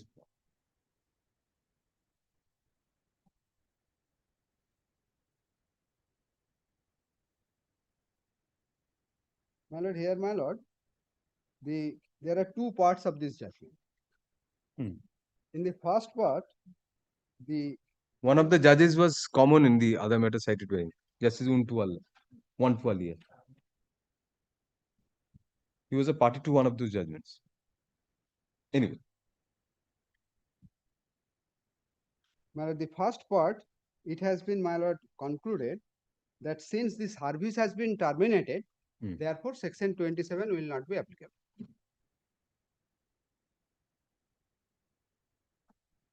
Yes. But during service, it would be applicable. Well, nothing has been said in the first part of this judgment, because in this case, admittedly, after termination, whether the employee leave the service or it was terminated, that has been considered. And my lord, page 253, paragraph 10. Plain grammatical meaning. My lord, it says that since it has been terminated, service has been terminated, therefore. But here it has not been terminated. You have voluntarily left. Now, my lord, the second part by Justice A.P. Sen. But the previous paragraph, para 9 says, where it has been held that an agreement restricting competition after leaving his service would be operative on the termination, however accomplished. So then the Supreme Court interprets that in para 10. So this has to be read in context of para 9, where a previous judgment, Murray versus Close English law, there also it was argued before our court, Justice Division means that English law has progressed to have not or something like that. But it was interpreted, the word leave has various shades according to the plain grammatical meaning. That word in relation to an employee would normally be considered as meaning voluntary leaving of service by him, would not include a case where he is discharged. So in that context, it was held that if he is terminated, then after termination, this cannot operate. You are terminated and then you are enforcing your clause. But leaving, it was kept a bit, I mean, vague. Now, my lord, just what Justice A.P. Sen has discussed, yes, my lord, we will cover, my lord, the our case. Which paragraph, Mr. Mahathir? My lord, paragraph 17, page 255. Yes. 4 questions arising in this appeal. Whether clause 10 of the agreement was in restraint of trade, and if so, being partial was valid and enforceable being reasonable. Number 2, whether according to the test of reasonableness laid out by such and such, an injunction to enforce the negative covenant can be granted under illustration C, D of section 57 of the Specific Relief Act. Despite section 27 of the Contract Act, third, whether and to what extent the provision of section 27 of the Contract Act are subject to common law doctrine of restraint of trade. Fourth, whether the word leave in clause 10 of the agreement between the parties make the negative covenant operative only when a servant voluntarily leaves his employment or applies even in a case of termination of his services by the state. These 4 questions have been, my lord, discussed.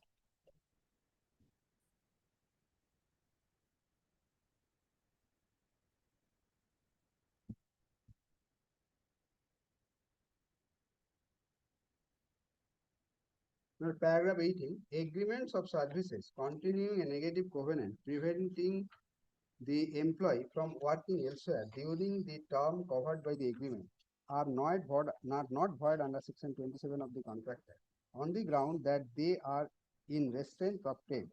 Such agreements are enforceable. The reason is obvious. The doctrine of restraint of trade never applies during the continuance of contract of the employment. It applies only when the contracts come to an end. While during the period of employment, the courts undoubtedly would not grant any specific performance of contract of personal service. Nevertheless, section 57 of the Specific Relief Act clearly provides for the grant of an injunction to restrain the breach of such covenant, as it is not restraint but in furtherance of trade. Paragraph 19 has referred, my lord, another case. It says a similar distinction has been drawn by the courts of in India, and a restraint by which a person binds himself during the terms of his agreement, directly or indirectly, not to take services with any other employer or be engaged by a third party, has been held not to be void and not against the section 27 of the Contract Act.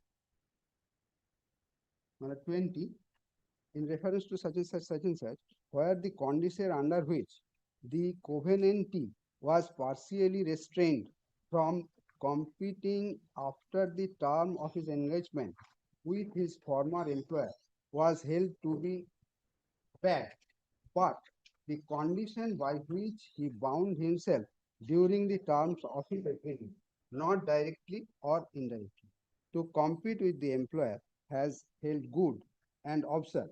These are the observations.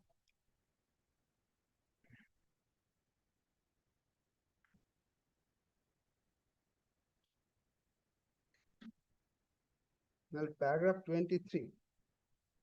The decision in Niranjan Shankar, it has been relied that after the termination of his service, the restriction contained in clause 2 agreement is obviously is restraint of trade, therefore illegal, unenforceable under section 27 of the Contract Act. Now, my lord, kindly come to page 28, paragraph 28. The question whether an agreement is void under section 27 must be decided upon the wording of that section. There is nothing in the wording of section 27 to suggest that the principle stated therein does not apply when the restraint is for a limited period only or is confined to a particular area. Such matters of partial restriction have effect only when the facts falls within the exception of the section. Well, the exception of the section is different. Not applicable here. Goodwill. If the goodwill is, my lord, that may be restrained. Even Mr. Ghosh says that that is not applicable. That's nobody's case. They have not made out a case also that goodwill is being. The contract, will be violative of many other statutes also. Yes. The contract which has for its object a restraint of trade is prima facie void. Section 27 of the Contract Act is general in terms, and unless a particular contract can be distinctly brought within exception, there is no escape from the prohibition. We have nothing to do with the policy of such a law. All we have to do is to take the words of the Contract Act and put upon the meaning which they appear plainly to bear. The view of the section was expressed by Sir Richard Koch in celebrated judgment in such and such, laying down that whether the restraint was general or partial, unqualified or qualified, if it was in the nature of a restraint of trade, is void. Therefore, nothing is required to be taken into consideration. Only thing is whether the restriction is, my lord, nature of restraint of trade or profession.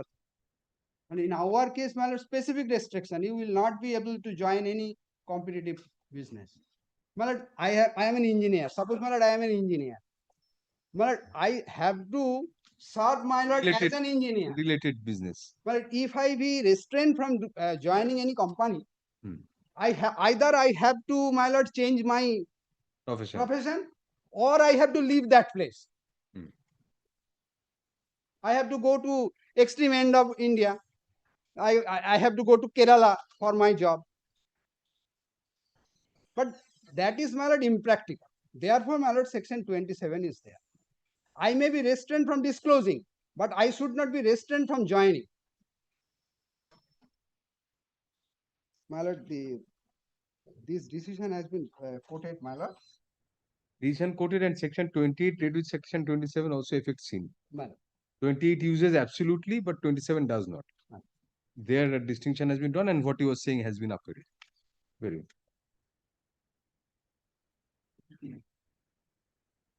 28 to 31 primarily. Then it goes to goodwill and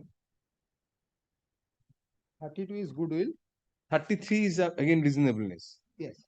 My lord, here, my lord, court has of the opinion that English law cannot be taken into consideration. That has been the common refrain of this judgment.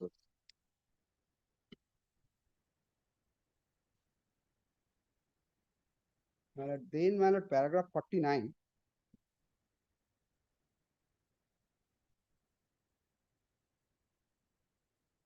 Paragraph 48. Paragraph 48, then 48. This is an exposition on the history of the law on this subject, this judgment. The entire history has been laid down from Elizabethan times. 49, 48. 48. All right. Reverting to the judgment of Richard such and such, we find that eminent judge held that section 27 of the Contract Act does away with the distinction observed in English cases following upon such and such between the partial and total restraint of the trade. 14. And makes all contracts falling within the terms of section void unless they falls within the exception. If it is goodwill, then within the exception. Otherwise, my lord. Madhav Chandra has again been quoted.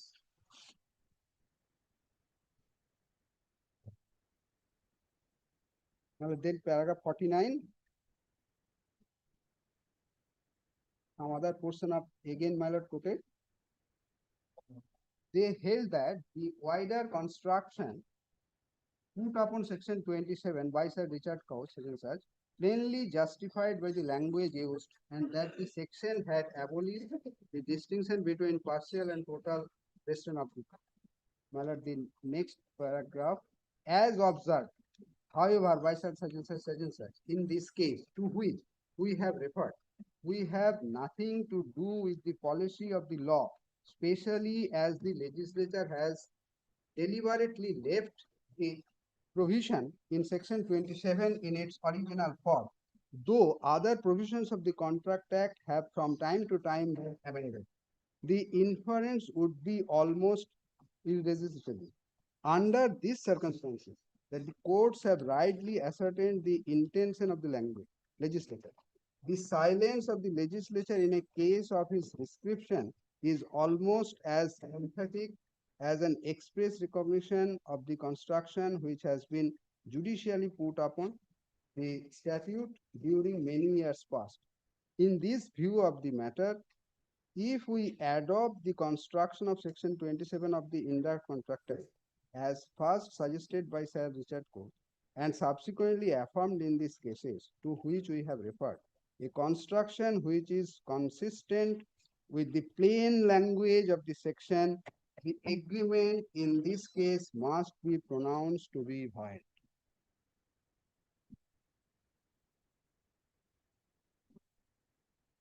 Very conservative view, but binding on us. Up to para 53. Right.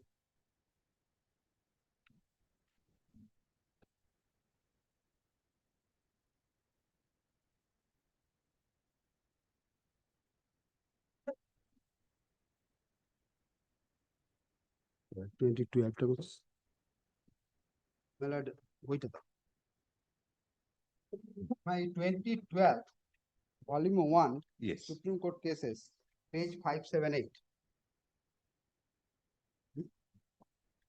খুলুনি এখনো আচ্ছা দেখাবো কি করে যাচ্ছে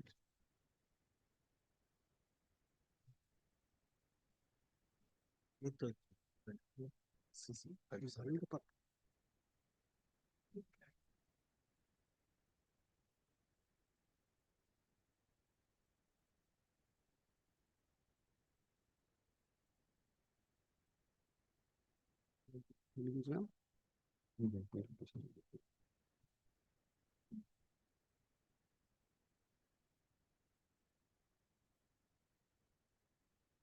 What is the citation? It is 2012, volume 1, SCC, page 578.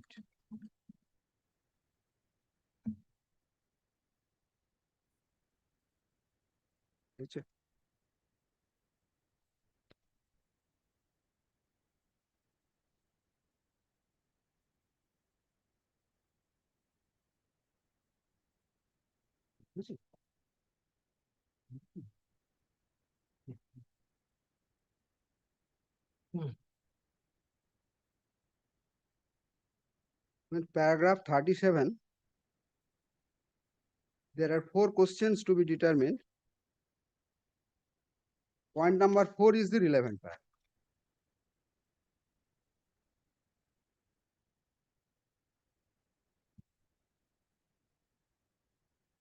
Yes.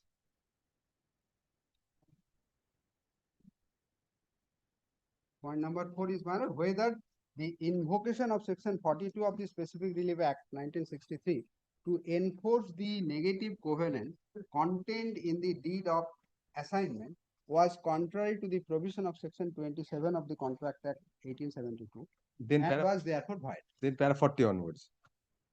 Para 40 onwards. That is answered. Yes. Right here, my lord, question of goodwill was involved. Exception. My lord, before that, paragraph 31, my lord, submission of the learned advocate for the appellant, that it relates to goodwill. Paragraph 31. In short reply, paragraph 31 হচ্ছে না?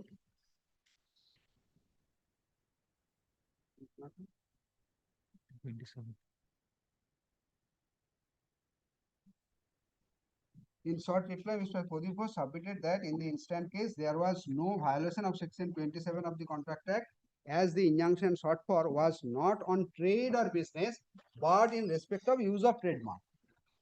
Paragraph 42. Paragraph 31, the submission. Okay. And my lord, the findings are at my lord, paragraph 41 words. 41 is a quotation of the section. Yes. 42 is that whatever you were saying, that was accepted. Yes, yes.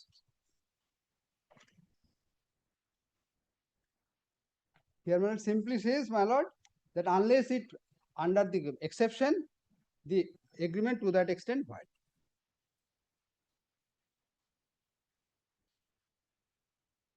But that this question is not answered actually, because detailed discussion is not there.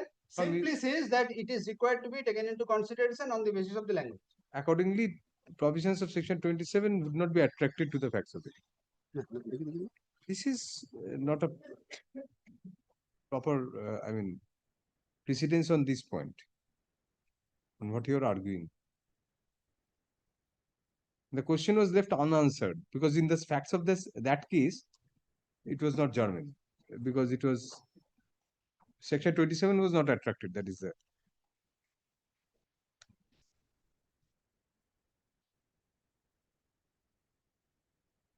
paragraph 42. It is obvious that what is declared to be void by virtue of section 27 is any agreement to restrain any person from exercising his right to carry on a profession or trade or business, and any restraint thereupon by an agreement would be void. But this is in my favor. That is the paraphrasing of the language of section 27. Therefore, in 2012 also, my lord, the section 27 plain reading is required to be taken into consideration. 27 is not a precedence on that proposition. 27, a question was posed by the court to itself whether invocation of section 42 to enforce negative covenant in the deed of assignment was contrary to provisions of section 27. Yes, section 42 of the Specific Relief Act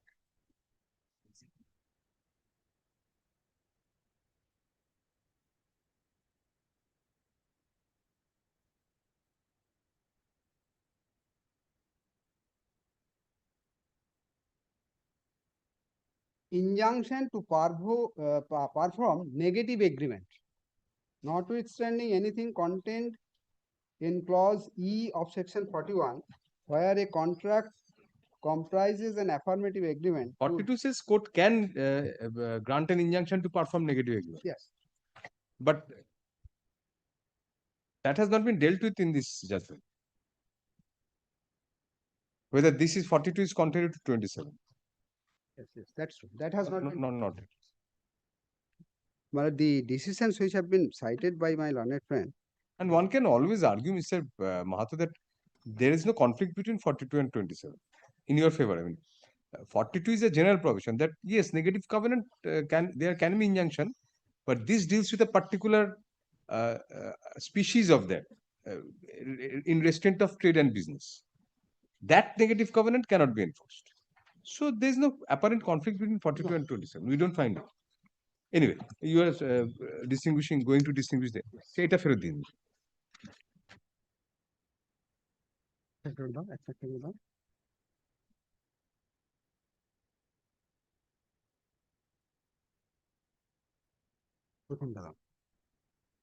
হ্যাঁ, 1917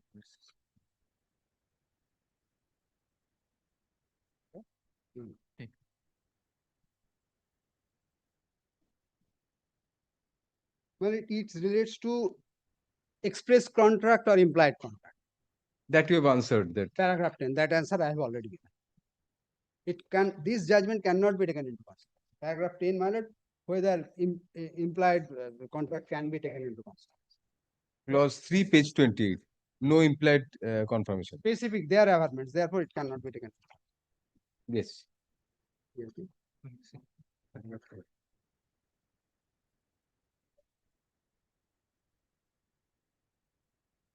It is also same point. First two judgments are same point. Same point. Second two are on 27.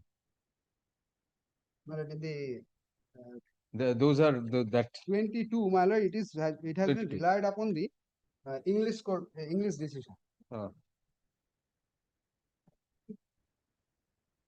And here, my lord, what injunction was granted, my lord, kindly come to paragraph 4.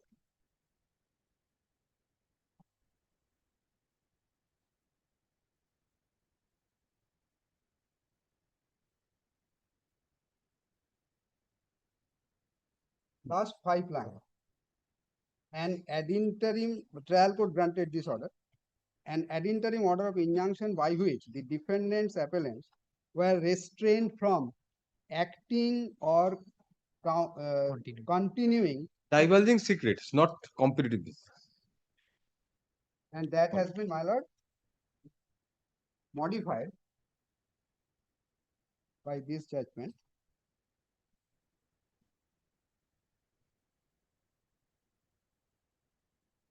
There is a possibility, however, we must modify.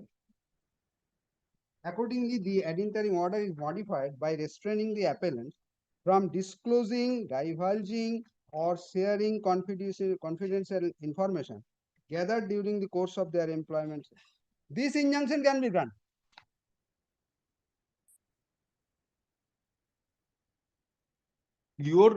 It's pinching you on the competitive profession, on that. Yes. That you cannot be debarred from participating in another competitive profession. I shall be jobless, man. Or I am to go elsewhere. I am to shift along with my family to a different place. No, does it say within Calcutta? No, it is not. You can't do it anywhere. I think, my lord, they will not go to me. If we shifted to Karnataka, they will not go to me. To avoid them, you can go there. And you'll have a better job. It will not be possible for you. You'll have a higher paying job. Might. But your cost of living will also be higher. Yes. And my children are there, my education are there, my aged parents are there. It is not possible, my lord. So what about the other judgment, Hajimo? No, two judgments were cited. Sorry. Yes, yes. Not that. Next, my lord. This Vijaya Bank, yes. It is in my favor. Achha.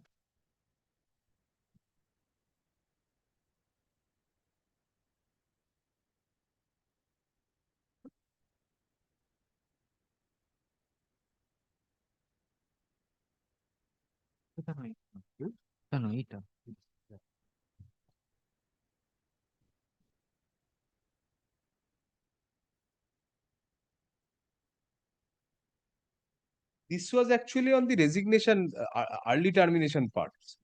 This was on the early termination part. Paragraph 26. Yes. Since the last decade of 20th century, India witnessed an era of liberalization, golden days of monopolistic public sector were gone. Public sector undertakings like the Appellant Bank needed to compete with the different private players operating in the same field to survive in an atmosphere. This is the commentary. This is not a proposition. Therefore, this. How can it be in your favor? Well, they are to compete with the other services, other businesses. They have to face that. Well, in our Calcutta, in a particular area, there are so many shops are there. Bow Bazaar, all golden ornaments. On one area, several shops on the same marketing. But it cannot be denied. Therefore, he has the motor car business, some person have motor car, I can join. But so for the restriction of period, that can be done. That if you got the employment, you have to serve for 10 years. That condition can be given. That is within their employment. Yes, but they have not, that clause is not there in the agreement.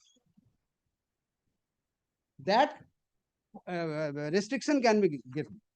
But here, my lord, that is restriction to trade or profession is not permissible under section 5. These are my suggestions. Well, just a 1 minute reply, my lord. Firstly, disclosing confidential information. My learned senior friend is saying that, yes, I should be restrained from disclosing confidential information, but I should not be restrained from joining. His value is that information only. Today, the confidential informations that he has derived from my company, be it the price list, be it the customer's list, be it the technical know-how, be it the other parts, that is the valuable information he has. Why do you say that? Why do you tie up so closely? I mean, his professional competence, his job experience is also there. He's working as a marketing professional. Coming to is he a marketing professional or what is he? He's a service marketing manager. So marketing professional. Yes. So his experience as a marketing professional also counts. But his not only value, your precious cigarettes. No, my lord. What I am trying to say that had he joined, means kindly appreciate this situation. The moment he is joining the factory or the company beside me with all my database, that is what has lured him by the other company for joining, because that is the information that he has. That is my trade secret. Secondly, my lord, this point that he has now taken, which he has developed, that there is no continuation of service. If my lord kindly considers his reply to my demand notice, this question of probation or this thing was never taken. His only defense in the affidavit in reply at page 14, the reply to the demand notice, if I may just place that part, is that my client's continuation is service beyond the days was purely under coercion and expulsion. He never took this point. Kindly take, my lord, para 14. This has been definitely been developed later. Page 14, the reply of the affidavit in opposition, first and second paragraph. May I just place very quickly? No, the probation part. He is saying that this does not attract me because there has been no continuation and I was under probation. That probation part, he never argued on. He has that defense. He says the original term of service as per letter of appointment dated 1st of March 23 and its subsequent renewals should conclusively expired on such and such 20th of February 2025. Yes, thereafter, my lord. Thereafter, no further extension, renewal, or fresh contract was ever executed or offered to me. In absence of any subsisting or operative contractual post, my client's continuation, this part I am harping upon, my client's continuation in service beyond the date was purely under coercion. He never says that it was not, I was not contractually obligated under those clause.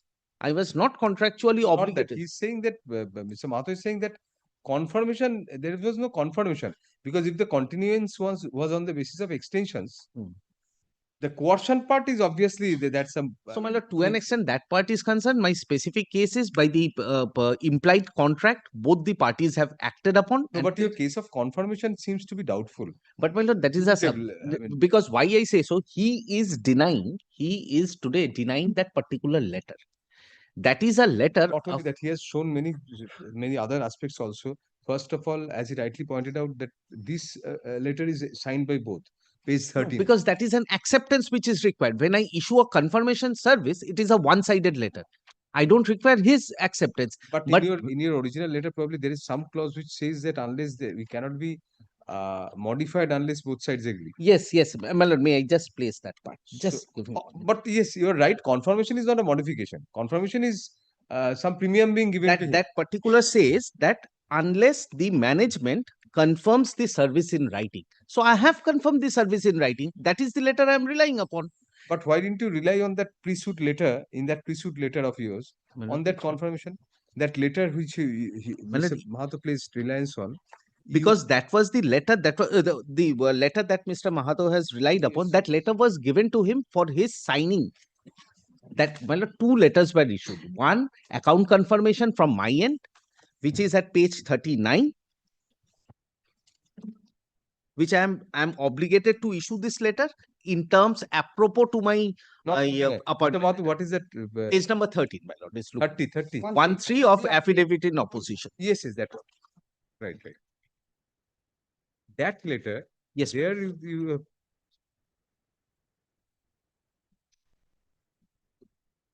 My lord, I am not denying any of the letters. I'm not that's saying. the problem. You're not denying, and therefore because it both says, my lord, kindly see the appointment letter says that I have to issue a letter confirming his service.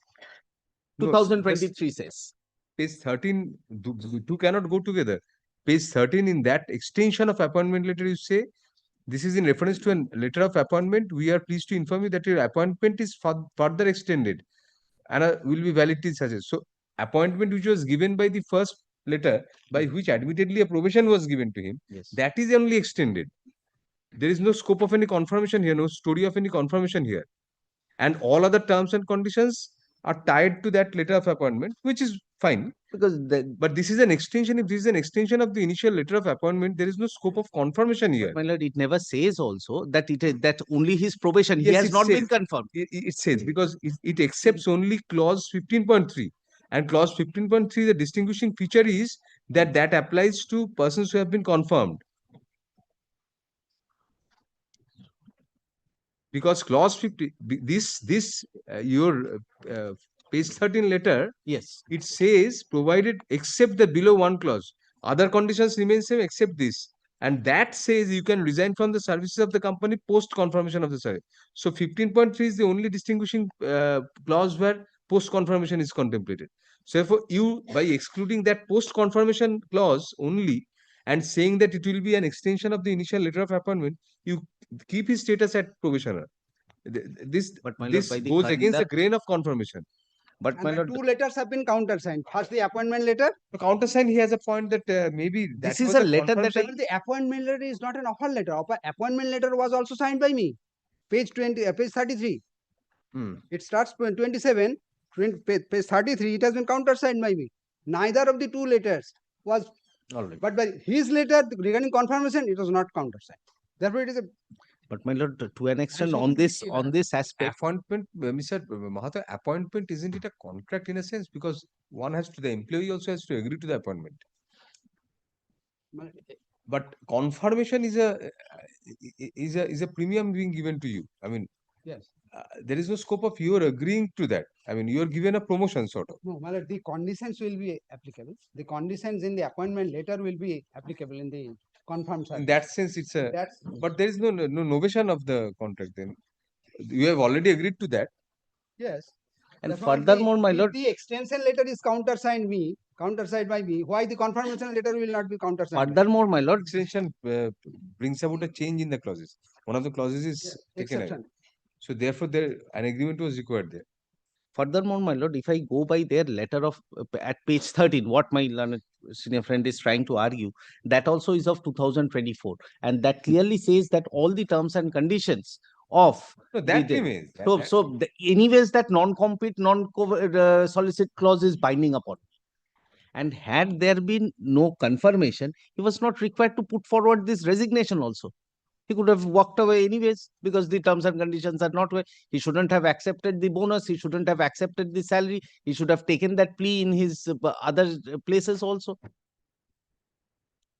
Well, to an extent, the other judgments are concerned. The first one that relied upon, it's a longest judgment. My lord has already read. It goes. No, but the judgment cited by Mr. Mahathir, Justice AP Sen's view. Well, it's a very restrictive judgment, and with that deepest of respect, binding on us. There is no change in with deepest of respect, my lord. Subsequently, my lord, law has evolved a lot, and situations has changed. It just, if we go by the judgment, the crux of the judgment clearly says that we have to give a plain meaning of that, and the plain meaning says that only to an extent that portion of this was discussed at length. Yes, my lord. It was discussed from Elizabeth. Not only that, it has clearly taken note of a situation where, and another judgment was taken note of where the proposition, the English common law was, and even your judgment, Justice Shen's judgment, recognizes that our law has not developed as the English common law. Correct. That proposition is recognized here. That was the premise of that. And at the same time also in 2022, situation has arisen such that our division bench has observed that a time has come when it needs to be relooked. Stop there. No proposition is laid down in the division. Relooked. We can give you a sermon sitting on a pedestal, but we cannot change the law. We can say many things. This is changing times and all this. When we are my lord discussing on the question is whether we can go against the Supreme Court judgment, which is still binding. But my lord, to an extent, the argument that I have advanced is that Section 27 does not apply in our case because of no proper resignation. So today also, if there is that argument remains, that argument remains. Because otherwise also 27 is not applicable because he has not rendered proper the resignation. confirmation seems to be a bit doubtful because you do not refer to that confirmation in your page 14 letter at all. My lord, both the letters were issued on the same not page 14, page 30. Page 39. 39 is what. No, not 13. His letter is the document he relied 13. Mine is 39. Not confirmation. 39. Who and company letter, that one. Yes. You relied on the letter. What is the page number of that? 39. Confirmation letter? No. Oh, that is my lord, page 48. Yes, 48. Please 48. Please 48, you do not refer to that, Well, Lord, what we have stated that upon continuance employment with the company, a letter of appointment was renewed and extended on 2 occasions yearly on such and such on 1st March 2024 and 1st. Now you deviate from that in your plaint. First. Secondly, now you are trying to project that there was a confirmation. But when you gave this letter, there was no whisper of that confirmation. Rather, you said it was extended twice. So that's a contrary stand. If the letter of appointment was renewed, then he remained at the probation stage. But now you say he was confirmed. So how can you rely on that confirmation? So if there is no confirmation, if the confirmation itself is doubtful, and you have not made out a case of second extension in your plaint, then it fact remains that he was not formally in well, service. Perhaps in the plaint we have made out a case that he was continued in service. But still, then probably you can say that initial what we said, that taking the worst case against you, that there was one extension up to 1st of March 2025. 1st of March 2025 or 2025? February 2025 was what we both have agreed on. So February 2025, even then you may have a case that that 2-year moratorium period is binding. Is fine. Where Section 27 comes in. If it is void, then nothing. The Section 27 comes in, but at the same time, the other part comes in that Section 27 will only come in when there is a proper resignation. When there is a proper resignation. It's a catch-22 situation, circular logic, because there need not be a proper registration, resignation if he was not in service, if he was not in confirmed service. But at that particular juncture, whether he was in service or not, that his conduct shows he has been accepting salaries, he has accepted bonus also. And your clause 3, and he has page 28 clause 3 says that there will be no implied confirmation. But confirmation is separate. Whether the parties are acting in terms of the appointment letter or so by conduct, he could have been in probationary service also. By conduct also. And even if he was in probationary service by conduct, those conditions were applicable upon him, irrespective of the fact that if I have the worst case that there is no confirmation, then also those clauses were binding upon him. Right. So reserving judgment on this. On consent of parties, the appeal along with the application are taken up for hearing together. Which of next para, hard learned counsel for the parties. Which of hearing is concluded and the matter is reserved for judgment. My lord, with my learned senior friend's suggestion, my lord, may disposed of the injunction apply because we both have argued whatever is there. No, this was at the ad interim stage in the trial court or final. Trial court refused. Ad interim stage. Ad interim stage. So they are yet to file their objection. Very. Whoever loses here will get another. Will lose a forum. Whoever loses either side, because for obvious reasons. If you agree, no, but they are not there when the ad interim was refused. Written objection is No, his written objection is not on record. He Not cannot on agree to record, that. not on record. I stand corrected. It's not on record, Cannot agree. so it can't. We have not filed even the written objection. That is what we are saying, that you cannot agree to the proposal that this will dispose of the injunction there, because you have not yet filed your objection. I'm so grateful. Thank you.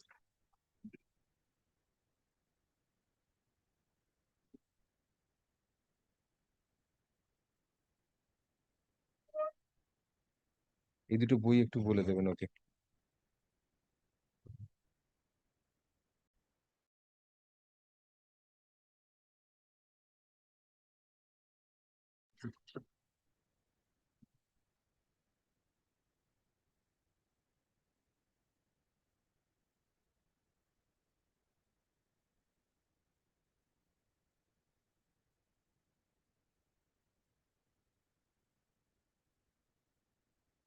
এটা একটা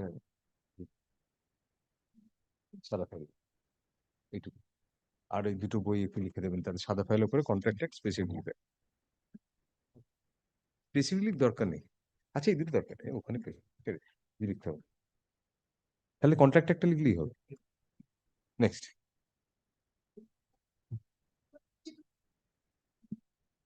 I am appearing on behalf of the respondent. Right. What is the matter, Mr. Rai? These are refusing to grant identity order of injunction in connection with the suit for declaration. It has been admitted. Admitted, my lord, initially. The injunction has come up for final hearing. The beg your pardon, my lord. The injunction application is today. Yes. Identity order of injunction refused. I have filed a petition for vacating or variation of your lord's order, my lord. That is also before us. Yes. Yes, we will decide the injunction finally. Yes. What was the suit for? Suit for declaration of tenancy right and not to injunction not to dispose of the due process of law. Any prima facie proof? Yes, my lord. Kindly, there is an agreement between the parties, the developer, landowner, and the petitioner. That is the only thing, my lord, I had to substitute before your lordship. Kindly turn to page 60. Oh, you are not given alternative accommodation. Yes, those are there, my lord. I am coming, my lord. Page 60. 60. Yes. 60.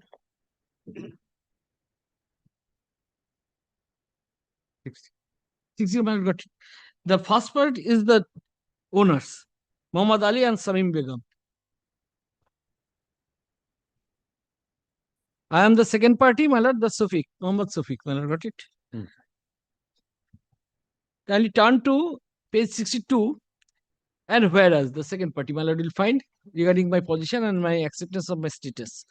Is a lawful tenant under the first party in respect of a room on the ground floor of the. This is underlined on the last occasion. Yes. Now, my lord, can I the last? Yes. The first parties and the third parties will cooperate to the second party for vacating the ground floor. My lord, said tenanted room measuring about such and such to enable the first parties and third parties to construction a new building and demolishing the existing structure during the period of construction. New building, the second party to be given sufficient accommodation in the same locality at the cost of the third party to be paid 50,000 per month, and the second party according to his desire and requirement with the said cost make arrangement for shifting his accommodation and the said tenanted room in another premises according to his own according to his choice. Next, my lord, the third party's developer will make construction in new building at the said premises according to the sanction plan to be obtained from Calcutta Municipal Corporation on mutual understanding. My lord, Kali, recall that because I want to earlier my lord put the question whether there is requirement of indication of a tenant's accommodation in a sanction plan or not. In a sanction plan. In a proposed sanction plan, where if there is a tenant, whether there is requirement or not. Now, my lord.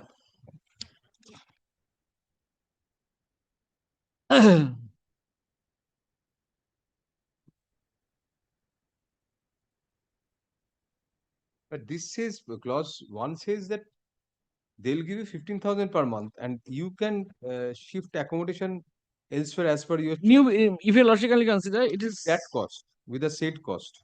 Demolition this the building, the second party given sufficient accommodation. The second party to be given sufficient accommodation same locality at the cost of the third party. So, my lord, whatever the cost, that should leave it. Please read on. Yes, my lord. Locality at the cost of the third party then to be paid at the rate of 15,000 per month. And the second party, according to his desire and requirement, with the said cost, With the said cost, make arrangement for shifting. the accommodation. So, I have to give in the accommodation, which should be limit is 15,000, and I have to make my own shipment, subject to cash, my lord. To that extent, it says to be given sufficient accommodation in the, not that the third party will give you the accommodation, that the third party will give the accommodation. Third party liability is only to pay 15,000. And demolishing the That will be one of the interpretations. See, cooperate with the second party. So therefore, the tenor is the first and third parties will cooperate with you for vacating the ground floor. Not that they'll take you and put you elsewhere. No. They'll cooperate with you and third party for construction and during the existing structure during the period of construction of the new building. The second party to be given sufficient accommodation in the same locality at the cost of the third party. To be paid at the rate of rupees 15,000. So it's fixed at 15,000. Sufficient accommodation has to be rated with 15%. And the second party, according to his desire and requirement, with the said cost, shall make arrangement for shifting his accommodation. And the said tenanted room in another premises according to his choice. So the moment according to another premises of your choice, so 15 shift with that money, they may argue that their liability is restricted to that payment of 15,000. May argue. You have to cover that also. It's obvious, I mean, inbuilt in there. And second is that the third party's developer will make construction new building in the said premises according to the sanction plan to be obtained from the Calcutta Municipal Corporation on mutual understanding. Now, my lord, can you turn to page 64.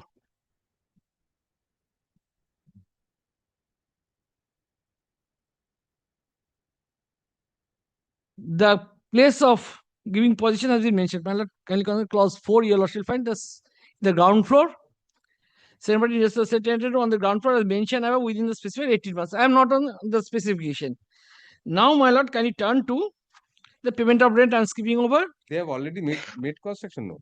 Oh, you are seeking injunction. So, for two things. There is no compliance over the 4 is concerned regarding the payment and alternative accommodation.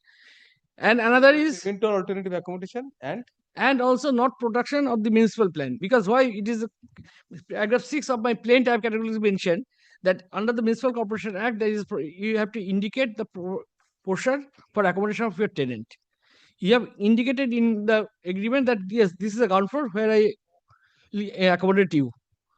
Till today, the plan was not been produced, but in the clause itself, my lord will find under the mutual understanding, the construction will be made on the basis of the plan sanctioned by the corporation. Mutual undertaking between whom?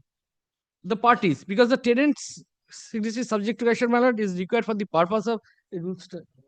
Commercial rules. What's the rules? That is what we are asking.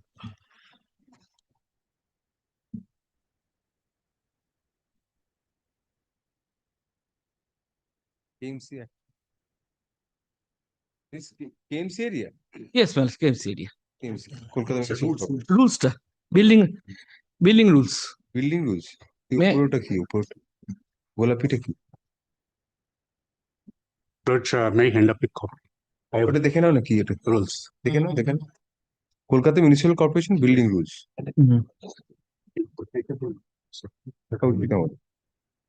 No, attendance is not.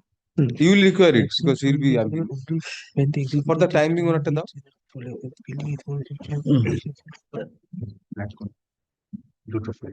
Thank you. Joseph Paces? Two copies. You read from memory. You can. No, it is there. It is like arbitration actor. Yes. Dear Lordship, rule 142. This is something.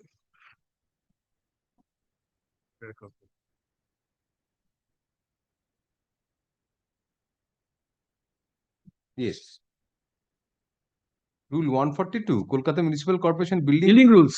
2009. 2009. Old and insecure buildings. Yes, this is an old building for after demolishing the thing, new building will be constructed. So that is your agreement, but this is not an old and insecure building. No, it is the following relaxation. Demolition notice has been given here. No. Achha. The relaxation of these rules will be available for construction of a building in place of state of an existing building after demolition thereof.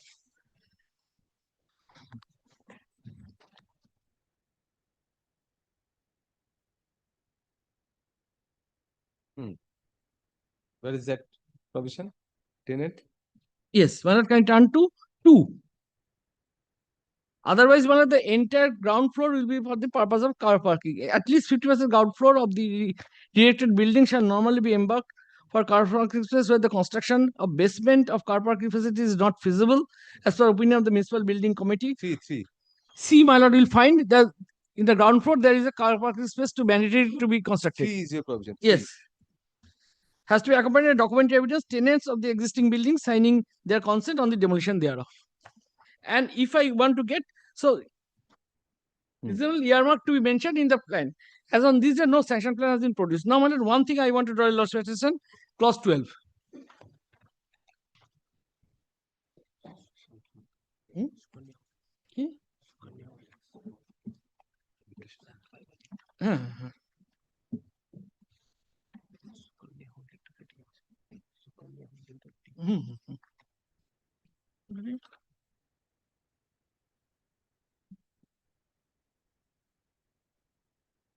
So, but this is to be given by you, the concept. You have not given the concept.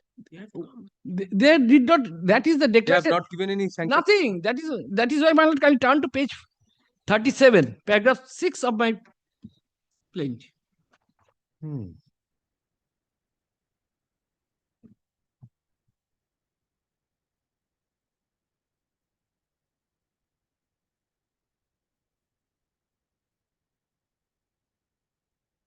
Yes. Then upon execution of the said agreement, my lord got it. The plaintiffs were given assurance by the defendants that the sanction meeting plan will be obtained from the Colombian municipal for the purpose of construction of the said property. So agree that in case sanction meeting plan, the portion of the plaintiffs will be specified, indicated. Because they want to take that excess FLR for the, because they're tenanted, then they are entitled to get much more FLR than the present. For that purpose, FAR. If you not FLR, FAR.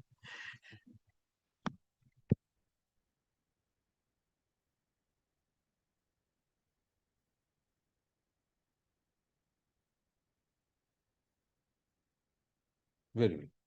Now, my lord, I turn to page 65 once, my lord, because this is the point my learned senior friend taken in their vacating application. Page 65? Yes. Arbitrator? Yes. The dispute if arose out of agreement same to be decided by the arbitrator. Whether this is a valid clause or not, that no section 5(8) has been filed as on this day. Who is this, Mr. Iqbal? Someone at that point of time, the person who is middling the everything. Council. Council. Counselor. Ex-councillor. But whether, my lord, that came up for consideration with the Honorable Supreme Court, whether this type of clauses are valid in the eye of law, whether there is a specific, that to be adjudicated under section 5 and 8. No. He will be disqualified if he is an employee of one of the parties. He is not an employee of one of the parties. No. If he disqualified, whether this is a valid arbitration clause at all. Why not? Yes, my lord, can you consider? No. What was held there? I mean, why not? Because only the intention that may are using the word arbitrator like that. No, Sukuna Holdings. Sukuna Holdings, how is it really? No. What you have given, we'll look into Sukuna Holdings. Can't escape now. No. Okay. No. Return this. No, if you're not reliable, why should you give? You don't have any liking for Sukuna Holdings at all. It has troubled us much.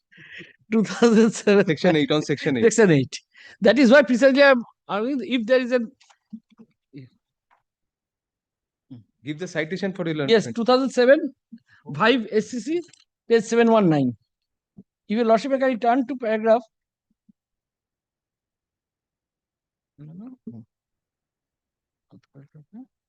Any Section 8 has been filed here? No, nothing as on this day.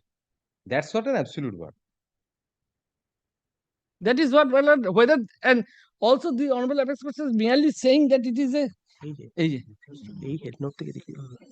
At the top, my lord, if you lordship from the head note, I am saying it is though it is not supposed to read the head note, but said the president concluded consent of the parties to defer dispute to the arbitrator necessary help mere use of word arbitration or arbitrator in clause will not make it arbitration agreement if it requires or contemplates a future fresh consent of the parties for referring to arbiters such an agreement. Show us the paragraph. Yes, my lord. Paragraph 11. Para 11. my lord. এই যন্ত্রগুলো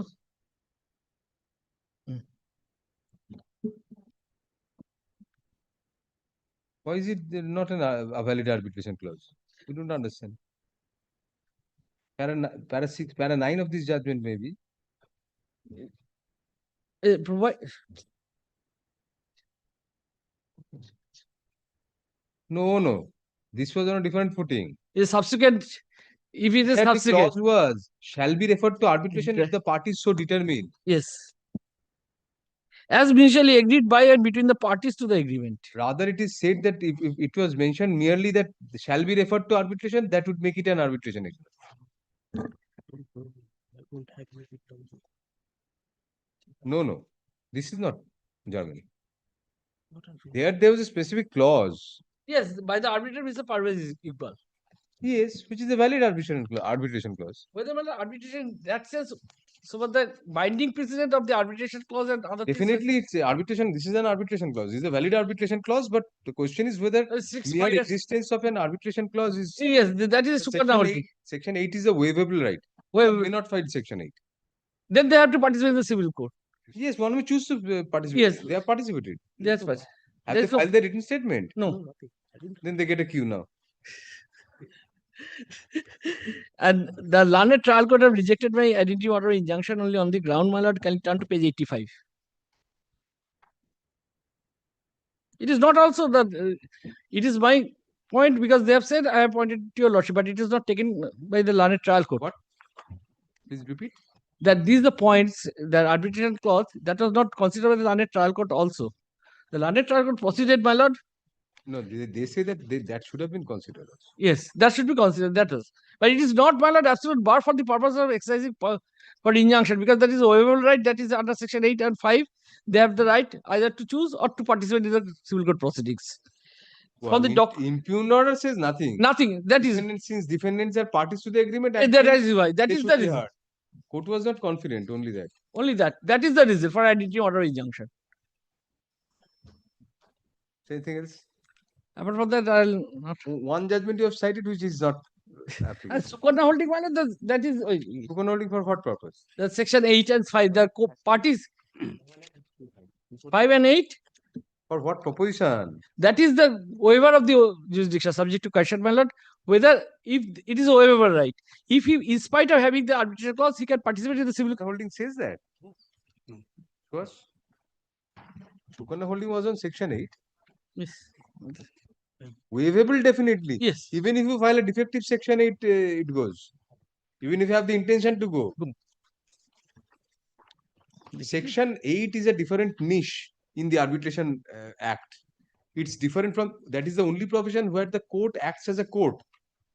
Because all the other provisions, section 9, section 36, everywhere, civil court is defined there and is an authority under the act. If the intention of the legislature was to choose a magistrate, it would be a magistrate. But section 8 is the only court provision where the court is already taking up a suit. So it's a civil court under the hierarchy of civil courts, which is already taking up a suit. Yes. There this application is made. So section 8 is the only provision where court acts as a court, not as an authority. And also consider the validity of an agreement to that extent also. Therefore, we can do many things. In section 8, we can do many things. Yes. Although these are not laid down in any Supreme Court law. But why not? Suppose there is an extra clause is introduced by you artificially to take it out of the court. Or vice versa. An arbitration clause, you try to take it, bring it within the ambit of court by leaving unnecessary relief. Court can mold the relief, court can segregate relief, court can transpose a party. Many things can be done by the court because still the court is a court when it is takes up to section 8. And now the non-signatories also come within the purview of the arbitration. Yes, court can delete a party from the suit if it's a non-essential party artificially introduced. For the purpose to avoid arbitration, the court that part is either to avoid arbitration or to avoid civil court. Either way, my lord.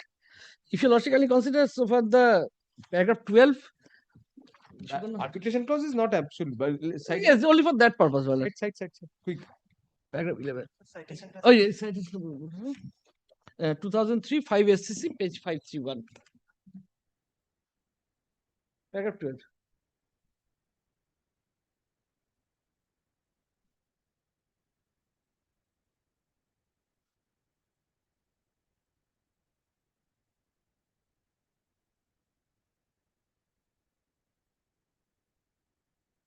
What is followed for a lordship? That is the precisely valid. Right. Yes. Held. Yes. What else? দরকার নেই কি মানে Don't multiply judgment. একটা পর একটা দিলে কি Same to yes. পিলারের দুটো এল Yes. That is sufficient. Yes. Lord, to be very precise in my submission, what my learned friends has said, Lord, that is not correct. That's absolutely precise. Yes. His first opening sentence was this, that the plan has not been sanctioned. Plan has already been sanctioned. He says that no plan has been sanctioned by giving it to him. Yes. No. His undertaking was necessary. His undertaking given. Oh. Also, kindly see the plan. We won't be able to ascertain whether it's his It signature is also appearing. or Mr. Roy's signature for that matter. Lord, Or your signature. may I submit with your lordship? Lordship, may kindly see for a moment. I have only one copy of the plan. No, see, we cannot look into the plan at this stage. We are telling you why. Lord, We cannot ascertain whether this is actually signed by him first.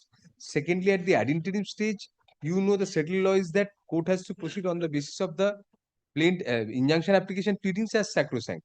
Whether on those pleadings injunction could be granted or not. Subsequently, here you have filed Order 13 Rule 4, but in the trial court you have not filed Order 13 Rule 4. So therefore, we are, I mean, we can decide the appeal here and now, and we can give you that liberty. But new documents cannot be taken here. No, Lord, I'm not submitting with your lordship to take into account the new documents. No, we have to proceed on the basis of. I'm meeting his allegation.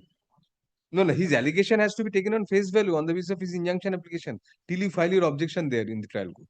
Lord, that I will do. That I will certainly do. Lord, this first aspect. So you say that there is a sanction plan signed by him. There is a sanction plan signed not only by him, by other tenants also. Lord, there are number of tenants, 24 tenants. All have signed, unless and until Lord our tenants sign the plan. Plan is never sanctioned. That is the law till date. And the plan has already been sanctioned, and here I have the copy of the plan also with me. So he cannot take the plea that plan is not sanctioned. I have not signed it. He was a party to that, and there is a provision also under the rules. Lord, may I take back the book for a moment? Yes, Mr. Shabir. বইটা ফেরত দিন। Nowadays, multi-state buildings are cropping up, and disputes are also bound to arise. In order to meet those disputes and to resolve a resolution clause has also been there, and the corporation, Calcutta Municipal Corporation, has published a notice. That notice is also there, that in case of any dispute between the landlord, tenants, or the promoters, that should be referred to the Calcutta Municipal Corporation for adjudication. The Lordship may kindly see. The Lordship, kindly excuse me for marking with a pencil. প্রভিশনটা কত? MC circular আছে দেখুন না। Circular আছে না? কত নম্বর notification দিচ্ছে আমাকে চাকরি হয়ে notification dated. That is What E undertaking? What is this? Undertaking is given by the landlord or the promoter, and also in case of any dispute arises, that should be referred to. Is this mandatory under which law? Yes, it is it has the mandatory that is there. That is the latest development, and it is very unfortunate that it is not being complied with, and that is the reason cases are multiplying day by day.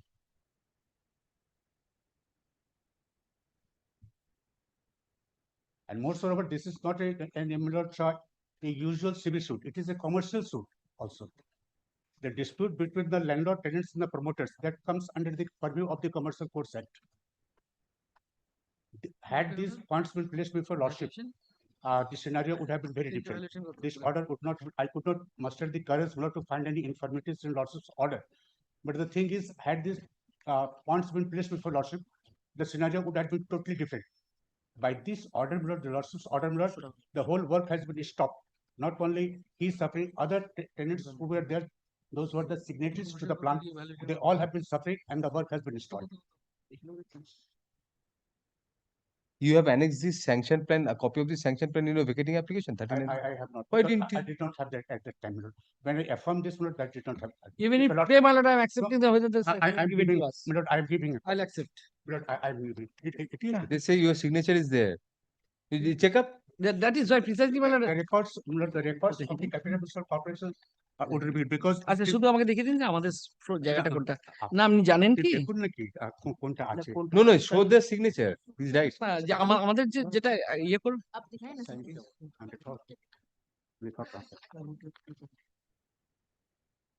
Show them their space and signature. There is space. It's a key,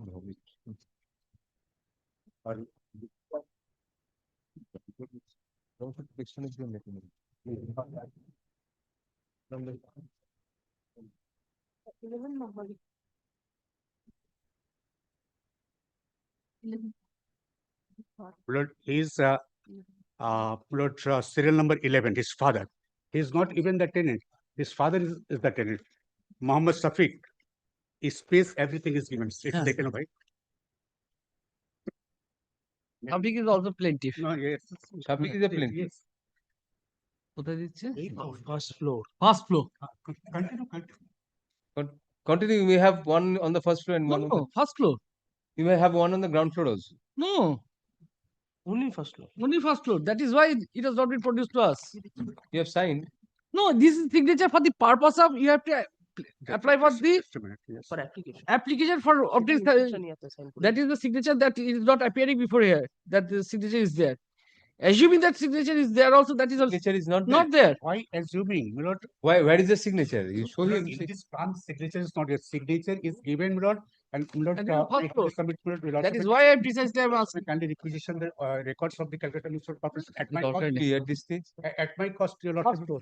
First floor has been allotted to them. Yes. This area, everything is given. You just check up. It's a first floor. Ground floor.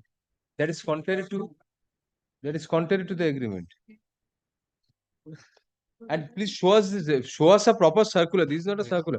And this publisher, I mean, we have had bad experiences with their books. Show us the actual circular. Show us the actual circular. Hey, eta fero din. Show us the actual circular, please. We want to see the circular, published circular. The matter, give it. We will keep it some other day. No difficult. We'll give it some other day. Yes. I will place everything. You please come prepared. You come prepared with that circular, actual circular. You can get it on the website probably also. Or you can get it to the arbitrator also. Yes. Blood the person architecture.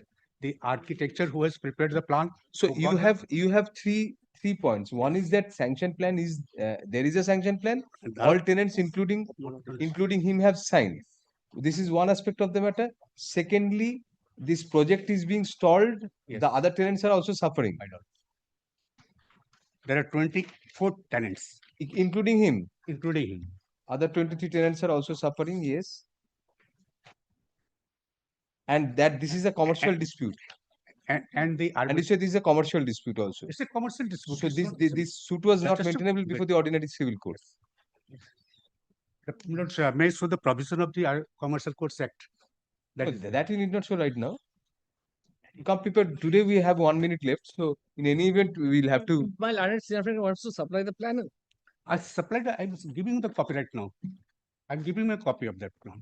I have the second copy. Give a copy to him. Give a copy to him. We'll record in our order. That you are during arguments, comma, learned counsel appearing for the respondent developer seeks to rely on a plan which has allegedly been already sanctioned with the consent of all the tenants, including the present appellants. For sub next para, a copy thereof is handed over to the learned advocate for the appellants by learned counsel for the respondents. For sub next para, due to paucity of time, comma, we cannot conclude hearing today. So accordingly, let the matter be list, let the matter retain its position in the list. It will retain its position in the list. এখানেই তো থাকবে যেরকম কালকে থাকবে। Tomorrow it will not be.